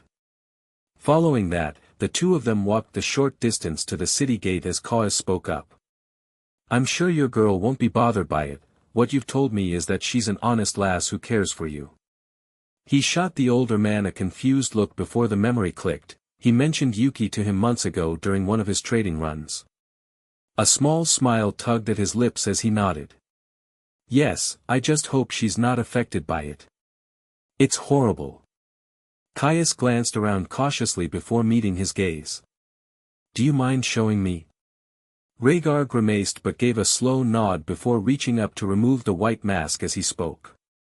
"I don't mind because I know you and I won't see you for a while once I leave Dreadshade." Following that, when it was off his face the cold air bit at his exposed skin, sending a slight shiver through him. As the older man took in the sight, his face paled, eyes widening in shock. "Bless the goddess," the older man muttered. Without hesitation, he slipped the mask back on, his voice calm yet laced with bitterness. "I told you, the devil disfigured me and it was bad, but no need to look at me like I'm a monster." Following that, Raegar stopped talking just as they reached the city gate. Caius looked at him before speaking in an apologetic tone. Sorry about my reaction, I was shocked that you survived such an injury, but there are mages in the Empire that would be able to heal it. Yes, my grandmother and one of my aunts, he replied, a faint smile hidden behind his mask. Until we meet again, Caius Hawk. Thanks for all your help. Before the older man could respond, Raegar turned and melted into the bustling crowd, his figure disappearing like a shadow in the shifting sea of people. Without hesitation, he made his way toward the guild. After 20 minutes, he reached the Adventurers Guild and stepped inside only to spot Sylvara speaking to the other receptionists. He approached the counter where Mary was, which caught the young woman's attention. Her eyes widened before speaking in a worried voice. Raegar. I'm glad you're okay and found a good mask. Yes, it was a good find thanks to Orin, but I'm here to sell all the monster materials and ether cores. I want to empty my magic bag for the journey north. When the dark elf heard this, her gray eyes widened before shaking her head and suggesting. Come to my office, I'll have the staff sort out your loot, while you clean up in the guild showers. Raegar chuckled as the three headed to the guild master's office where he shocked the two after emptying his bag. Mary's eyes bulged before sucking it into a storage ring when the older woman spoke. Take it to the material room and set it as a high priority. After the young woman left, he was shown to the showers where he cleaned up and put on some fresh clothes. Once he felt better, he returned to the room, when stepping inside Sylvara suddenly embraced him, catching him off guard. In a hushed tone, she whispered, Thanks to you, my job is secure, and headquarters is happy with what we've accomplished. Oh, you're welcome, he said while feeling his cheeks go red. I'm glad you haven't lost your job. When Sylvara heard this she smiled before freeing him and reaching for the mask, but Raegar stopped her. What are you doing? He asked with narrowed eyes. I want to see that handsome face of yours, she said softly. You know your scars don't bother me. He hesitated for a moment before nodding, allowing her to gently remove the mask. As soon as it was off, she leaned in, studying his features with an adorable expression, her gaze filled with curiosity. I've been reading up on the devil poison that caused this and many people have recovered from such wounds, she revealed with a smile. We're going to need a tier 5 healer. We? Raegar questioned. Sylvara nodded, her glowing gray eyes fixated on his scars as she traced a finger gently across the skin. I'm going to help you find someone to heal your handsome face, she murmured. That way, I can see it more, without the mask. Chapter 77, Quick on My Feet. Raegar was going to respond, but Sylvara leaned in and pressed a soft kiss to his cheek. Heat crept up his neck, but she had already shifted gears, her voice casual as if nothing had happened. The city lord left your reward. He's gone off to battle with the king. He didn't know how to react once she kissed him, all he knew was his cheeks were going red, forcing him to put the mask back on before replying. What did he reward me? Moments later, she sat down in her chair with a smile as she slid something across the table while speaking in an amused voice. Have a look, I dare say you'll love this gift. Without waiting, he opened it only to see a silver ring, but thanks to his senses he could feel the ether radiating off it. Raegar picked it up as the dark elf revealed. A magic storage ring the Lord had made for you in the capital with the blessing of King Vlad. He wanted to make the reward worth the deed. Sylvara continued in a cheerful voice. Put it on and channel some of your ether into it so it can register to you, she instructed, watching him with those glowing gray eyes, sharp with expectation. Raegar picked it up and slipped it onto his left hand before sending some of his energy into it, and he felt a slight sting, causing the elf to comment with a smile. It accepted you as the owner and no one else can access it apart from you. Oh cool, I needed something new, my bag was getting ruined thanks to the forest, he said with wide eyes as he tried to store the magic bag his grandfather gave him, and when it vanished he got excited. Sylvara beamed, her gray eyes sparkled with delight as she spoke. Great! I told him you'd appreciate something more practical than another dagger, your ones seem good enough for now. He summoned the dark blades that have been through a lot with him, but he agreed with a nod. You're right, these are tier 2 weapons and will last until I become tier 3 at the least. After that, Raegar and the guild master continued chatting. The older woman leaned back in her chair, her voice tinged with curiosity. I heard a gateway open near Drakenwood just the other day, a rank D, no less. It's got the staff all worked up. Sylvara turned around to admire Dreadshade City before speaking again.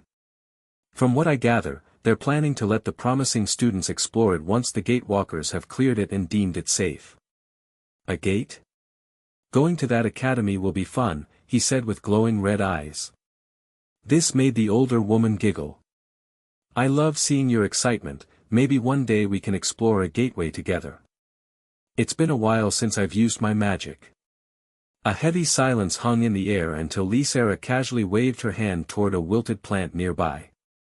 It sprang back to life, its leaves unfurling with vibrant green, only for her to repeat the gesture and snuff out its vitality once more. Rhaegar's eyes widened, a faint mutter escaping his lips. Nature and dark ether, huh? I don't mind the dark stuff, but I'm no assassin, just quick on my feet. Following that, he asked something that had been on his mind since hearing the news back in Ravensguard City. How's the war in the north going? When Sylvara heard this, she sighed before revealing. It's come to a standstill as the Corveth and Lunather kingdoms took some choke points in the south and are holding off the soldiers of the Empire. She pulled out a map of Caldora and pointed out several locations. Here at the Shadowpine Pass, the demons overwhelmed the Dawnfire defenders and took the castle guarding the road west. I believe the Empire's generals are stuck because the enemy fortified it even more. Rhaegar nodded as she then pointed at a river crossing and continued. Dawn's Hard Castle was taken by the demi-humans a few weeks back. I believe King Vlad von Karstein is besieging it from the south, but another enemy army attacked from the rear. His eyebrow rose when hearing that, but Sylvara moved onto a road that led to the southwestern part of the Duskmoor County, which was neighbors with his family, the Blackwoods. Rumors speak of several pirate bands that landed on the southwestern coast and took an abandoned village as a base to raid the Kingsway, but the Empire has been busy dealing with the wandering armies, she revealed with a smirk. What ranks are these pirates? Rhaegar curiously asked. I know the foot soldiers are tier 1 or 2. Sylvara nodded before answering. You're correct and I believe the leader should be tier 3. Interesting, he responded. I may have to clear them out while traveling north. Maybe I can lure a monster swarm toward the demons and demi-humans. When the older woman heard this, her eyes widened. You're diabolical, Ray, but I love it, she revealed with a giggle. Following that, the two of them continued talking until Mary returned an hour later carrying a large pouch of coins. When Rhaegar saw this, his smile grew wider as the receptionist spoke with a tired smile. 255 gold coins for everything. The second highest payout the Dreadshade Guild has given out. Sylvara started laughing as his eyes gleamed with greed, causing the dark elf to ask. You loot goblin, that's a good haul, but it's not all of it, is it? What about the Forest Widow carapace? Keeping it for armor when I reached Dunmara City, he revealed with a chuckle. It was on the higher end of the tier 3 scale, I bet I could find a good blacksmith that could turn it into decent protection. The two women looked surprised, but Mary responded while handing him the pouch. That's a good choice, yours is on its last breath. Rhaegar glanced down and noticed his armor was in tatters before laughing. Yes, but I've been lucky when it comes to monster injuries since it protected me. After speaking, he stood up while looking at the receptionist and spoke with a friendly smile. Thanks for all your help, Mary, but I need to leave the Nytheria Kingdom to enroll in Drakenwood Academy. The brunette nodded with a frown but quickly hugged him. You're welcome, Rhaegar, and I wish you all the best.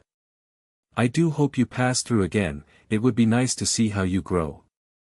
The academies are always traveling across Caldora, Sylvara commented while standing up.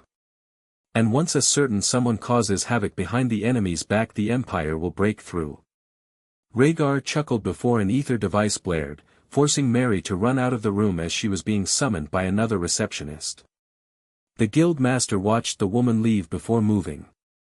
The older woman pulled him into a tight embrace, her voice softening to a whisper. I'm looking forward to seeing you again, Ray. Just promise me you'll take care of yourself, and stay out of trouble. I'll be fine, Sarah, he replied with an innocent grin. Next time we meet, how about we grab something to eat and catch up? His casual suggestion caught her off guard, a flicker of surprise crossing her face before a smile appeared as she answered. I'll hold you to that. Following that, Raegar said his farewells and made his way to the general store to buy supplies for the road. Once that was complete, he left Dreadshade City and started traveling on the Kingsway. As he trudged along the dusty road, merchant caravans rattled past, while Nitherian soldiers marched in tight formation toward some distant war. Their eyes lingered on him, drawn to the mask that set him apart from other travelers. Raegar ignored their looks and continued walking while eating some campfire bread. This was his daily routine for a week until reaching Nightshade Grove, which was a border farming village home to the Nitherian border guards. The sun was setting while approaching the fortified village that was littered with soldiers patrolling the war as others checked the merchant caravans. Raegar was stopped when it was his turn, but he flashed the gold plate Vlad gave him. When the gate commander saw this, his eyes widened as he ushered him through only for him to see a town instead of a border village. Buildings popped up everywhere with people rushing around in a panic. This looks like a fantasy town that came straight from a novel, he muttered while watching some horse-like creature with 6 legs pull along a sturdy carriage. Raegar's gaze settled on a caravan of nobles, encircled by dozens of armored guards whose sharp eyes swept the milling crowd, but it was what they were wearing that caught his eye. They look like fantasy samurai, he mused. Chapter 78, Tier 2 Fighter. Raegar shrugged it off and wasn't interested in the eastern-looking soldiers. He turned to gather more supplies before setting out toward the border, where he would be able to hunt more monsters and enemy soldiers that he hadn't come across so far. Hours later, he was closing in on the Dawnfire border after leaving Nightgrove village and noticed the charred ground where recent battles had taken place, which was a sight he grew used to as he traveled north. While traveling he was drinking sake, that he grew to love during his time in the south. I'm going to have to buy more of this stuff when I reach a city, he pondered. The sun was setting, forcing him to get off the road to find a campsite, and soon stumbled upon a clearing deep with a group of nobles calling it home. He quickly used Flash Step to appear in the branches above, as soldiers tried to surround him. Without speaking, Raegar vanished into the darkness of the woods, leaving the strangers confused, and soon enough he found a place to stay, but it was a ledge overlooking the Dawnfire grasslands. A better place than any, he mumbled. Following that, Raegar started setting up his tent before jumping to the ground below using Flash Step so he could collect some wood. Once he had an armful of sticks he reappeared on the ledge and created a fire. The flames roared to life as he pulled out some meat and started cooking before he settled down to gather ether to fill up his pools. A little while later the smell of his meal brought him out of his meditation. He took off his mask while mumbling to himself. Time to eat. Aftward, Raegar lifted the stick, tearing into the succulent cooked meat as he gazed out over the sprawling, shadowed landscape. His eyes traced its dark expanse, a restless hunger stirring within him. He yearned to strike at the enemy armies, but the question of where to begin gnawed at him, elusive as the night itself. I can travel across the southern part of Dawnfire while heading west, he pondered while chewing on the soft meat. I'll attack anything I see, I can use my magic, bombs and speed against their numbers. With a plan forming, he finished his food not long later. Once Raegar was full, he crawled inside his tent while drinking a bottle of sake which made his head spin.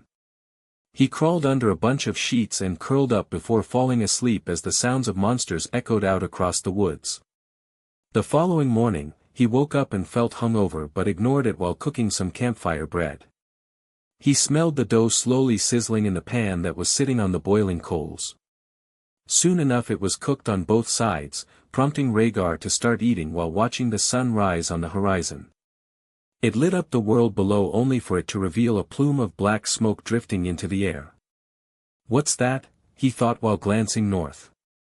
Raegar stood up and couldn't see anything else, but he packed away the tent while munching on his bread. Once everything was in his storage ring, he jumped off the ledge and cast flash step to appear on the ground with a quiet thud. He traveled toward the smoke and spotted a town in the distance being attacked by an army of excited demons, forcing him to stop on a branch overlooking their camp, which was a mile away from the settlement. "I'll use the fire bombs to cause chaos and kill the Corvethians during it," he pondered while gripping his daggers tightly. "Take out their rear before hitting them as they're distracted by the town guards." With a feral grin, Raegar yanked 5 bombs from his belt and hurled them into the demon camp. The small orbs struck their marks, unleashing a roaring firestorm that swallowed the night in chaos. Flames clawed the sky, and the unsuspecting guards scattered in blind panic, their screams swallowed by the inferno. He didn't hesitate. Spotting 2 lumbering beneath the tree, Raegar leaped from his perch, a shadow in motion. Mid-air, he spun with practiced skill, his blades flashing as they sliced through their necks, heads rolling before their bodies even hit the dirt. Following that, Raegar darted into the camp like a blur. He cut down demon soldiers left and right while using their lifeless bodies to propel himself forward like a blur. His daggers cut through armor thanks to being covered with earth ether that turned bone into dust. Raegar killed everything that moved, and 10 minutes later, the camp was now eerily quiet, which made him smile. He summoned his weapons that pierced through the general's bodyguards as they investigated what was happening. Once all the enemies were dead, he slumped onto a crate as his body shook, thanks to the fight and how much he pushed himself. He quickly drank a stamina potion that gave him some energy. Following that, Raegar went around the camp looting everything worth something and took all the soldiers' coin pouches.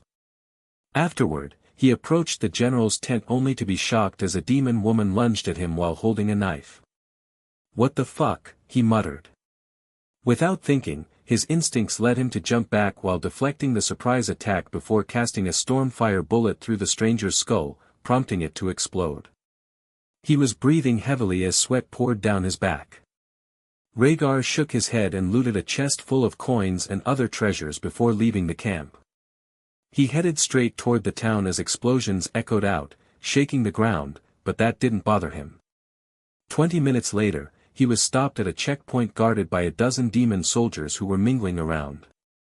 As the leader stepped forward, a dagger slammed into his forehead while another shot passed and killed the mage.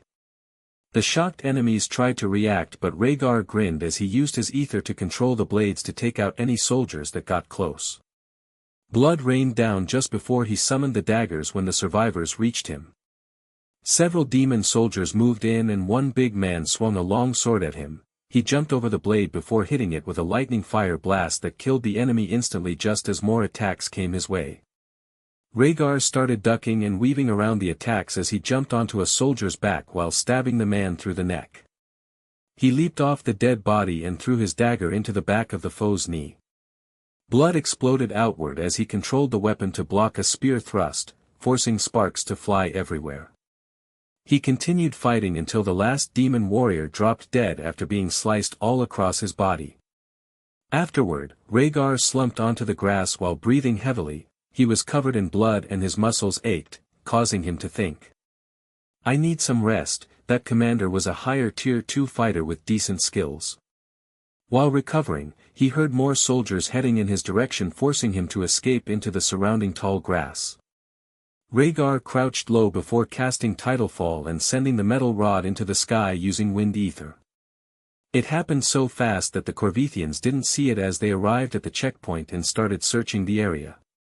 The demon commander shouted. These soldiers were killed with a dagger and magic. Search the area for the Dawnfirian assassin. Raegar chuckled before rushing toward the general's position while the spell Titanfall followed him high above. He used his spell to get close but couldn't find the leader, so he decided to attack the war machines.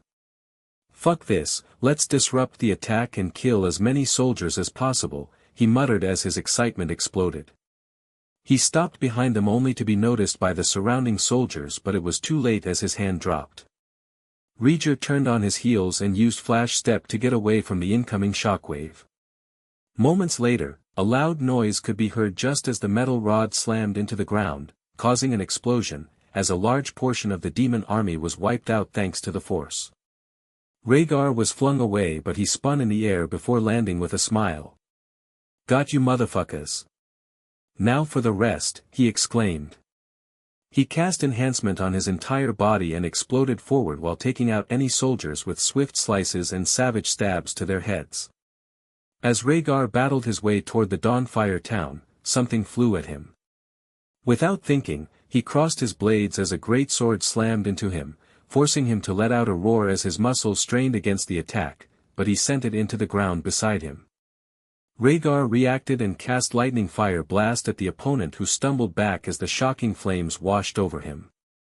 Chapter 79, His Aura Says Different. While Raegar faced off against the enemy general outside the town of Greenfield, an old friend of the Blackwoods rushed toward the wall when hearing the rumors of the siege being lifted by a single warrior attacking the Corvethian army from the rear.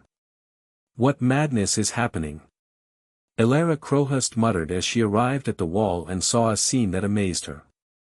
Someone wearing a white mask and wild-looking armor was fighting with the Corvethian general and holding his own as he moved so fast and hit even harder, causing the Tier 2 enemy to go on the defensive. The Dawnfirian soldiers were cheering on the warrior fighting for them. Elara watched closely as the warrior wielded 2 daggers and moved so fast that he was a blur, but it was the strikes that caught her eye. Powerful, but the aura coming off him is only Tier 1, she thought with panic. Why is he fighting an enemy nearly 2 tiers above you? To her, their ally seemed unfazed, clashing with the general in a furious dance of steel. The two traded blows, but the enemy's wild swings sliced only air as the newcomer's agility outmatched him. His daggers flashed, slipping between the gaps in the general's armor, drawing crimson streams with every precise strike. The sight ignited something fierce within her. A spark flared in her mind, and she thought in shock and horror. "It's you, Raegar Blackwood." By all rights, Elara knew he was armed only with his twin daggers and clad in battered leather armor. He should have been a smear beneath the general's foot. Yet, he wasn't. Her heart thundered as she watched him move, a blur of defiance against the impossible. The demon's blade crashed down, shattering the ground where he had stood a heartbeat before.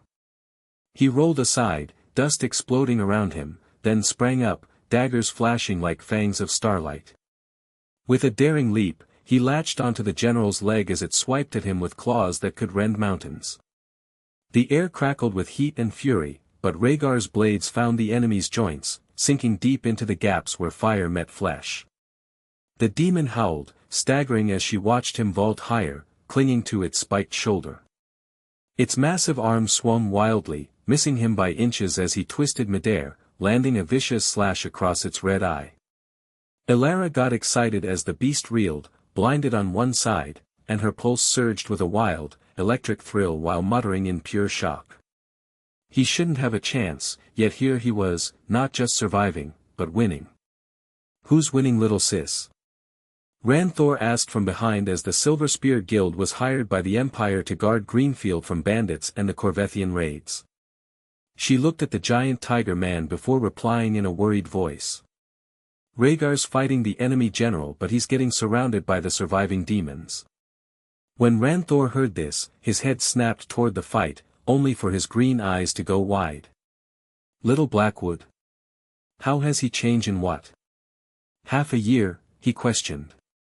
"I don't know, but he was in Bloodfang Forest as the war kicked off," she replied just as Raegar cast several spells at the general to push the enemy back.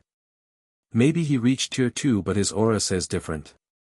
The Tiger Man gave a curt nod, his eyes fixed on the ongoing clash, a spectacle that held them all in its grip.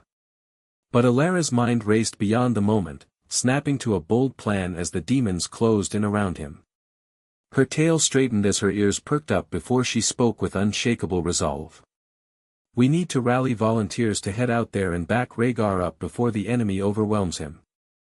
When Ranthor heard this, he nodded while glancing at the surviving soldiers that circled the young boy. "They are distracted, we can hit them from behind and overwhelm them, but it depends on if the boy can defeat the general." "You're right, I wonder why he's wearing a mask now," she muttered in concern. Her brother looked at her with a knowing smile before teasing. "Looks like someone has a crush on little Blackwood," do you think Alaric or Victoria will let him marry a woman their age? Ilara's head snapped towards Ranthor as she quickly rejected such an idea. Don't be silly, he's more than half my age and will be surrounded by young women. He doesn't need an old tiger woman who gets moody all the time.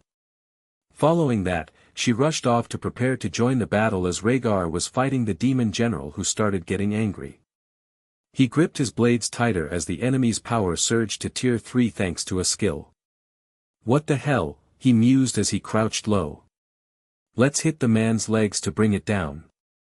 Moments later, Raegar cast Hydra blades and made them from plasma that would burn the demon general whenever it touched.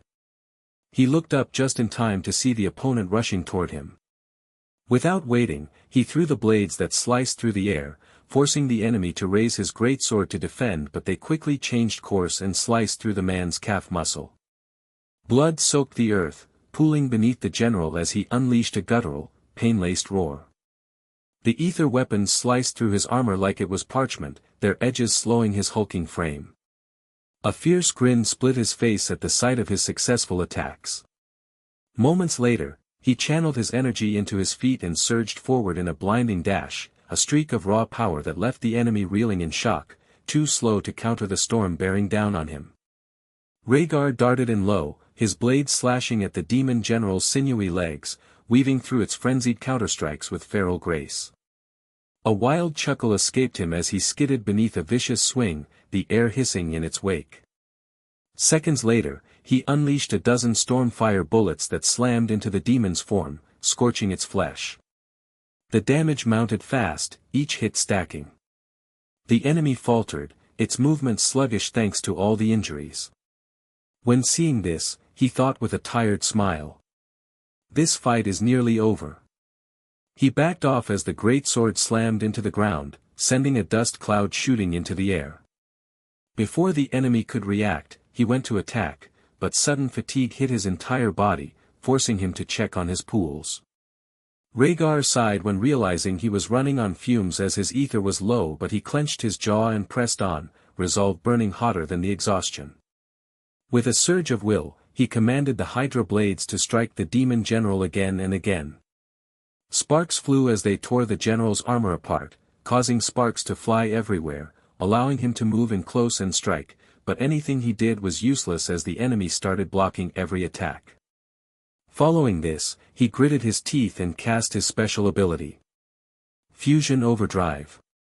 Ether flowed into his body, and this time he wasn't as injured, with his muscles ripping, forcing pain to rush through his body.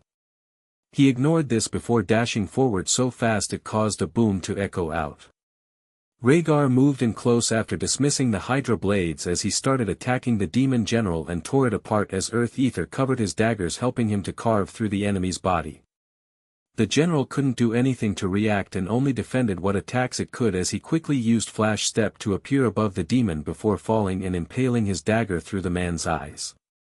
Raegar felt the general quake beneath his final blow, the monstrous form crashing to the blood-soaked earth with a shudder. But before he could catch his breath, a swarm of soldiers surged toward him, a tidal wave of steel and snarls. If I'm going to fall, then fall forward.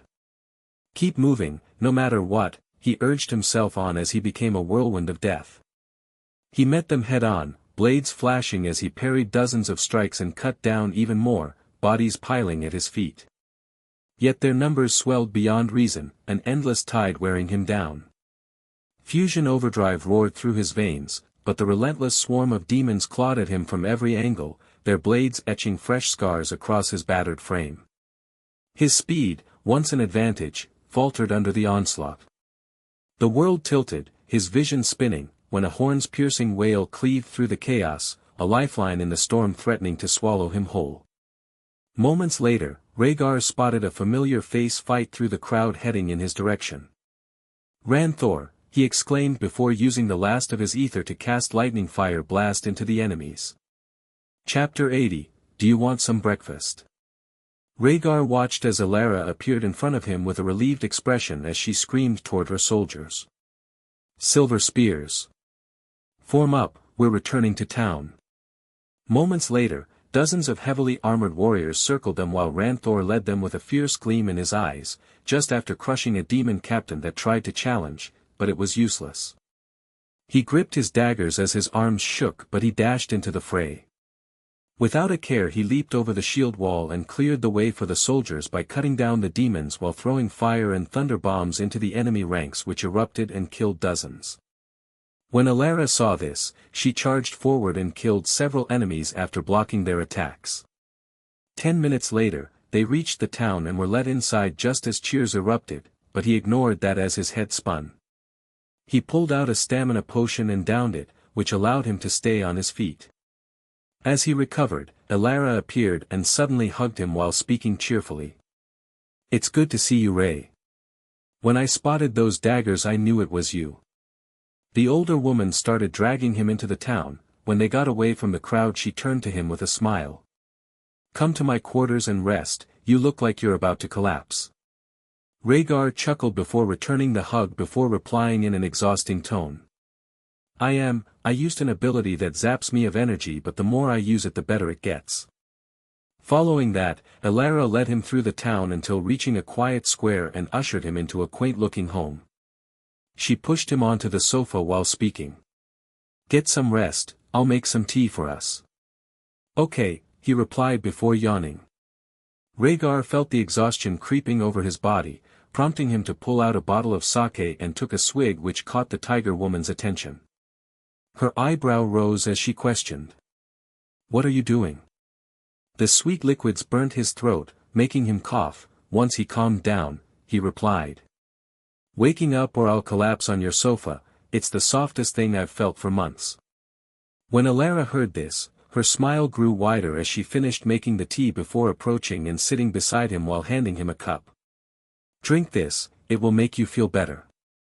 Raegar took it and downed it in one go, causing a wave of ether to wash over him and make his body feel slightly better. While doing this, she curiously asked, as it was too much for her.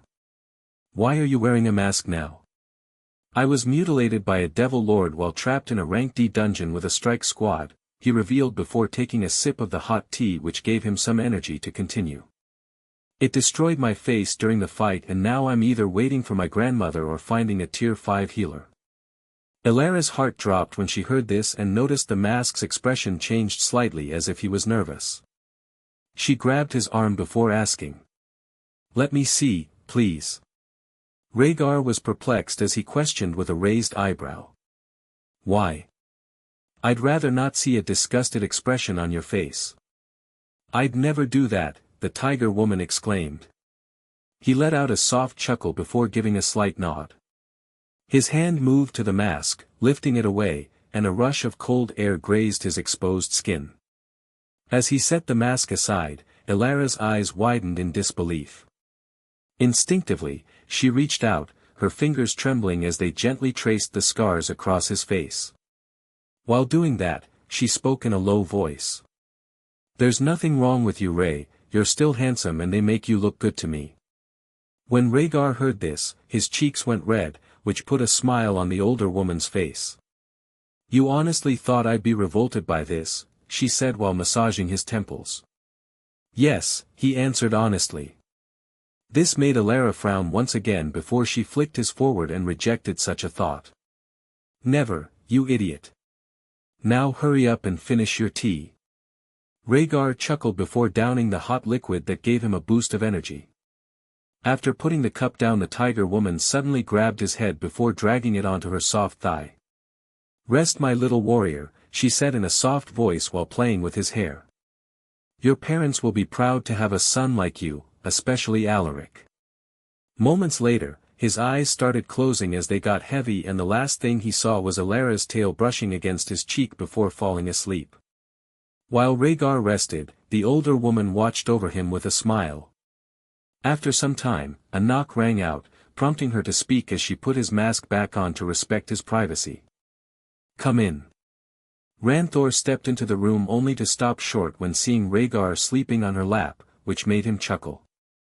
"Looks like the boy is exhausted." "No wonder, I can still sense his ether outside." Alara toyed with his scruffy white hair, a warm smile spreading across her face as she spoke.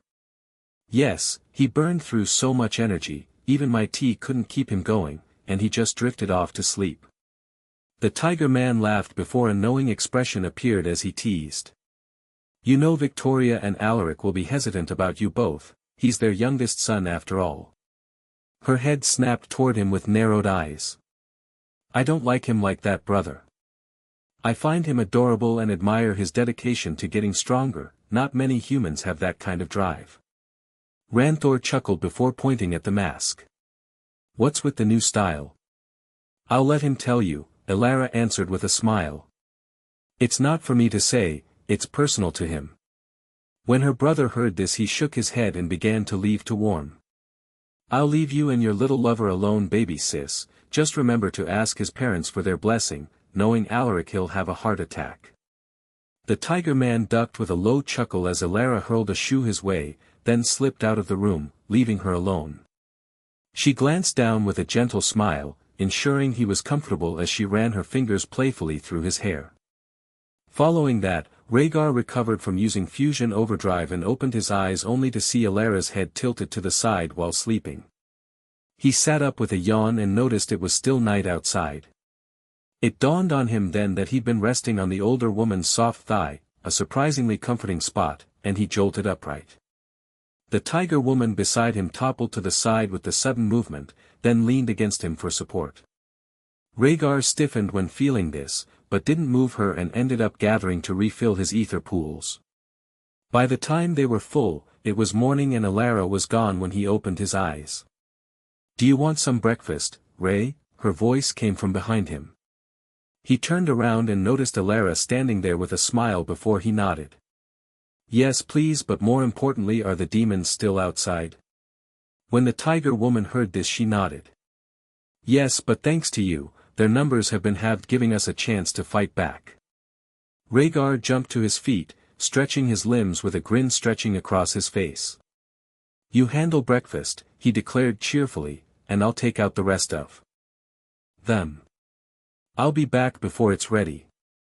Following that, he left the room using flash step, which shocked Elara, who started following him through the town by using the roofs.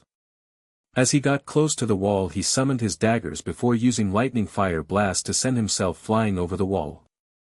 The situation caught everyone off guard, but as Raegar soared through the air, he summoned hydra blades that materialized in his grip. Just before he struck the ground, he hurled the weapons with precision at the enemy soldiers. What followed was a brutal massacre. With the silver spear attack having already thinned the higher-ranked warriors, only Tier 1 and 2 demons remained, and Raegar cut them down effortlessly, leaving none standing. He continued bouncing around the battlefield while slashing, stabbing, and deflecting attacks, causing sparks to fly everywhere as he killed countless enemies until the Dawnfire soldiers charged out of the town. Raegar watched while the Dawnfirians slaughtered the demons to the last man, just as Ranthor appeared beside him. The older man glanced down with a big smile. It's good to see you took my sister's advice. Your attacks are stronger than before. Yes, fighting countless monsters and devils every day for months brought me here, he answered. But I can't get to Tier 2 until reaching Drakenwood Academy. Chapter 81-81, told you. Raegar watched the Dawnfire soldiers looting the battlefield, while the towering tiger man commented in a jovial tone. Good news for you, the academies haven't cancelled the tests. The Empress insists the younger generation's education shouldn't be derailed by the war. That's good, I'll keep traveling northwest until reaching Hollowwood Forest where the pirates are raiding and running amok, he answered while summoning his dagger that appeared in his hand. Following that, Ranthor spoke while looking at the Silver Spear warriors. I'm going to check on the soldier's boy. Get back to my little sister's breakfast, she's been in a good mood since meeting you again. Raegar gave a curt nod, then turned toward the town, casting Flash Step to vanish and reappear atop the wall in an instant. A heartbeat later, he materialized on the street below, startling onlookers with his sudden presence. Unfazed by their gasps and wide-eyed stares, he brushed past the crowd and made his way toward Elara's house. After 10 minutes of walking, he arrived at her place and knocked on the door. Moments later, her sweet voice sounded out along with some banging. Come in, silly. There's no need to knock. Raegar stepped inside, spotting the orange-haired woman busy with plating the food while her brown skin gleamed under the ether lights lighting up the room. Sylvara then turned to him with a big smile. "Sit down, Ray," she said with bright green eyes while motioning toward the table. "Don't just stand there, you'll let the breeze inside." Following that, he sat down while Sylvara brought over plates full of meats, which made his stomach rumble when the delicious aroma wafted up his nose. This made her beam at his reactions. "Tuck in, I bet that fight made you hungry on top of everything that happened yesterday," she said. Raegar agreed and the two started eating while she told him about her mission being cancelled due to the war and the guild was ordered to protect Greenfield. After hearing this, it caught his attention, prompting him to ask. "Have you heard anything about my parents?" Sylvara inclined her head in a measured nod before revealing. "Alaric has taken the bulk of the Blackwood army north," she began, her voice steady. "Meanwhile, Victoria plans to make for Deadwater City once the King's Way is safer, seeking sanctuary there." She took a swig of ale and continued. "Duskmore County lies in ashes, torched to the ground, because the Count is locked in battle with the Lunetherians." "Okay," he said while trying some bacon. "Thank you for that. I'll travel using the King's Way until reaching Shadowpine Pass. I'll help the Empire take the castle there, which should direct the enemies further south and away from my home." The tiger woman went wide-eyed but giggled. "You never cease to amaze me, but all I do is ask you to be careful. I would have come with you but my contract is up in a few weeks and I have to travel north for another job." Afterward, the duo continued talking while eating their breakfast. As he was busy tearing into a steak he took out some campfire bread and gave some to Sylvara, who looked confused as she questioned. "Why are you giving me this?" "It's used with stews." Raegar chuckled and spoke with a grin as he stuffed the bread with the meat. "Add some like this then try it. I ate it every night in Bloodfang Forest, it's delicious and you won't be able to get enough of it." Sylvara followed his instructions and took a bite only for her green eyes to go wide with amazement prompting him to comment. "Told you." When she heard that the two of them started laughing before they finished off their breakfast, just as a soldier rushed into the room with a worried expression. "Some of the guys are fighting, Commander, we need your help." The tiger woman turned to him with a regretful expression, but Raegar spoke. "Go, I'll stay here until you get back so we can say goodbye." Sylvara nodded before slipping out of the room. Alone, he settled back, drawing a slow breath as he began to gather. A quiet calm washed over him, the familiar pull of ether seeping into his core like a steady tide. Raegar felt it surge through him, replenishing his inner pools until they brimmed with energy and he couldn't take any more. Satisfied, he eased out of his trance just as the tiger woman stepped into the room. She had an apologetic smile before speaking.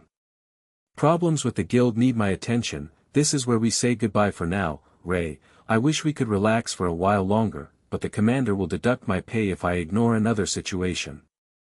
"Don't worry about it, I know guilds are strict like that," he replied while standing up. "I also need to get moving, maybe I'll be lucky to meet my mother on the road." Following that, the tiger woman stepped forward and hugged as she whispered. "Thank you for surviving, I was worried when we left you back in that forest." He chuckled but returned the gesture while replying. "I always survive, Sylvara. When we meet again I'll tell you everything I've been up to." After the farewells were exchanged, the older woman departed, leaving him alone as he stepped onto the balcony. A gust of cold air swept over him, brushing against his skin and sending a shiver down his spine. Raegar quickly took out a cloak from his storage ring and wrapped it around his shoulders. The fabric was a welcome shield against the chill. He used Flash Step to travel toward the western wall. When he arrived, he jumped off it and landed with a thud before he started traveling toward Shadowpine Pass. It took him a few days but his eyes widened when seeing the massive castle that blocked the road east. "So this is stopping the Dawnfire armies from moving west," he mused while gripping his blades. "Let's cause some chaos." He cast enhancement that boosted his power before he started sprinting toward the wall as screams erupted. A wave of projectiles and mana blasts arched through the air, forcing him to cast Flash Step. Moments later, Raegar appeared below the wall as dozens of explosions erupted and caused the ground to shake. Without waiting, he appeared atop the wall with his daggers out and an evil smirk on his face. The demons quickly reacted and charged at him, but he blocked the first series of attacks before hitting them with a lightning fire blast which set them alight while their bodies shuddered thanks to the shock. Raegar rushed forward and started slashing through the enemy's legs, which brought down loads of demon soldiers. Panic erupted as he rushed around while slaughtering dozens of enemies that dropped dead. They couldn't keep up with his speed or the Hydra blades that zoomed around the courtyard of the castle before killing even more. He was throwing thunder and fire bombs into the incoming crowds, he couldn't fight head-on. Explosions rang out as he continued slashing his way through until he reached the command center where a Tier 3 warrior was waiting to attack him, but he didn't enter but threw 3 light bombs into the building with a smirk. A blinding light erupted seconds later, giving Raegar the opening he needed. He surged indoors, cutting down every demon in his path until he reached their leader who was wearing dark armor while wielding a long sword. The hulking figure staggered, rubbing at his eyes as he fumbled through the haze. Closing the distance in an instant, he unleashed a barrage of a dozen stormfire bullets, the crackling projectiles slamming into the leader's body. It let out a rage-filled roar before rushing toward him while his eyes tracked the demon's weapon as it cleaved through the air, but he rolled forward, leaving only an inch between them, seizing the moment to plunge his dagger into the back of the enemy's knee. The leader faltered, collapsing within seconds, a guttural snarl escaping. But with a flick of his wrist, he hurled his second dagger. The weakened Tier 3 demon raised its weapon, deflecting the blade. "Shit, that's not all I can do," he thought with his excitement soaring. He yanked the weapon toward him using Aether. When it got close he kicked its hilt. The blade launched through the air, streaking toward the enemy, who tried to block, but the dagger shattered the sword and his blade pierced his eye. With a final, anguished roar, the leader toppled backward, hitting the ground with a resounding thud that echoed through the command center. He basked in the aftermath as more soldiers rushed in and started fighting him. Raegar wove through the onslaught, parrying and blocking the flurry of strikes aimed at him. In the same breath, he unleashed volleys of stormfire bullets finding their marks among the demons. Chapter 82-82, Tier 6. Raegar chuckled as the Hydra blades entered the room, slicing through flesh and metal with ease thanks to the overcharged Aether, causing the panicked enemies to try to get out of the way but the weapons followed them. Blood sprayed in vivid arcs, painting the walls thanks to all the dead demons. By the time he finished fighting inside the castle, his breaths were ragged. He shook his head and, while walking toward the vault, robbed everything inside before leaving.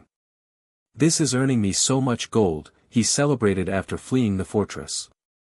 "I wonder if the other ships will be this east." Hours later, the scouts from the Dawnfire army noticed the castle was eerily silent with no attacks while out in the open. They launched their assault, unaware that Raegar had already struck. Without looking back, he traveled northwest and soon came to his next target, which wasn't as busy as the previous fortress. He descended upon Dawnshade Castle, the stronghold guarding the western river crossing, unleashing Titanfall in a devastating barrage. As the metal rod struck and destroyed everything, every demi-human soldier inside was obliterated, leaving nothing but silence in his wake. Following this, the week passed until he arrived at the village outside Hollowwood Forest that led to Duskmoor County. Raegar was perched on a ledge, his gaze sweeping over the settlement below, teeming with pirates, bandits, and every manner of outlaw. A surge of excitement pulsed through him, his blood thrumming with anticipation. Yet, as he sensed the presence of 2 Tier 3 warriors among them, a cool wave of calm settled over him, tempering his eagerness and forcing him to think about how he was going to attack.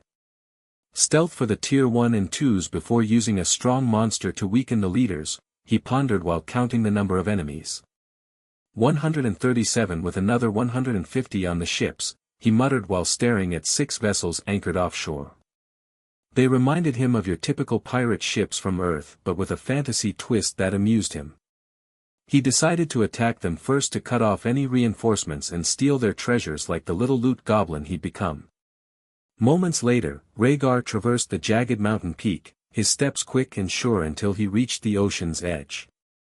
He quickly put his weapons in his storage ring while a grin spread across his face as he dove into the water. The surface broke around him, and he plunged into a different realm that amazed but confused him even more. When he opened his eyes, his heart nearly stopped. A colossal goldfish-looking beast loomed before him, its unblinking gaze fixed on him. Tier 5, he muttered in awe as its big orange eyes blinked. Seems curious, yet friendly. Nothing happened as it remained still, making no move to strike. Raegar soon realized he could breathe thanks to the mask. Afterward, he glanced around and started swimming toward the bottom of the closest ship, but soon the fish appeared. What does it want? He mused before the creature nudged his body. Raegar grabbed onto the fish as it dashed toward the ship, which was a mile or two away. While they swam, he quickly noticed a mosasaur-like monster appear from the shadows just below where they were. The beast gave off a Tier 6 aura, its presence locking his body in place. But then his new friend sped up, leaving it behind. He snapped out of the daze as the massive fish drifted upward, lingering just below the surface. With a steadying breath, he clambered onto its broad back, using the creature as a stepping stone to haul himself onto the ship's hull. He slowly climbed up before looking down only to see the fish watching him. Raegar chuckled while continuing his climb until reaching an open window that led to the captain's quarters. He peeked inside and noticed a scraggly-looking man dressed in captain's clothes sitting at a desk. His grin stretched wide as he summoned a dagger and smoke bomb. With a flick, he rolled the small orb into the room. Seconds later, it burst, unleashing a thick cloud of smoke that swallowed the space, sending the man inside into a frantic panic. Time to act, he muttered. Seizing the moment, Raegar surged forward, his body blurring with flash step. In an instant, he materialized above the captain, driving his blade through the enemy's eye who gargled before dropping dead. He landed with a thud as blood splattered everywhere, just as the door suddenly opened, forcing him to throw his daggers into the two pirates that rushed in but suddenly collapsed to the floor lifeless. Raegar summoned his weapons just as more rushed in, forcing him to back up while casting lightning fire blast before jumping through the window and casting flash step to appear on the top desk's railings. Pirates were rushing below after hearing the chaos, allowing him to throw several fire bombs that tore the ship. He sensed the enemies closing in on a certain room that caught his attention before rushing toward it. He vanished using magic when seeing an opening, reappearing in the lower decks just as the first mate, along with others, fumbled with the lock to the treasure. A sly smile curved Raegar's lips as he rolled a smoke bomb toward the group. It detonated on impact, engulfing everything in a thick smoke. He charged in amidst the confusion, his blade flashing as he struck down pirate after pirate without mercy, thanks to them being Tier 1 warriors. Bodies crumpled around him until only the first mate remained, who was staring at him with wide, horrified eyes. The man twitched, starting to react, but he was faster, hurling his dagger, the blade embedding itself squarely in the first mate's forehead. Raegar watched the pirate hit the desk before he cast Stormfire Bullet at the lock, which blew apart. The door swung open revealing several treasure chests that he stole and threw into his storage ring. With the chaos below settled, he bolted upstairs, the ship now ablaze around him. Flames licked at the wooden beams as he leaped back into the water, where his new companion awaited. The massive creature surged forward, carrying him toward the next vessel, one that, unlike the last, was ready for a fight. Raegar surfaced just enough to peek above the waves, then lobbed a handful of fire bombs through an open hatch. The pirate ship erupted in a fiery roar, flames swallowing the deck as the crew scrambled to put the fire out, but it was useless.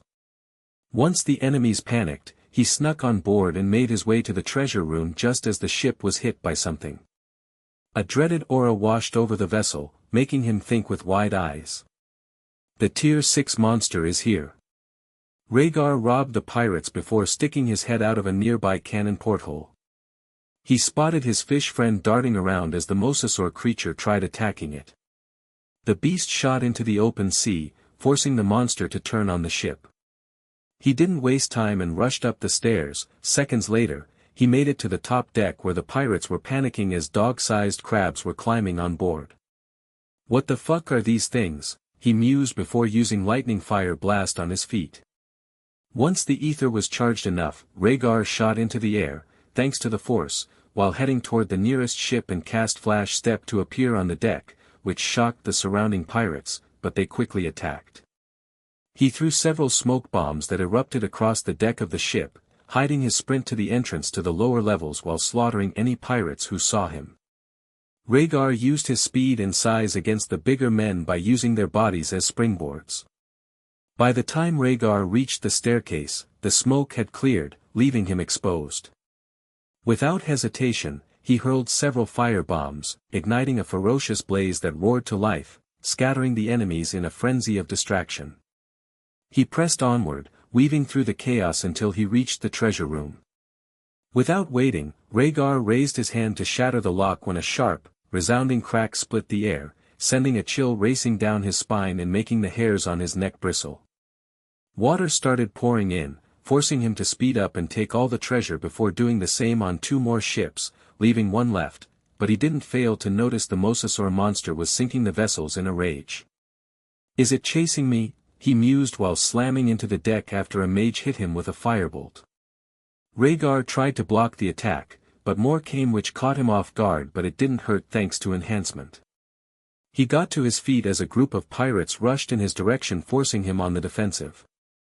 "Drop some power stones, comments, and gifts to help the novel grow. I appreciate all the support you can give." Chapter 83-83, Rest after all this chaos.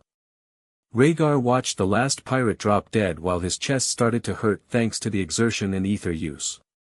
He shook his head and descended into the lower decks until he reached the treasure room. Just after he blew off the lock, the mosasaur's massive head smashed through the hull and tried to bite him. Without thinking, he used flash step to get away, but the beast went crazy by destroying the ship. Moments later, the icy grip of the sea engulfed Raegar as the monstrous creature sank the ship in mere seconds, dragging it into the depths. Before he could react, the beast lunged at him, its jaws snapping. Instinct kicked in, and he unleashed a lightning fire blast, the searing energy propelling him out of its path. Breathing hard, he was weaving and darting through the water to evade the relentless sea creature. Suddenly, something seized the scruff of his neck with unyielding force, yanking him away at such blinding speed that a sharp ache throbbed through his skull. He glanced back only to see his new friend. "It's you," he exclaimed. When the monster heard this, its orange eyes landed on him with a knowing look before a roar echoed out. The fish panicked and turned sharply as the mosasaur snapped its massive jaws. Raegar was getting pissed off, but there was nothing he could do as both beasts were much stronger than him. The chase was intense as the goldfish dodged every attack before heading for a small cavern. "Big enough for us but too small for this demon creature," he exclaimed as his friend entered their safety. Moments later, a crash echoed out as their pursuer smashed into the rocks, its gaping maw snapping shut just behind them. His heart pounded in his chest, adrenaline surging, but the fish soon slowed before entering a cave. As they slipped into the darkness, the space erupted in a soft glow of bioluminescent plants and corals, which adorned the walls and floor, casting an ethereal light all around him as he found the place peaceful. Raegar barely had time to take it in before a swarm of baby fish darted toward him, nudging him playfully with their tiny bodies and chirping adorable, high-pitched sounds. He pampered the little creatures. His friend watched from the side. After 5 minutes, the little ones went to eat, and an even bigger fish returned. When the newcomer spotted him, he glanced at the other one who nodded in silent communication that he didn't understand. After that, the creature that had saved him snatched him by the scruff once more, gripping him like a mother, and swam toward a narrow crack in the cave wall. His brow furrowed in confusion, but the fish flicked its tail sharply toward it. Raegar tilted his head upward, catching a glimmer of sunlight piercing through the water, a sight that put a smile on his face. He turned back to the monster, its eyes glinting with intelligence. Reaching out, he stroked its head, and in response, it pressed against him, nudging his body with a soft, almost affectionate push. While doing this, he spoke. I'll come back and visit you whenever I'm in the area." After that, the fish gave a subtle nod, and Raegar slipped into the crack, beginning his ascent. As he climbed, the passage tightened, the walls pressing in until he had to drag himself upward, inch by grueling inch. 10 minutes later, he broke through the surface, gasping as he emerged. Raegar tugged off his mask, inhaling a deep breath of fresh air that washed away the tension in his chest and made him feel better. Revitalized, he resumed his climb, pushing upward with renewed determination until the sounds of wind could be heard. 10 minutes later, he climbed out of the chasm and soon realized he wasn't far from the pirate village, which was good for him. Raegar sat down behind a boulder and started gathering to recover the ether he used to terrorize the pirate ships. A few hours later, he opened his eyes and felt slightly better, but the strain on his body was noticeable. "I need some rest after all this chaos," he ranted while drinking a stamina potion. "Hopefully, the academy is peaceful." Following that, he got up and stretched before walking toward the village. When he got close, he heard the sound of an alarm ringing out which caught his attention. This caused him to grow curious and slowly approach. Moments later, Raegar noticed a monster wave attacking the walls while every pirate was fighting them off. "Perfect," he thought, his red eyes glowing with resolve. "This'll be tough, but I've got this. Father's training prepared me for exactly this kind of challenge." He readied his daggers and scanned the crowds for the Tier 3 warriors and found one guarding the northern gate. The man was flinging spells into the horde of monsters, but that gave him a few ideas. Raegar snuck as close as he could get before throwing a few fire bombs at the wooden wall, which went up in flames, shocking the pirates, but as more of them flooded that part as monsters rushed in he made his move. "Here we go," he mumbled as his battlelust soared. Thanks to enhancement A, he shot forward like a bullet. When closing in he used the monsters to jump onto the wall. Before landing, he spun with his blades held out and took out a few pirates. When landing Raegar grinned before casting Hydra blades and sent them flying toward the Tier 3 leader. As the enemy saw this, he tried to defend himself by blocking, but it was too late. He used Flash Step to travel toward the pirate leader and quickly launched dozens of slashes while his ether blades drew the man's attention, but when he noticed him, the enemy swung at him.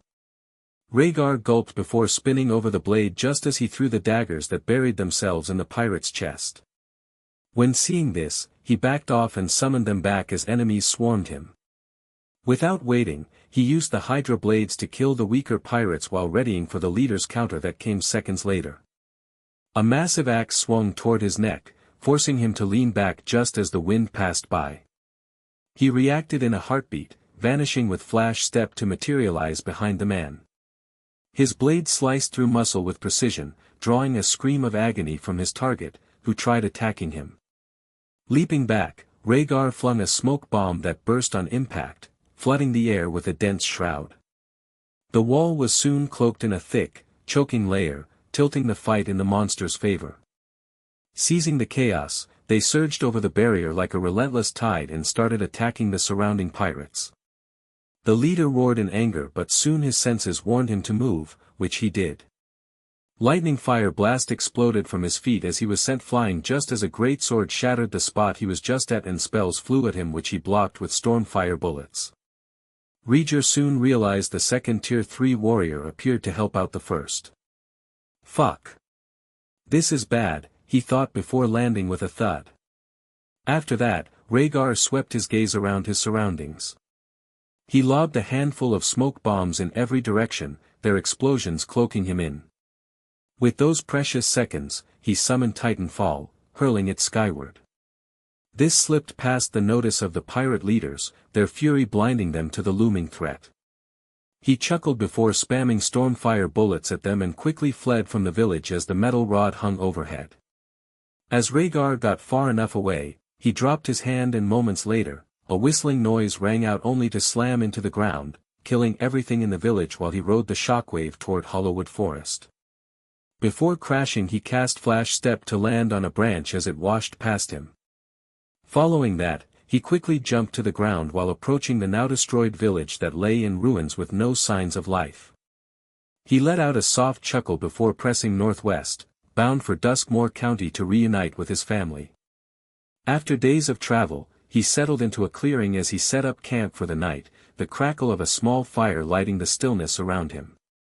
Raegar sat by the fire, a sharp snap of a twig behind him jolted him to his feet, senses flaring. He scanned the shadows, finding nothing, until a voice slithered through the air, chilling his skin. "Arthur!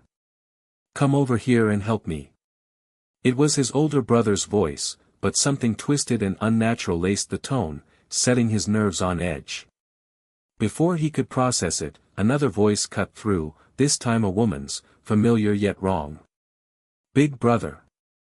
Come help me." The plea hung in the air, its eerie edge sharpening his unease. "Drop some power stones, comments, and gifts to help the novel grow. I appreciate all the support you can give." Chapter 84. I love these things. Rhaegar's entire body tensed at the sound of the voice, a chill running through him as he muttered the name etched deep in his memory. Maria. The darkness swelled around him, thick and suffocating, as the forest seemed to twist into a silent death trap. An eerie sensation crawled up his spine, he was being watched, stalked by something lurking in the shadows. Moments later, a sharp snap of a twig pierced the stillness behind him. He whirled around, heart pounding, only to catch the faint rustle of a bush trembling in the gloom. That's when it hit him, the oppressive, unnatural aura of whatever creature lay hidden. Without hesitation, he summoned the blades that appeared in his hands, steeling himself for battle as he called out. "Step forward, monster. That voice doesn't belong in this world." Moments later, several Wengios slinked out of the shadows, their tall gangly bodies and long limbs ending with sharp claws gleaming in the dying light. While standing there, the newcomer's aura hit him, he instantly knew all of them were Tier 2 beasts. Rhaegar sent fire and light ether to his daggers that lit up the surrounding forest. One of them growled at him just as another eerie voice echoed out, but this time it was off and sent a chill down his spine. "Come with us or you will die." "Shut up," he replied before throwing 3 smoking at his feet. A massive cloud erupted, allowing Rhaegar to dart forward to carve through the closest one's neck. Its head flew through the air as he threw both daggers at the 2 creatures that lunged at him. The dark blades slammed home and pierced the enemy's skulls, forcing them to collapse to the ground with a thud. He summoned the weapons just in time to defend himself from a deadly swipe. Sparks flew as the Wendigo's face appeared inches from his, allowing him to stare into its dead black eyes. He shook his head before head-butting the monster, which shocked it into going still. Rhaegar moved in while his blade arched upward and sliced through the creature's torso before hitting it with a lightning fire blast, burning it to ashes just as he raised his weapons and blocked another claw. Sparks flew everywhere before tilting his weapon forced the creature to fall over just as he stabbed it through the skull. Just after this, he started bobbing and weaving around the Wendigo's attacks. "These are too slow but still dangerous," he mused with an excited smile. One creature's head parted from its body mid-leap, tumbling into the undergrowth as blood sprayed the earth. The second beast charged, its claws raking the air, but Rhaegar was already moving as his right blade thrust deep into its chest. With a twist, he shredded its rotten heart, flinging the corpse aside as it crumpled into a lifeless heap. 3 more emerged, circling him like vultures, their dark eyes locked on their prey. Rhaegar smirked while he spun his blades once, then burst forward. Ducking under a slashing claw, he drove his left sword through one Wendigo's jaw and out the top of its skull, yanking it free as he sidestepped another's lunge. His right blade met the second attacker mid-strike, severing its arm before plunging into its throat with a wet crunch. The third leaped from behind, but he rolled forward and spun as both blades slashed in a scissor-like arc that cleaved the creature in 2. Following that, Rhaegar continued fighting the Wendigos and only stopped when the creatures stopped attacking. He was breathing heavily while his arms ached thanks to the constant use. Looking around, he noticed a cozy spot to rest. With a yawn, he shuffled over, climbed into the bustling space, and curled up comfortably. Hours passed until he woke up as the moon hung over the forest. Raegar climbed out of the bush and started making his way toward the Kingsway. A little while later, he appeared on the Traders' Road and started heading west as the weaker monsters hid from him. On the odd occasion, a forest wolf tried to attack but he quickly finished them using stormfire bullets that pierced through the beasts' bodies with ease. 5 days later, he arrived at Duskmoor County and was shocked at the scene. Fields burned as the border city lay in waste a couple of miles away, but the Kingsway was clear to travel. He readied himself to attack any enemies he saw before walking north toward his home. Hours passed until he came to the first group of enemies that was terrorizing a refugee caravan that was heading east. When Raegar saw this, he quickly threw his blades at the men who held the women. The blades pierced their head before he used his ether to send the weapons into the other enemies and killed them without anyone realizing what happened until he summoned the daggers. "I love these things," he thought with an excited expression. Raegar spotted an older human alongside a wolf man who was clutching his throat as the women tended to him. He didn't say anything and passed by just as the stranger went to speak, but more enemies caught his attention. Without waiting, he prepared as 5 more demons appeared, causing his smile to widen before throwing his daggers at them while rushing in the soldiers' direction and casting magic into the crowd. They were caught off guard when the leader dropped dead with a knife buried in his right eye. Moments later, Raegar appeared and started killing the demi-human spearmen who tried to hit him from behind. The blade scraped across his mask, spurring him to hurl one of his weapons into the man's forehead. In the same motion, he struck another attacker in the knees just as the enemy aimed a crossbow at him. Dodging a flurry of incoming strikes, he shrugged off the pain from the blows that landed, pressing forward undeterred. Raegar continued fighting until a bolt slammed into his shoulder, forcing him to grunt in pain. He spun around and cast a stormfire bullet into the soldier's chest before the battlefield fell quiet. Following that, shouts echoed out as a dozen more enemies appeared, but he smiled while throwing 3 frost bombs into the group. Permafrost erupted and covered the incoming foes just as he threw a thunder bomb, which exploded. A loud clap was heard until the ice statues turned to chunks, shocking everyone who witnessed the scene. Raegar was pleased with the results before turning to the caravan and speaking. "Head east. The enemies aren't in that area, so you'll be safe." The older man and woman nodded in agreement before hurrying away. He pressed on with his journey until he reached Duskmoor Manor, now engulfed in flames. Thick black smoke spiraled into the sky as Dawnfirian soldiers frantically worked to extinguish the blaze. Without hesitation, he lobbed several frost bombs into the burning structure. The icy explosion smothered the fire, and the soldiers collapsed in exhaustion and relief as the danger subsided. Afterward, the guards all spun on him and went wide-eyed when seeing the eerie white mask he had to wear. He quickly left the scene and started heading home but grew tired along the way. Raegar scanned the scorched land all around him before spotting a massive titanroot tree that would be the perfect place to set up camp.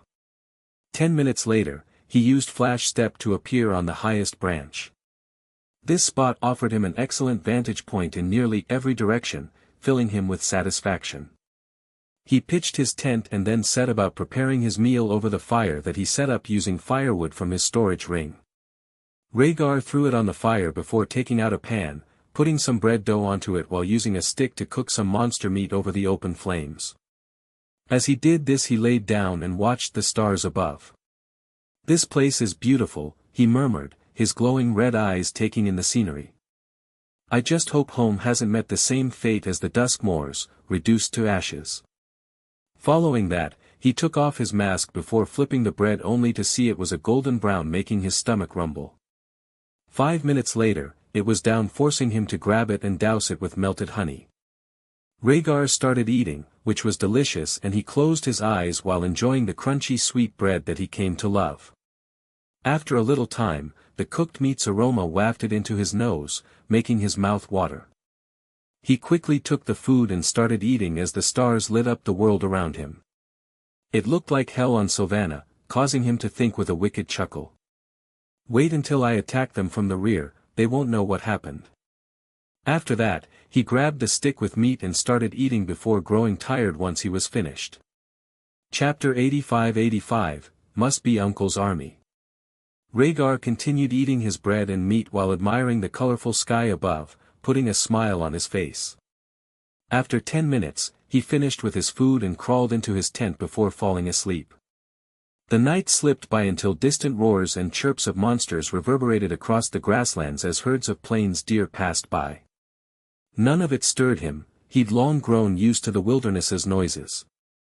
When Raegar finally awoke, he felt refreshed and climbed out of the tent before stretching and hearing his back crack just as he noticed a thick mist settled over the empty land that put him on edge. What's going on here? Maybe some fun after all this working, he thought while looking over the edge. Following that, he packed away everything and jumped off the branch only to land with a quiet thud while putting his mask back on. Once on the ground nothing came to him, so he carried on north. Hours passed, and he crested a hill only to spot a plume of black smoke drifting into the air, which caught his interest. He headed toward it only to see a small Lunatherian army besieging a trade city on the banks of the Western River. "Let's hit the rear with a titanfall before rushing in to kill the survivors," he muttered while rushing toward the palisade they erected behind them. Once close enough, he quickly cast the spell and flung it into the air with a burst of wind ether. He watched it shoot into the atmosphere as he aimed it for the enemy's rear so it wouldn't damage the city. Without wasting time, he dropped his hand, and the metal tree-sized rod plummeted toward the ground. Seconds later, it slammed into the ground and caused utter chaos as the demi-humans were sent flying everywhere. As the shockwave died down, it allowed him to rush in so fast that he was just a blur before reaching the first enemy soldiers. Raegar danced around and cut them apart, causing their bodies to explode. He landed with a thud and his mask was stained with blood, which scared the survivors even more before he continued to attack by throwing his daggers that whizzed around thanks to his ether. While doing this, he started casting stormfire bullets into the chests of the Lunatherians' chest. The reddish projectiles pierced through their armor and bodies with ease, causing them to drop dead.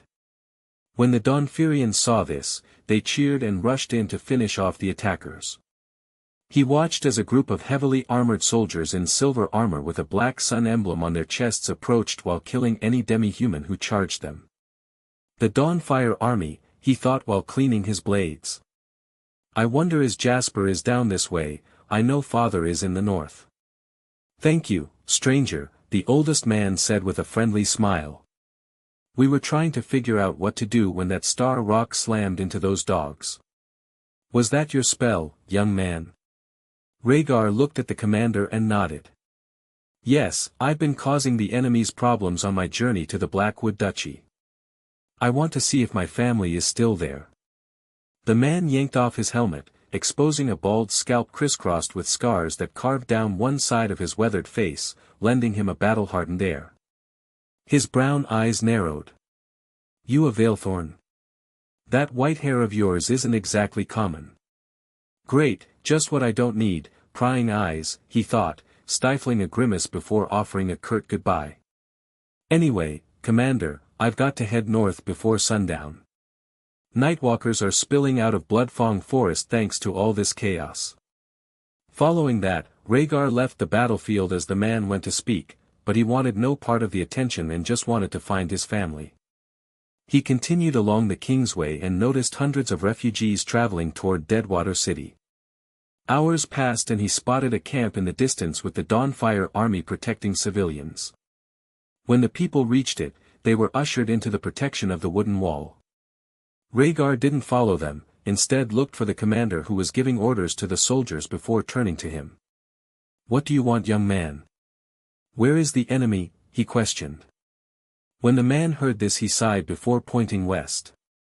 "A Corvethian fleet alongside a pirate flotilla has landed on the western shore. General Darius Veilthorn has held them back, but the enemy are getting reinforcements every day." His eyes narrowed as he thought. "Darius is Mother's older brother, maybe I can clear the way to the Blackwood Manor while meeting him." Following that, he said his farewells to the Dawnfirians and started heading north through the war-torn land. While traveling, he spotted a battlefield littered with thousands of dead soldiers as scavengers picked the bodies. Without paying too much attention, Raegar continued on and soon spotted a Dawnfire army marching toward the western coast. As he caught up with them, he noticed they were reinforcements as they were too clean. He passed by the soldiers who looked at him like he was crazy just before the commander of the force approached him while speaking. "Young man, it's not wise to travel the Kingsway wearing such a mask." Raegar stopped walking when hearing this, causing him to look at the response while removing his hood, revealing his hair. "I'm Donfirian, so me wearing this doesn't matter." When the commander saw this, his eyes widened as he quickly introduced himself. "I'm Gideon Duskmore. Are you a Veilthorn?" "Sorry for asking, but it's the hair. You see, it's a famous feature of one of the top families in the Empire." "Yes, I'm Raegar Blackwood," he introduced himself. "Son of Victoria and Alaric Blackwood." The old man's eyes widened in disbelief and shock as he stammered, "You're the Tetrarch mage from the Veilthorn family, aren't you? I've heard whispers of you training deep in the far south." "I'm on my way home first, then heading northwest to Drakenwood Magic Academy," he explained as they began their work together. "My grandfather was supposed to meet me, but he's vanished." The older man nodded while speaking in a frustrated tone. "Yes, those filthy devils ambushed them, but the Empire believes him, and Lady Alicia will return soon. Nothing can beat that couple, they are monsters." Raegar let out a weary sigh, though a flicker of understanding stirred as the sun dipped below the horizon. He turned to the man, his voice low. "See to it your camp is well protected. Nightwalkers have overrun the southern reaches of the Empire." Gideon and his commanders halted in their tracks when the old man's voice cut through the air. "What's a Nightwalker?" he asked, bewildered. The question was so absurd it nearly made Raegar stumble, but he steadied himself and replied sharply. "Foul creatures that stalk the night, preying on unwary travelers and lone caravan guards." "Thank you for that, young master," one of the women said before rushing off to sort it out. He stayed with the camp until it was fully set up and the Donfirian soldiers. Once that was done, he said his goodbyes to Gideon and his commanders. This shocked the soldiers as one of them stepped forward. "Young master, it's too dangerous out there if what you speak of is the truth," the younger man said. Raegar waved him away while summoning his daggers. "I'll be fine. I've spent months in the dark among the monsters of Bloodfang. Nightwalkers are nothing to me," he replied with a confident expression. Following that, Gideon and the others reluctantly agreed before saying their farewells before he continued north as the night grew darker, and by the time he came across the first group of creatures he could hear explosions in the distance. "Must be Uncle's army fighting," he mused before attacking the Nightwalkers and Tier 1 Night Wolves. Raegar darted forward with blinding speed, his blades flashing as they carved through the monsters before they could react. He leaped from one spot to the next, striking with skill, his swords piercing their skulls in seamless, deadly arcs. When he finally came to a stop, the creatures froze mid-motion, then collapsed in lifeless heaps, hacked into pieces. A faint smile tugged at his lips as he thought. "This is getting easier. Tier 2 beasts are no match for me now." Afterward, Raegar continued until he came across a massive battle that was underway as the Lunatherians, Corvethians, and Donfirians were engaged in a fierce fight that looked like it was a stalemate. Excitement washed through his body just as his daggers appeared in his hand before he cast Titanfall. He sent the metal rod into the air with a boom that caught the enemy camp's attention. Rhaegar's eyes narrowed as he spotted dozens of soldiers charging toward him. With a flick of his wrists, he spun his blades, dropping into a low crouch. He cast Enhancement, and a surge of power coursed through him. Chapter 86, Thanks for the Warning. Raegar dashed across the battlefield with an excited smile while casting Hydra blades that were made from lightning fire. He flung them toward the incoming soldiers. He watched as the flying blades sliced through the air before taking out the enemy with ease. Seconds later, he clashed with the closest enemies as he redirected the spear with one of his daggers and stabbed the man in the throat. With blinding speed, he evaded every strike, a whirlwind of death as he hacked through the nearest enemies. His ether-forged weapons shredded the Tier 1 soldiers like paper, their ranks crumbling before him. In a flash, he vaulted onto one foe, driving his blade through their eye with a sickening crunch. Following that, he sprang off the corpse just as another swung at him, the air crackling with the thrill of battle. Raegar threw a few smoke bombs into the swarm of soldiers before he controlled the Hydra blades to kill even more. After this, he darted through the throng of enemies while killing any he came across. Bodies dropped behind him, leaving a trail of death as screams echoed out that spooked the demons and demi-humans. By the time he came to a stop, dozens of soldiers lay dead, and he was covered in a layer of blood, causing him to think with a wild smile while covered head to toe in the proof of his slaughter. As the enemy caught sight of Raegar, his eerie white mask loomed like a specter, sending icy dread rippling down their spines. In a blur of motion, he unleashed the Hydra blades, their gleaming edges weaving a deadly dance around him. With a mumble he cast Titanfall to give the enemy army a shock. Moments later, a massive metal rod erupted skyward, streaking through the air like a thunderbolt. The battlefield froze as the enemies turned to him. Raegar chuckled when most of the rear charged against him. He used Flash Step to escape the incoming shockwave, just as the rod slammed into the ground, wiping out thousands of demon and demi-human soldiers. The force hurled him through the air only to land on his feet without an issue, a grin spreading across his face. A massive dust cloud exploded around him, throwing the enemy army into chaos. Seizing the moment, the Dawnfirians surged forward with renewed vigor, striking down the scattered survivors in a relentless assault. Some tried to attack but were quickly dispatched using his Hydra blades before dismissing them to save Aether. Once they were gone, Raegar spotted his uncle Darius approaching as the long white hair tied into a ponytail gave him away. The man looked stern and knew from his mother that he was rude on occasion. "So what Veilthorn are you, boy? We share the same hair, it's clear you're not Reeler, Drever, or my son Caliph," the older man said in a serious voice. "Those three have long hair like me, and none of the branch families share our features." "I'm Raegar, son of Victoria," he replied while putting his daggers away after cleaning them. When Darius heard this his eyes narrowed before muttering. "So you're my baby sister's son, you don't seem anything like Jasper." "That boy is a tactical genius, highly regarded by everyone within the Empire." "Well yes, but I'm also a Tetrarch mage, or did you forget that?" "Even grandfather knows about it," he shot back with a smirk concealed behind his mask. The older man bristled before speaking as his red eyes glowed with ether, letting out a mocking chuckle. "Still Tier 1, a shame really because Reeler just reached Tier 4 and will be getting rewarded by the Empress personally." Raegar tilted his head while answering the strange man. "Well, whatever game you're playing here is useless. I don't care what the family thinks of me, your opinions don't matter, to be honest." Following that, he stored his blades away before informing his uncle, as it was the least he could do. "The enemies in the south are scattered. You'll be able to pick them off thanks to me." When Darius listened to his words, his suspicious expression intensified. "How do you know this? Who gave you this information?" he questioned. Raegar shook his head and waved the man away without answering as he continued north. "I'll see you around, uncle. I'm going to see how mother is doing before going to the academy." The older man was about to reply, but he was already gone while mumbling.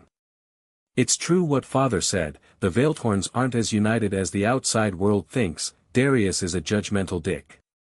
Following that, he left the Dawnfirian army behind while ignoring his uncle's shouts as he continued through Duskmoor County, where villages lay in ruin, fields were on fire, and bodies littered the road that concerned him. As Raegar pressed on, he didn't encounter enemy soldiers but soon noticed a steady stream of people moving toward Deadwater City, nestled along the banks of the Western River.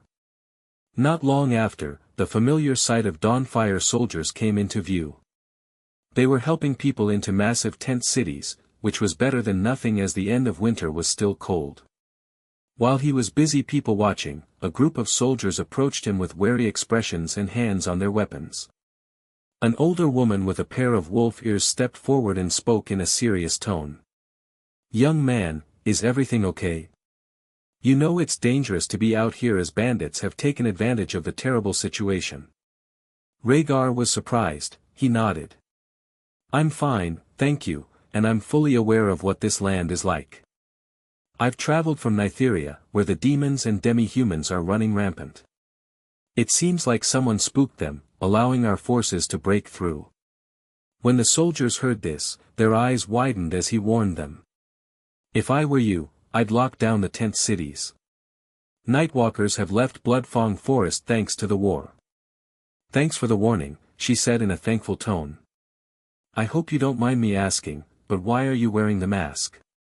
Raegar started eating some bread before answering. I was disfigured during a fight with a devil lord a while back. I'm waiting for my grandmother to be found. When she returns, she'll heal it.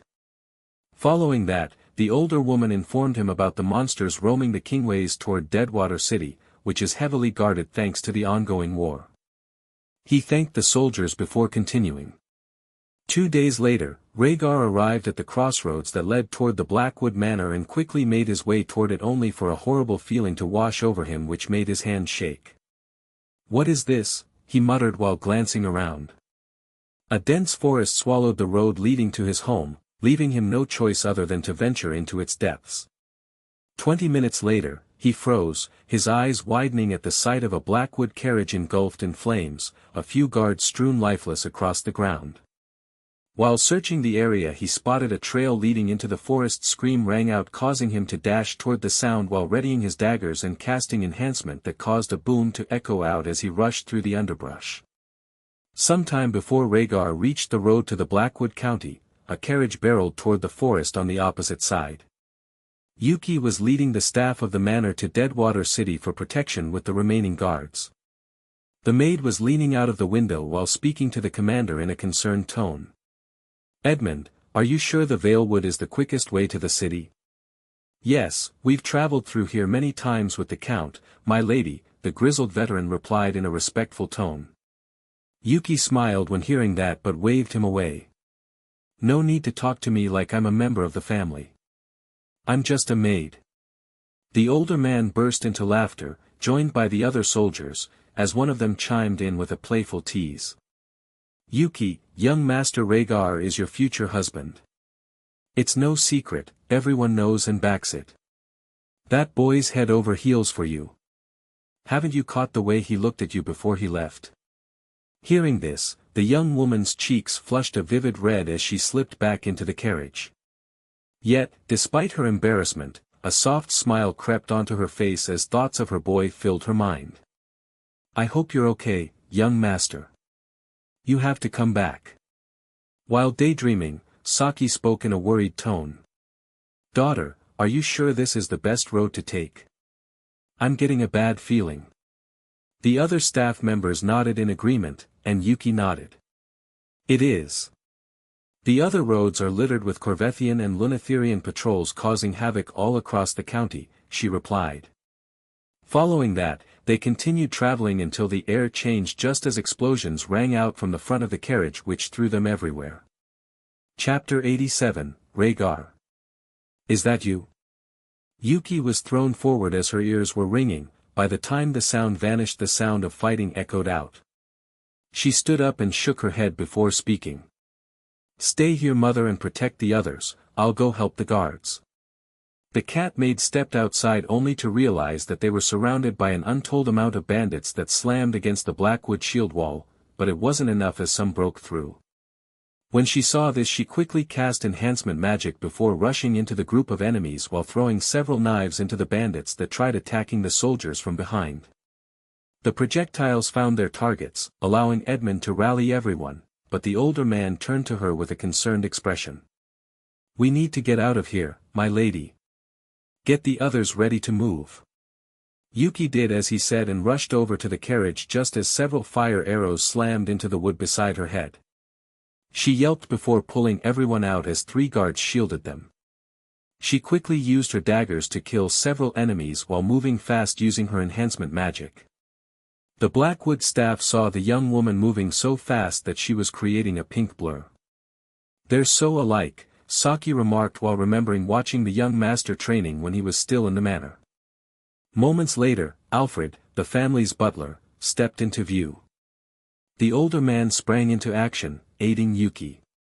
He dispatched several bandits who aimed their crossbows at her, his blade flashing as he cut them down like a master swordsman. The Blackwood guards watched in stunned silence, taken aback by his skill just as he appeared beside the staff and answered.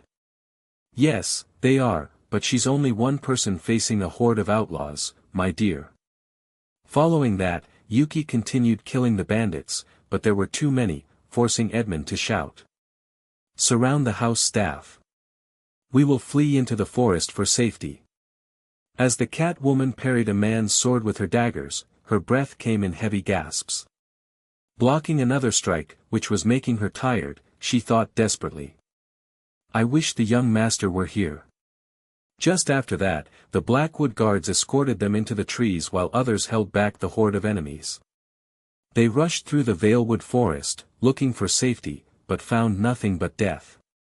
Hours dragged on as soldiers fell, overwhelmed by bandits who stormed in with reckless abandon, sacrificing their lives to kill a single guard.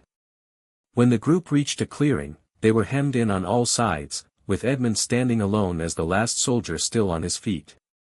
Yuki stood beside the older man who was seriously injured and could barely lift his left arm as the other staff members were scared behind them. She was exhausted as the outlaws closed in, and the leader approached with a knowing smile. Edmund rushed forward and went to strike, but the enemy dodged the attack before knowing the man out with a single punch, forcing her to realize this enemy was tier 3 like her but stronger. She swallowed hard, glancing back at her mother, then steeled herself and charged at the enemy. This time, the leader struggled to block the swift strike, caught off guard by her unexpected speed. But her advantage was fleeting as time passed by as the two continued fighting and the other bandits watched while cheering the leader on. Moments later, the man recovered quickly, landing a powerful slap that sent her hurtling backward, crashing into a nearby tree with a sickening thud. Looks like the cat bitch is strong, but not strong enough to take me on, the leader said with a cocky smile while approaching her. Yuki tried to get up, but the injuries and exhaustion were taking their toll on her as she got to her feet. She cast enhancement again that sucked even more ether from her dwindling pools. I can't die here, she muttered while wiping blood from her lip. Young master needs me. The cat woman twirled her daggers and lunged forward, sidestepping a wild swing with a spin.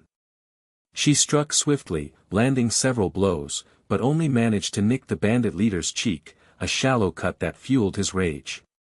Enraged, he retaliated with a lightning-fast swing. She raised her blades to block, but they shattered under the impact, and the sheer force snapped one of her arms, sending a jolt of pain through her body. She screamed in agony before crashing to the ground, which caused explosions to ring out in the distance. The leader's sneer twisted his scarred face as he strode toward her, his voice dripping with malice. Filthy demi-human wretch, he spat. I'll chain you up, make you a springtime toy for me and the lads to break. Her heart thundered, terror clawing at her chest as his words sank in. But then, like a beacon piercing the storm, a memory flared to life. She saw Raegar, his short white hair catching the sunlight, sitting beside her in the garden just before he departed for the Bloodfang forest. You know I'll always come back to you, Yuki, he'd said, his voice a promise, his charming smile igniting a fire in her soul. And when danger finds you, I'll be there to save you. The bandit leader's rough hand seized her by the neck, yanking her cruelly from the memory. Tears spilled down her cheeks as she squeezed her eyes shut. In the darkness, her heart cried out. Save me, Raegar. Moments later, the bandit leader jerked her forward, his lips curling into a wicked smirk as he prepared to speak. But before a word could escape his lips, a shadow streaked past them. The man's smirk froze, replaced by a gurgle of shock as blood bubbled from his throat. His iron grip faltered, and the man collapsed in a lifeless heap. Yuki's blue eyes fluttered open, her breath catching as she saw a figure standing before her, a mysterious guardian cloaked in tattered armor, their face shrouded beneath a mask. Before a word could pierce the silence, the stranger erupted into motion, a blur of deadly speed. Twin daggers flashed, carving through the night as the figure leaped and spun with skill that shocked her and the staff who were watching. Bandits fell in droves, their cries swallowed by the wind, as the hooded avenger danced through the fray, slaying everyone. When more enemies swarmed the clearing, Yuki watched as their savior threw the weapons into the enemies. Moments later, two glowing weapons appeared and the stranger let them on the remaining group of bandits as they whizzed through the air, killing everything in their path like angels of death as the figure continued fighting the enemy alone. Not long after that, all the bandits lay dead, and the stranger was breathing heavily but soon approached the downed Edmund. Yuki noticed the stranger poured a health potion into the older man's mouth. Afterward, she watched the stranger approach only for a scent to hit her nose that she recognized, but it was different as the figure stopped in front of them as a voice rang out. "Sorry it took me so long to find you, Yuki." At the sight of those glowing red eyes piercing the darkness, her own widened in awe. A trembling question slipped from her lips, barely above a whisper. "Raegar, is that you?" "Yes," he answered, his voice low as he swept her into his arms. Yuki smiled as she melted into his embrace while being carried to a nearby stump, setting her down gently. Her shock held her still, wide-eyed, as he continued, "It's good to see you, though I'd rather you weren't hurt." Raegar watched the young woman smile with red cheeks and a swaying tail, which caught his interest. He quickly took out another health potion and poured it over her arm before giving her the rest to drink. "Here, take this, it should repair the damage," he revealed. Yuki nodded silently while taking the bottle and drinking the remaining liquid that healed the remaining injuries, but the pain lingered. When he saw this, he commented, "Give it some time and you'll feel better."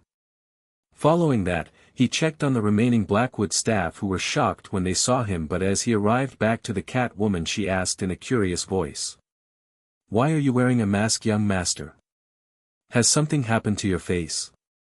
Raegar stiffened at her words, causing his head to drop as she grabbed his hand. "You know I would never judge you, right?" "I know, but it's horrible and makes me feel sick," he replied in an uncertain voice. Yuki got angry and booped him on the head before reassuring him with a love-filled smile. "Do you think anything will stop me from loving you, young master?" As those words left her lips she realized what she said, forcing Raegar's head to snap in her direction. "What did you just say?" he asked with a gleam. Chapter 88, Hollowborns. Raegar stood frozen, stunned by Yuki's confession. Her sweet smile melted his shock into something warmer as she spoke cheerfully. "Yes, I have feelings for you.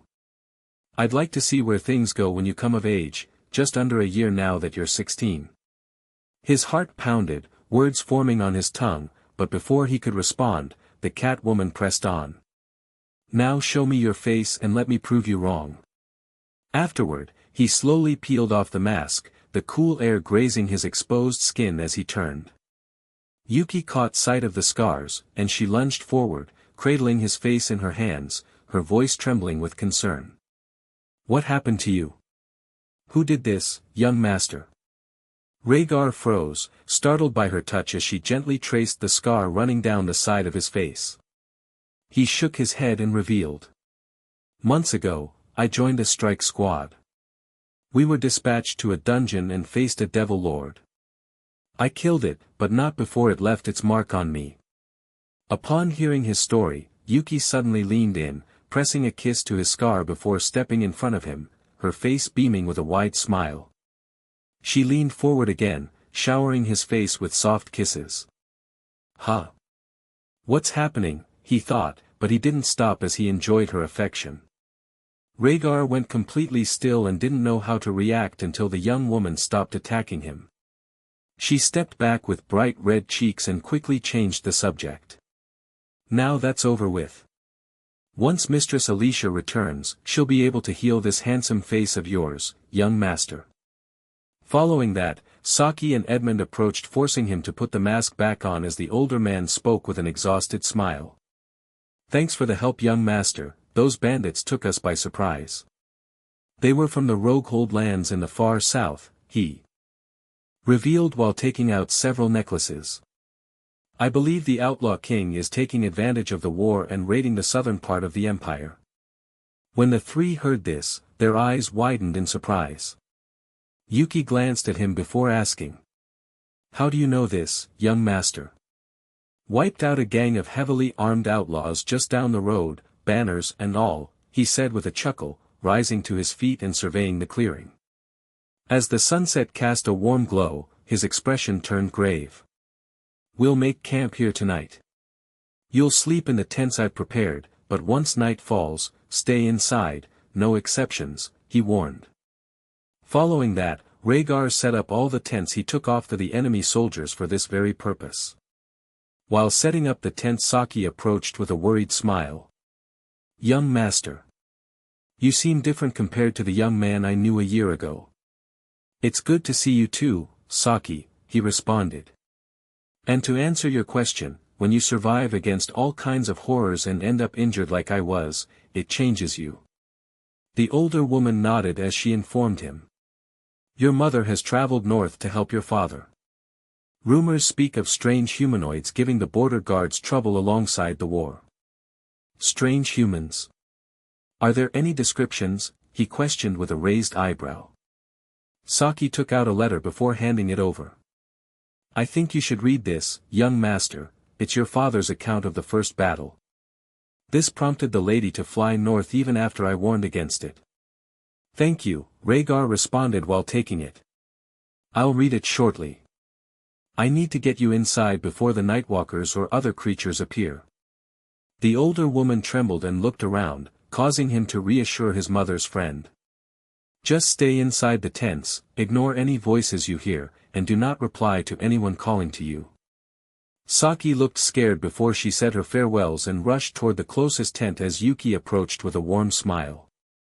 All the maids are settled, the injured guards will need a day or two to recover, young master.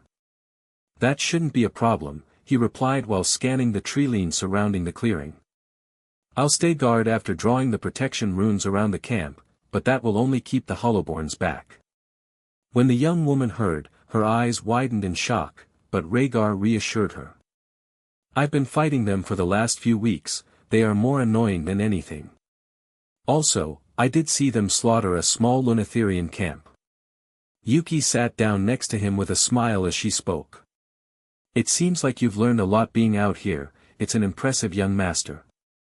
Raegar was about to reply, but an eerie voice echoed from behind them. Help, me. Damn, he muttered before jumping up while summoning his dagger to draw the protection runes around the tents. Following that, he turned to Yuki who was gazing into the darkness as a child spoke just out of sight. Cat lady. Come help please. Yuki. Raegar spoke before grabbing her hand. Don't listen to them, they're trying to lure you out into the forest. The young woman trembled in fear as the duo stepped across the runes just as sad crying echoed across the clearing. Edmund and a maid named Sarah appeared from one of the tents. Young master, who are those people calling out to us? The older man asked. They aren't people, he answered before throwing his dagger into one of the creatures' heads that was trying to sneak closer. They are Tier 2 creatures that come from the Forgotten Wastes. Raegar struck a spark, coaxing a fire to life that cast flickering light across the surroundings. The books I read called them a lost tribe, but that's beside the point. As you heard, they draw people into the dark, then haul them off to their cave before eating. The cat woman shivered as Edmund spoke with a pale face. And how can you keep us safe? You're just one person. Without answering, he summoned his weapons before throwing them into the shadows, only for two strange noises to ring out. Raegar used Flash Step to appear outside the camp and stood there. Yuki looked worried and started to panic. He raised his hand as the creepy humanoids appeared from the trees. They stood 9 feet tall and were extremely skinny, but their aura radiated horror. Their limbs had 3 fingers used to grab a hold of people. It was their teeth that sent shivers down everyone's back. They looked like shark teeth covered in blood and jutted outward. Everyone in the camp was rooted to the spot as the monsters moved. Raegar's smile grew wider as he summoned his daggers and threw them at the closest Hollowborns, which pierced their heads. That wasn't it, though, as he used Aether to control the blades. He watched as his weapons sliced through the air and started killing even more creatures who let out spine-tingling screeches. Moments later, he leaned back as one of the enemies swiped at him. Raegar quickly ducked under the attack before he dashed forward and plunged his blade into its side with a wet crunch, then yanked it free as the creature howled and collapsed. Another leaped from the side as its jaws snapped at his throat, but he ducked low, letting it sail over him. With a pivot, he drove his dagger upward, impaling the monster mid-flight. It crashed to the earth, twitching once before going still. The air grew thick with their shrieks and the stench of death, but Raegar pressed on, relentless. A final beast, larger than the rest, barreled toward him, its claws raking the ground as its eyes locked onto him. He feinted left, then spun right as it slashed at his body, its talons tearing through the air. With a roar, he surged forward, slamming his blade through its chest. It staggered just before he pulled out the blade, causing blood to fly everywhere. Raegar noticed its glowing black eyes dimming, and with a final thrust, he twisted and sent it sprawling into the dust. Breathing hard, he stood amidst the carnage, his blades dripping dark blood into the soil. The firelight flickered over the fallen, casting long shadows as silence reclaimed the night. He wiped his brow, turned back to the camp, and muttered, "Stay in the tents. They're not done hunting yet." As Yuki watched him fight, his movements were so swift she could barely follow, her heart pounding with a mix of awe and fear. She thought to herself, "He's a monster. A tier 1, tearing through these powerful creatures like they're nothing." Edmund and Saki appeared beside her with amazed expressions as the older man spoke with a voice full of pride. "The young master has become a skilled warrior, and I have no doubt the other Veilthorns will be nothing compared to him." Yuki was amazed and excited as she knew her young master always wanted to become strong, and now he's achieving his goal, which made her heart swell with pride as her blue eyes glowed with love. Chapter 89, Sleep Well Young Master. Raegar cut down the last Hollowborn, forcing the others in hiding to flee deeper into the forest to get away from him. Once the battle was done, he cleaned his daggers using his Aether. Moments later, he returned to the camp where Yuki, Saki, and Edmund were standing there staring at him.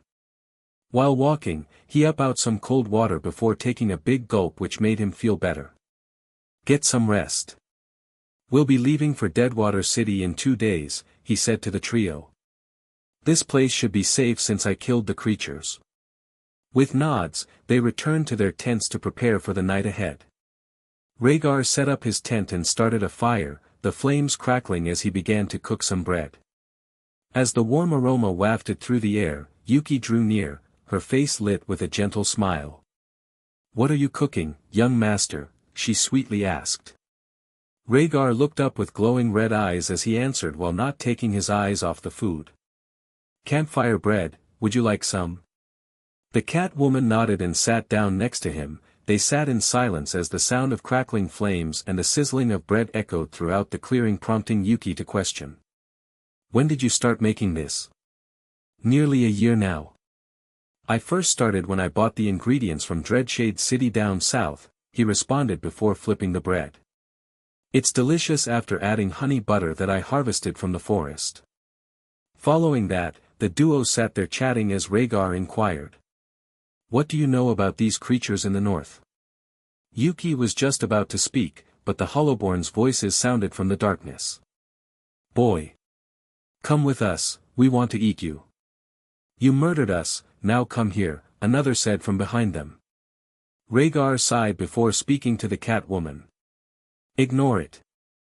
These things can't do anything while we stay behind the runes." The young woman nodded in understanding while scooting closer to him as her tail stood straight and her ear flattened. When he saw this, he suggested in a concerned voice, "Why do you stay in my tent tonight?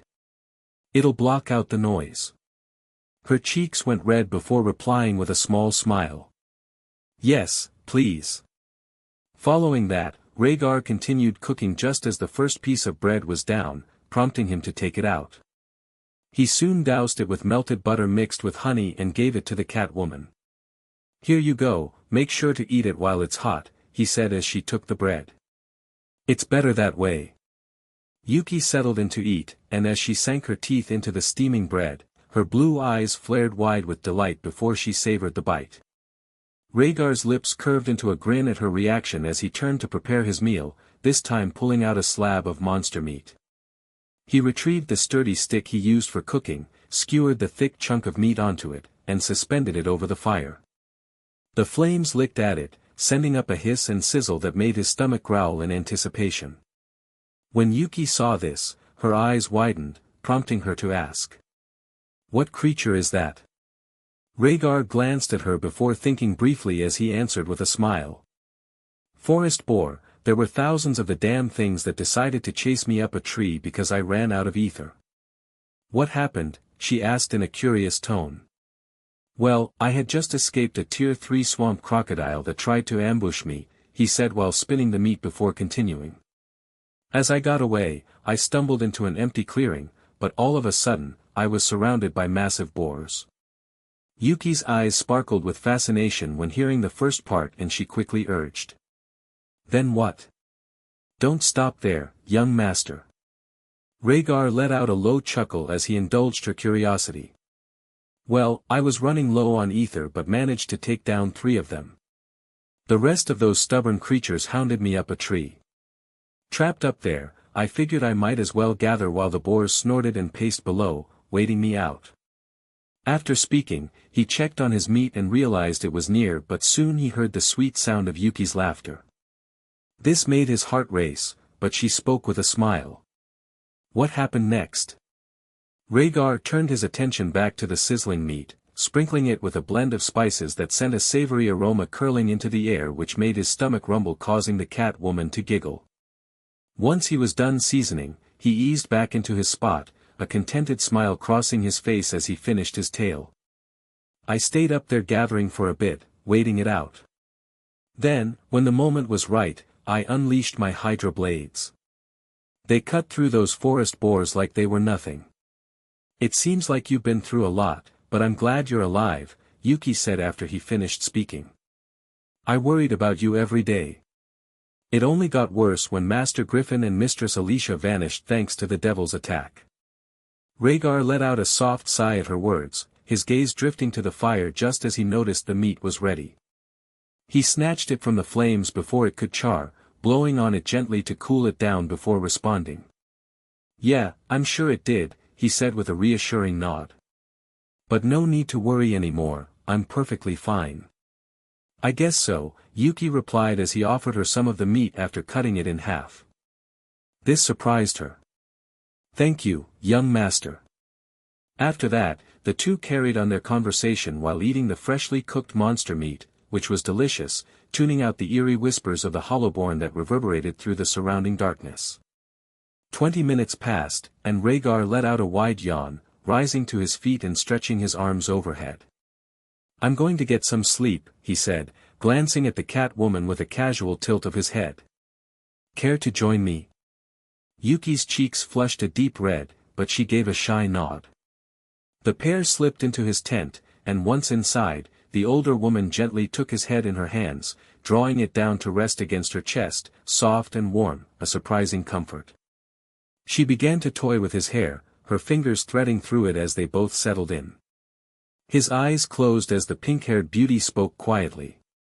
"Sleep well, young master, you've done so much since we've reunited." After settling in, she gently lifted his mask away, her fingers brushing over his face in a tender, familiar caress, one he had adored since he was a child, a ritual she'd kept through the years. As her touch lulled him, Raegar drifted into sleep, and a radiant smile spread across her face. In a soft, delighted whisper, she murmured, "Still the same young master, even after all this time." Moments later, Raegar's arms tightened around Yuki, pulling the cat woman closer until her head rested snugly against his chest. A faint smile appeared at the embrace, and soon, she fell asleep comfortably in his hold. Hours passed, and a horrifying scream echoed out across the camp, forcing him to jump out of the tent. He spotted one of the Blackwood guards approaching the ruins, only to trample over them. Raegar's eyes widened in shock before he quickly cast Hydra blades and controlled them to circle the camp to keep the monsters from rushing the others. Without waiting, he dashed toward the hollowborn that was reaching for the crying man. He cast Flash Step to appear between the two as he summoned his dagger and threw it into the forehead of the creature. Following that, the flying weapons were killing everything that tried to rush into the camp. With pure focus, Raegar quickly killed any nearby hollowborns with speed and skill that the beasts couldn't keep up with before redrawing the rune that the soldier accidentally destroyed. Once that was done, he dismissed the Hydra blades before spinning on the man. "What the fuck were you doing?" he raged. "You could have got us all killed if the maid hadn't screamed." The soldier avoided his gaze but muttered. "I heard my dead brother, he was calling out to me. I forgot about the monster, young master."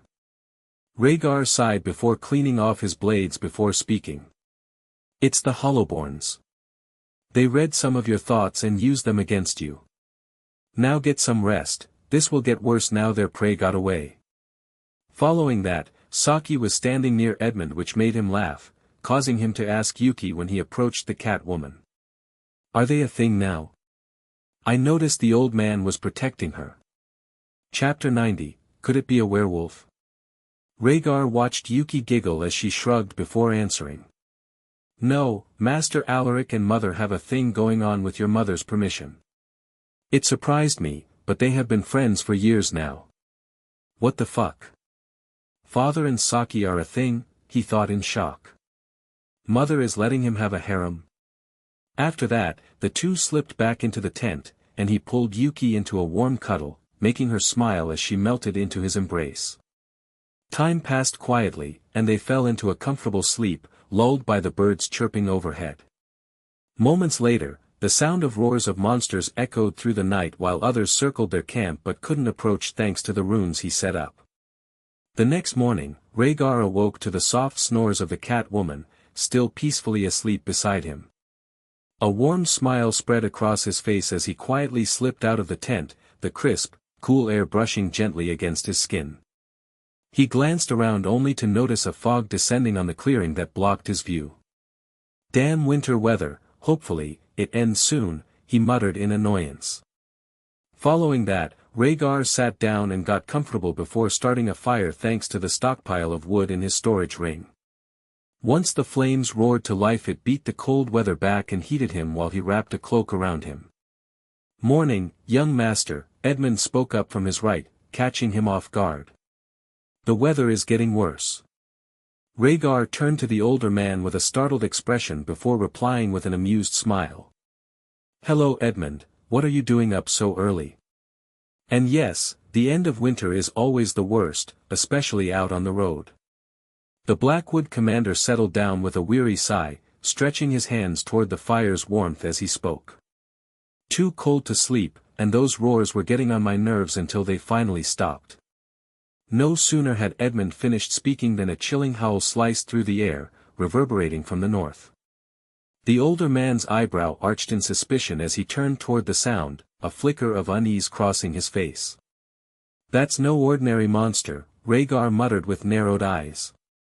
"Could it be a werewolf?" When the older man heard this, his face paled before speaking in a worried tone. "Werewolf?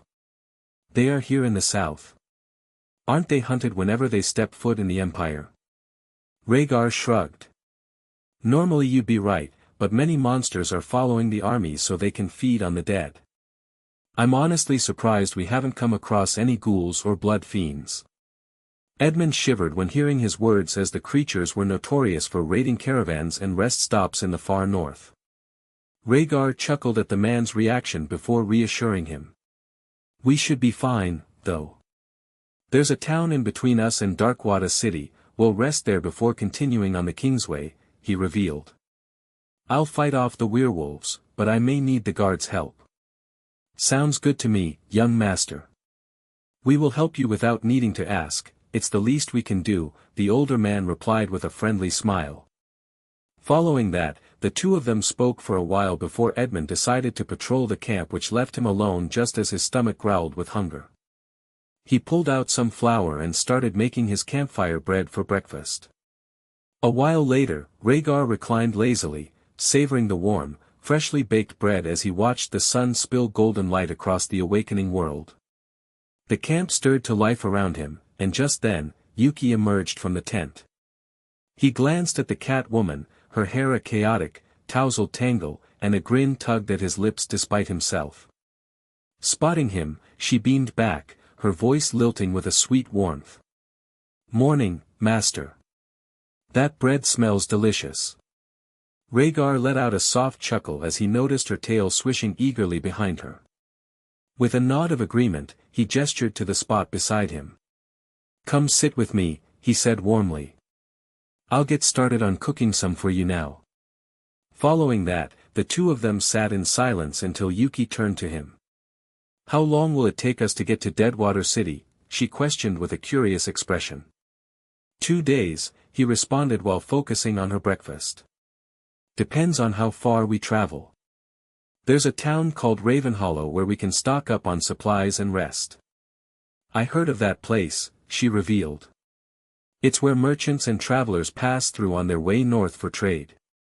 Raegar was surprised but soon was distracted when Yuki's bread was finished cooking as the aroma hit his nose, prompting him to cover it in honey butter. After doing that, the smell was delicious, causing their stomachs to growl. The older woman let out a soft giggle, her bright smile lighting up as she accepted the food, sending Rhaegar's heart into a sudden sprint. The day slipped by in a blur after that, and as the sun dipped below the horizon, the distant howls grew louder and more frequent. This sudden scene worried the people, but he reassured them. "Stay in the camp and don't leave the tents, tonight will get wild." After that, the monsters went crazy, forcing everyone apart from Rhaegar to hide inside the shelters. Yuki went to comfort her mother just as he spotted several monsters lingering in the growing darkness. "Sneaky fuckers," he thought while spinning one of his daggers. "Let's see how they react." He rose to his feet and moved toward the ruins, drawing the newcomer's gaze. Their piercing yellow eyes tracked his every step as he crossed the camp, sparking a flurry of thoughts in his mind. "What is this thing? A Wendigo? A hide behind?" he muttered, unease prickling at his senses. With a thought, he summoned his daggers before vanishing using flash stop. This shocked the watching creatures, who started looking around. He materialized behind a humanoid wolf that was crouched in the bush. "So it's a werewolf." Rhaegar mused with a wicked smile. "Tier strong tier 2s, this is going to be fun." Without waiting, his blade sliced through the air and decapitated the monster just as the other's head snapped in his direction. Seconds later, he started casting lightning fire blasts into the group of surprised beasts. The shocking flames took the creatures by surprise, causing them to scatter in all directions, which made him laugh. He sensed them fleeing into the distance as one lay on the ground while trembling thanks to the lightning ether. Rhaegar threw his blade into its head to finish it off as the guard started waking up back at camp. The night camp, prompting him to start drawing runes around it. While he was busy doing that, 2 Dawnfire commanders appeared with doubtful expressions as one of them questioned. "What are you doing?" "Creating runes to stop the Nightwalkers from abducting you or your soldiers," he answered before turning to the men. "They plague Nytheria and the southern realms. The bad news is that they have made their way into the Empire thanks to the war." "What kind of creatures are they, young master?" the second man asked. Rhaegar took out the guide he had gotten months ago and showed the two a picture of a Nightwalker, which made them tremble. The first commander questioned. "And these runes stop these vile creatures from ambushing us?" "Yes, I learned it from the people who used to live in Redwood Village," he revealed. "Just make sure your soldiers don't follow the voices. The Nightwalkers that roam the Empire must be strong thanks to all the victims along the way." The 2 men nodded in respect as the first spoke. "Thank you for the information, young master. We didn't know such creatures roamed these lands." "You're welcome, Commander," he replied before getting back to work. Rhaegar circled the entire camp just in time. The creatures' voices echoed out, but he soon realized the Hollowborns were with them. He made his way over to the command tent and entered. Jasper's face lit up with a warm smile as he spotted him entering, calling out, "Hey, little bro. What brings you here?" "Tell your mages to shield the camp and order the soldiers inside the tents," he warned. "Hollowborns are surrounding us. These creatures are good at luring in soldiers and travelers, but I can deal with them if I'm not watching this place." When Jasper and the commanders heard this, one of them, a young man with blonde hair, jumped up, exclaiming, "We can leave our protection to a masked stranger." Rhaegar's head snapped toward the voice, but Jasper cut it off with a stern voice. "Yes we can, Luthien. My little brother is the sole reason the Empire took back the land. If not for his attacks, we would have lost thousands retaking the fortresses." The second-in-command got annoyed and grew quiet just before Jasper turned to him. "Take care of the creatures, keep the ether cores. I know you young mages love those things, but I'd have to give it up to the Empire." "Thanks," he replied and left the camp. Rhaegar approached the ruins while summoning his daggers just as some of the soldiers were listening to the hollowborn voices. He crouched down while casting enhancement on him before exploding forward and appearing in front of the leader. The creature was shocked, but he quickly sliced its body into pieces just as howls rang out, prompting the rest of the monsters to lunge at him. He moved so fast that they couldn't keep up with him or his blades. Hollowborns and Nightwalkers dropped in heaps, the survivors scattering into the shadows. Rhaegar didn't bother pursuing them, he knew the creatures would steer clear of him from now on. Instead, he moved through the battlefield, calmly gathering the scattered ether cores. They were only tier 2s, but he'd take anything. While busy with this, Jasper's voice sounded from behind him. "You're turning into a loot gremlin, little brother," he teased. "Grandfather would love this." Chapter 96, Why Not Take This Route? Rhaegar turned to his older brother with a smile while pointing a dagger at him. "Let's fight now. I want to see what you can do, considering you're a Dawnfire general who father brags about." Jasper chuckled before a sword appeared in his hand, an excited expression appearing on his face. "Let's do it, little bro, but be warned, father, grandfather, and Roderick just like you and Lyra." Without warning, Rhaegar crouched low, surging power into his body as he cast enhancement as he knew his opponent was strong. In an instant, he exploded forward like a streak of white lightning, catching his brother off guard. Forced onto the defensive, Jasper barely managed to block the relentless barrage of strikes coming from him. He was moving so fast that the older sibling was barely keeping up until he struck back. He raised his daggers to block the attack, forcing him back with a smile as he skidded to a stop while speaking as his eyes gleamed with excitement. "Impressive, big bro, but it's not enough." With a sudden burst of energy, Rhaegar launched to the side before shooting forward, his body enhanced with ether, moving like a phantom. His brother barely had time to react before he was upon him, his strikes were so fast that they turned into a dark blur. Jasper gritted his teeth while being shocked at his sibling's strength, he quickly braced himself as he raised his arms to block the relentless onslaught. Each strike sent sharp jolts through his body, forcing him to retreat step by step. As he watched his younger brother move with blistering speed, a thought flashed through his mind. "Damn, he's faster than before." Rhaegar pressed the advantage, weaving between his brother's defenses like a predator closing in on its prey. A smirk tugged at his lips as he saw an opening. Jasper's stance was slipping. With a sharp pivot, he drove a powerful kick toward Jasper's ribs, who barely managed to block the sudden attack. The impact sent him skidding backward, leaving deep trenches in the dirt. "You're getting sloppy," he taunted, his red eyes glinting with amusement. Jasper exhaled sharply, shaking his arms to dispel the sting. "And you're getting cocky, little brother." Then, with a stomp of his foot, the earth rumbled. Rhaegar's instincts screamed at him to move, but it was too late. The ground beneath him erupted as thick pillars of rock shot upward, forcing him to leap back. His brother wasted no time, slamming his palms to the ground. The earth obeyed, surging forward in jagged waves, chasing him like a living beast. He twisted in midair, barely avoiding the stone spikes that threatened to impale him. Jasper smirked, confidence surging back as he raised both hands. With a sudden tremor, the ground beneath Rhaegar split apart, swallowing him in an instant. The earth closed in, trapping him inside the pit that his brother had masterfully sprung. Tendrils of earth surged upward, wrapping around his limbs like chains, locking him in place. He thrashed against the stone, muscles straining, but they held firm.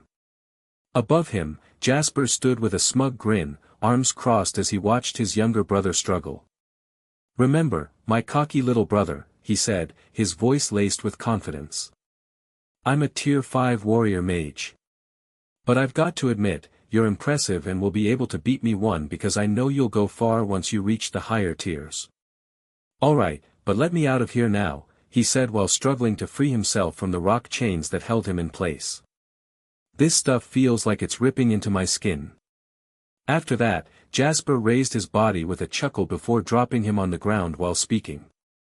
"Now get some rest, the incoming family drama is worse than fighting monsters. The Veilthorns never cease to amaze me with their behavior." Raegar chuckled as he knew they loved to compete and argue with each other, forcing his grandparents to break up several fights over the years whenever the entire family gathered a couple times a year. Afterward, the duo returned to the tents, and he noticed Yuki was watching him with glowing blue eyes. The pink-haired beauty beamed as he got closer, causing Jasper to ruffle his hair. "Night, little brother. It's good to see you after so long." He watched the man walk off as the cat woman appeared beside him with a big smile. "I love watching you fight, young master. And you've only used what you've learned so far, but I am excited to see what you learn at the academy." Raegar chuckled with red cheeks, he couldn't help but smile at her words. "I hope I can move to mist. That would improve my ether pools and overall powers," he replied while sitting down and getting comfortable as the fire blazed. Yuki joined him and wrapped a blanket around them as she softly spoke. "I can't wait until you're in your second year, that's when classes calm down. You get more freedom to explore the gates and dungeons in the academy." He grew curious when hearing her words, prompting him to question. "What do you mean?" "I'll get to visit and see you more," she answered, avoiding his gaze while continuing. "Plus I have a surprise for you, young master, but it will have to wait until classes start." Raegar grew curious but chose not to ask before cooking some campfire bread for the two of them. They sat in silence as the sizzling sound echoed out. Yuki was pleased he didn't prod her for an explanation. Minutes later, the young woman accepted some of the freshly cooked food when it was finished. The duo sat in comfortable silence, eating beneath the vast expanse of stars twinkling above. While doing that, Yuki glanced at him with a hopeful expression as she questioned. "Does it bother that I'm 10 years older than you, young master?" "No," he instantly answered after swallowing his mouthful of bread. "I love how mature you are, if I'm honest." Yuki couldn't help but beam before asking something that caught her attention when they reunited. "Those daggers of yours, young master, I noticed you can summon them at will. So they've got runes?" Raegar raised his hand and called for one of the blades, and it appeared like a ghost, which surprised the older woman, but he started speaking. "Yes, grandfather added a rune that connected with my ether, so only I can wield them." "Amazing," she muttered when admiring the dark metal. "Those are ether weapons, better and much more expensive compared to normal daggers." "Interesting," he mused with glowing red eyes. "I wonder how much grandfather paid for them." Raegar shrugged as it didn't matter as the two continued eating. After some time, exhaustion crept over him, and he let out a small yawn before rising to his feet as the sounds of night monsters echoed out across the landscape. Stretching, he turned toward the cat woman and spoke while yawning as exhaustion set in. "I'm going to get some sleep. Want to join me?" "Yes, please, young master," she replied softly, her tail swaying side to side in anticipation as he helped her up. Following that, the duo entered the tent before he removed his dirty armor and boots so the inside wouldn't get muddy. The cat woman commented with a sweet smile as the ether lights lit up the inside. "Take the mask off, I want to see your face." Raegar stiffened at her words but slowly nodded, reaching up to remove it. As the cool air touched his face, Yuki gently cupped his cheek, her touch warm and reassuring. She smiled, a soft, radiant expression that sent his heart racing. "So handsome," she murmured, tracing the faint scars with her fingertips. "These don't change how I feel about you, young master." So stop being paranoid over them, please. He swallowed hard, her words striking deeper than any battlefield blow, his heart pounding in his chest. Just then, she tilted her head and asked abruptly, "Do you care what others think?" Raegar hesitated for a moment before answering, his voice quiet but firm. "I only care about what you think, Yuki." When the young woman heard his words, her smile widened, a radiant beam that lit up her entire face. Without a word, she curled up beside him, and he instinctively wrapped his arm around her waist, pulling her closer. As he spooned her, the warmth enveloped them both, a silent understanding passing between the duo as they settled into the comfort of each other's presence. He soon fell asleep while Yuki followed behind. The next morning, Raegar woke up the tent shaking thanks to a storm, prompting him to step out only to feel the muddy ground and heard the complaints from the surrounding soldiers as they cleaned their gear. He approached his brother's tent only to see him and two commanders standing around a map. Jasper looked up and informed him with a grimace. "The Kingways has been flooded by the Western River. We need to travel around, which is more dangerous." Chapter 97, Just wants to grow stronger. Rhaegar's eyes narrowed before pointing at a gorge that led north and was a shortcut. "Why not take this route? It's the quickest way to grandfather's city." One of the commanders, who was an older woman, replied. "That's the Black Gorge. A few months ago, many patrols, bandit groups, and enemy soldiers have gone missing while traveling through it. I can clear it out," he suggested with a gleam in his red eyes. "It won't be so hard with my speed." Jasper looked concerned but sighed. "It would help, Ray. I don't want to have to deal with the cannibal tribes ambushing us as we travel through the Deathwood Forest." Rhaegar chuckled before heading out of the tent, only to hear the commander ask his brother about the scars. This made him paranoid, but he chose to ignore it while he walked back to his tent where Yuki was just waking up with an adorable yawn which put a smile on his face. She looked at him and questioned with dazed blue eyes. "Where are you going, young master?" "I'm going to scout the Black Gorge," he revealed. "The Kingsway is flooded for a few miles, forcing us to either travel through that or Deathwood Forest." When the young woman heard this, her eyes widened in shock before grabbing his arm with a panicked expression. "Will you be okay, young master? I've heard it's dangerous." "I've read about it years ago, but it doesn't seem too bad compared to the Bloodfang Forest or that damned dungeon," Rhaegar replied while checking his bombs and blades. Yuki quickly hugged him while whispering.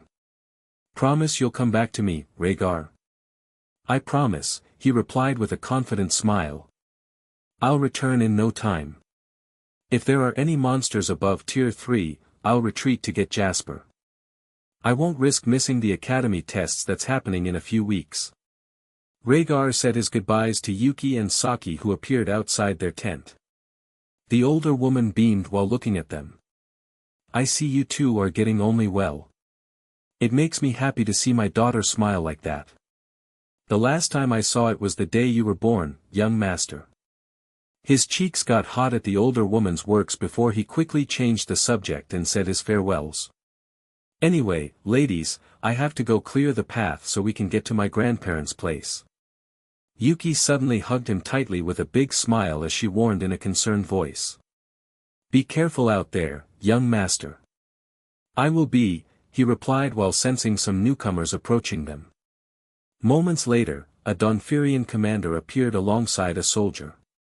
They stopped just as one of them spoke respectfully. "Young master. General Veilthorn ordered us to guide you to the Black Gorge so we can get on the road." Rhaegar agreed with a nod as he started following them. "Are you sure about this, young master?" the second man asked. "It's a horrible place to explore, many adventurers have vanished in there." He glanced at the soldier with a smile and replied confidently. "I'll watch my back, so don't worry about me. The more pressing question is, are you both standing at the entrance?" "Yes," the first man answered. "The general ordered us to make sure you return to the camp once you've finished in that horrid place." Rhaegar let out a low chuckle as he summoned his daggers with a sharp ching as they materialized in his hand. "I'm no weakling myself," he replied. I've crossed blades with devils, monsters, and bandits alike, but to be safe, I'll signal if there's any danger to the caravan." Following that, he burst forward and rushed into the darkness after sensing something nearby. When the Tier 1 goblin spotted him, it was too late as he spun like a tornado and killed every one of them. When Raegar stopped, a dozen monster bodies dropped dead, but something told him that they were just the beginning. He trekked through the gorge only to see a dirt road piercing the darkness. "This place is a nightmare, we would have been ambushed if I hadn't come here," he mused before sending fire ether to the daggers, which lit up his surroundings. With a flick of his wrists, he threw them into the shadows. This revealed several lion-like monsters crawling up to him. Rhaegar's eyes widened as he mumbled, "Tier 2 shadow lions." After that, the monsters lunged, but he was fast and dodged the first swipe while jumping on the back of another. His daggers appeared in his hands as he slashed through the lion's neck. Blood splattered the ground before using the corpse as a spring to launch himself toward another creature. He spun mid-air using lightning fire blast and cut apart another 2 shadow lions. Rhaegar landed with a thud as 3 more closed in on him, but that's when he noticed something that put a smile on his face. He pointed at the creature with an excited gleam in his eyes and exclaimed to its master, "Monster Tamer, you will die by the time I clear out this gorge." Seconds later, he quickly killed the remaining creatures with ease as he moved to the first and moved so fast while unleashing dozens of slashes that left an afterimage thanks to his speed. The other 2 died without even knowing how, and when Rhaegar was done, he was basking in the kills. He flicked his blades before rushing into the darkness, looking for his next target, which amused him to no end. While Rhaegar was busy slaughtering monsters and tracking the tamer across the Black Gorge, Yuki stood at the edge of the camp looking in the direction that he left and thought with a worried expression, "I hope he's okay." Always the first to run into the jaws of death, she muttered as her tail swayed nervously. A sudden noise behind Yuki snapped her into action. In one fluid motion, she drew 2 daggers, spinning around to plant herself in a fighting stance. To her surprise, Jasper Veilthorn stood there. The young man let out a laugh before speaking. "Just like him, I see. Are you sure he's not a demi-human?" Yuki calmed down and put her weapons away while confidently answering, "I was there when he was born. Young master is human as much as you are." Jasper's laughter rang out again, but his demeanor shifted, a probing edge to his tone as he asked, "Do you truly love my little brother?" The question caught her off guard, but Yuki met it with a resolute nod, her expression unwavering. "With all my heart. And I have your parents, grandparents, and Lyra's blessing to stand by his side. I'm not questioning that. I'm happy he has a woman like you that cares about him, but between the scars and his quirky personality, he won't find many friends among the young nobles," he answered with a sigh. Yuki was about to retort but stopped herself as she knew they were brutal and judgmental, and also let out a sigh before speaking. "Yes, that's what I was afraid of when he went off to the academy." The cat woman looked into the darkness as she continued.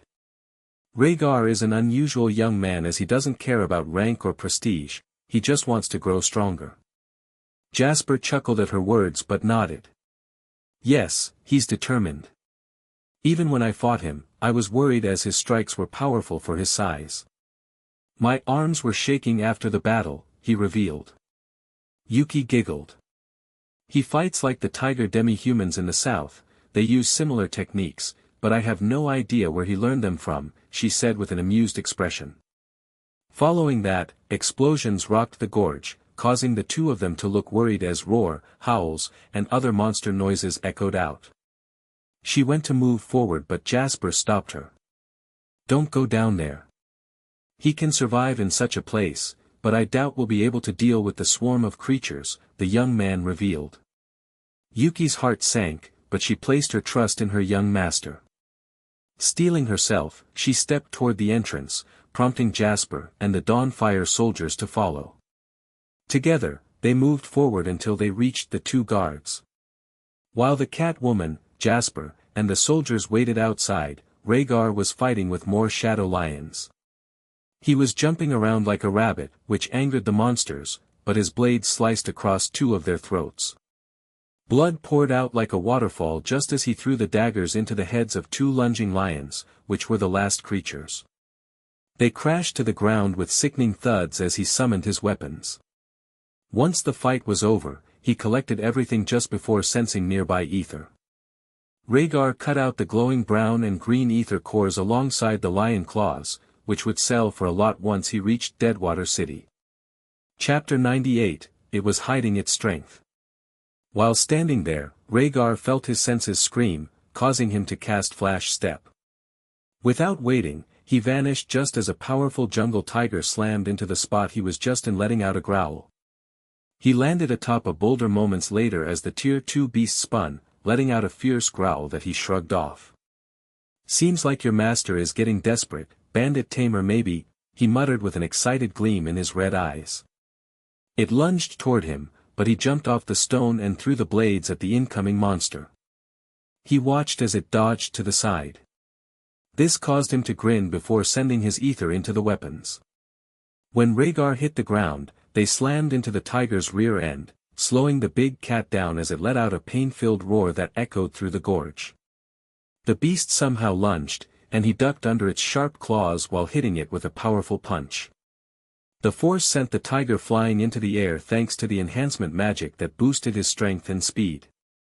As that happened, he cast a dozen stormfire bullets into its torso, causing an explosion to erupt as it lit up the gorge.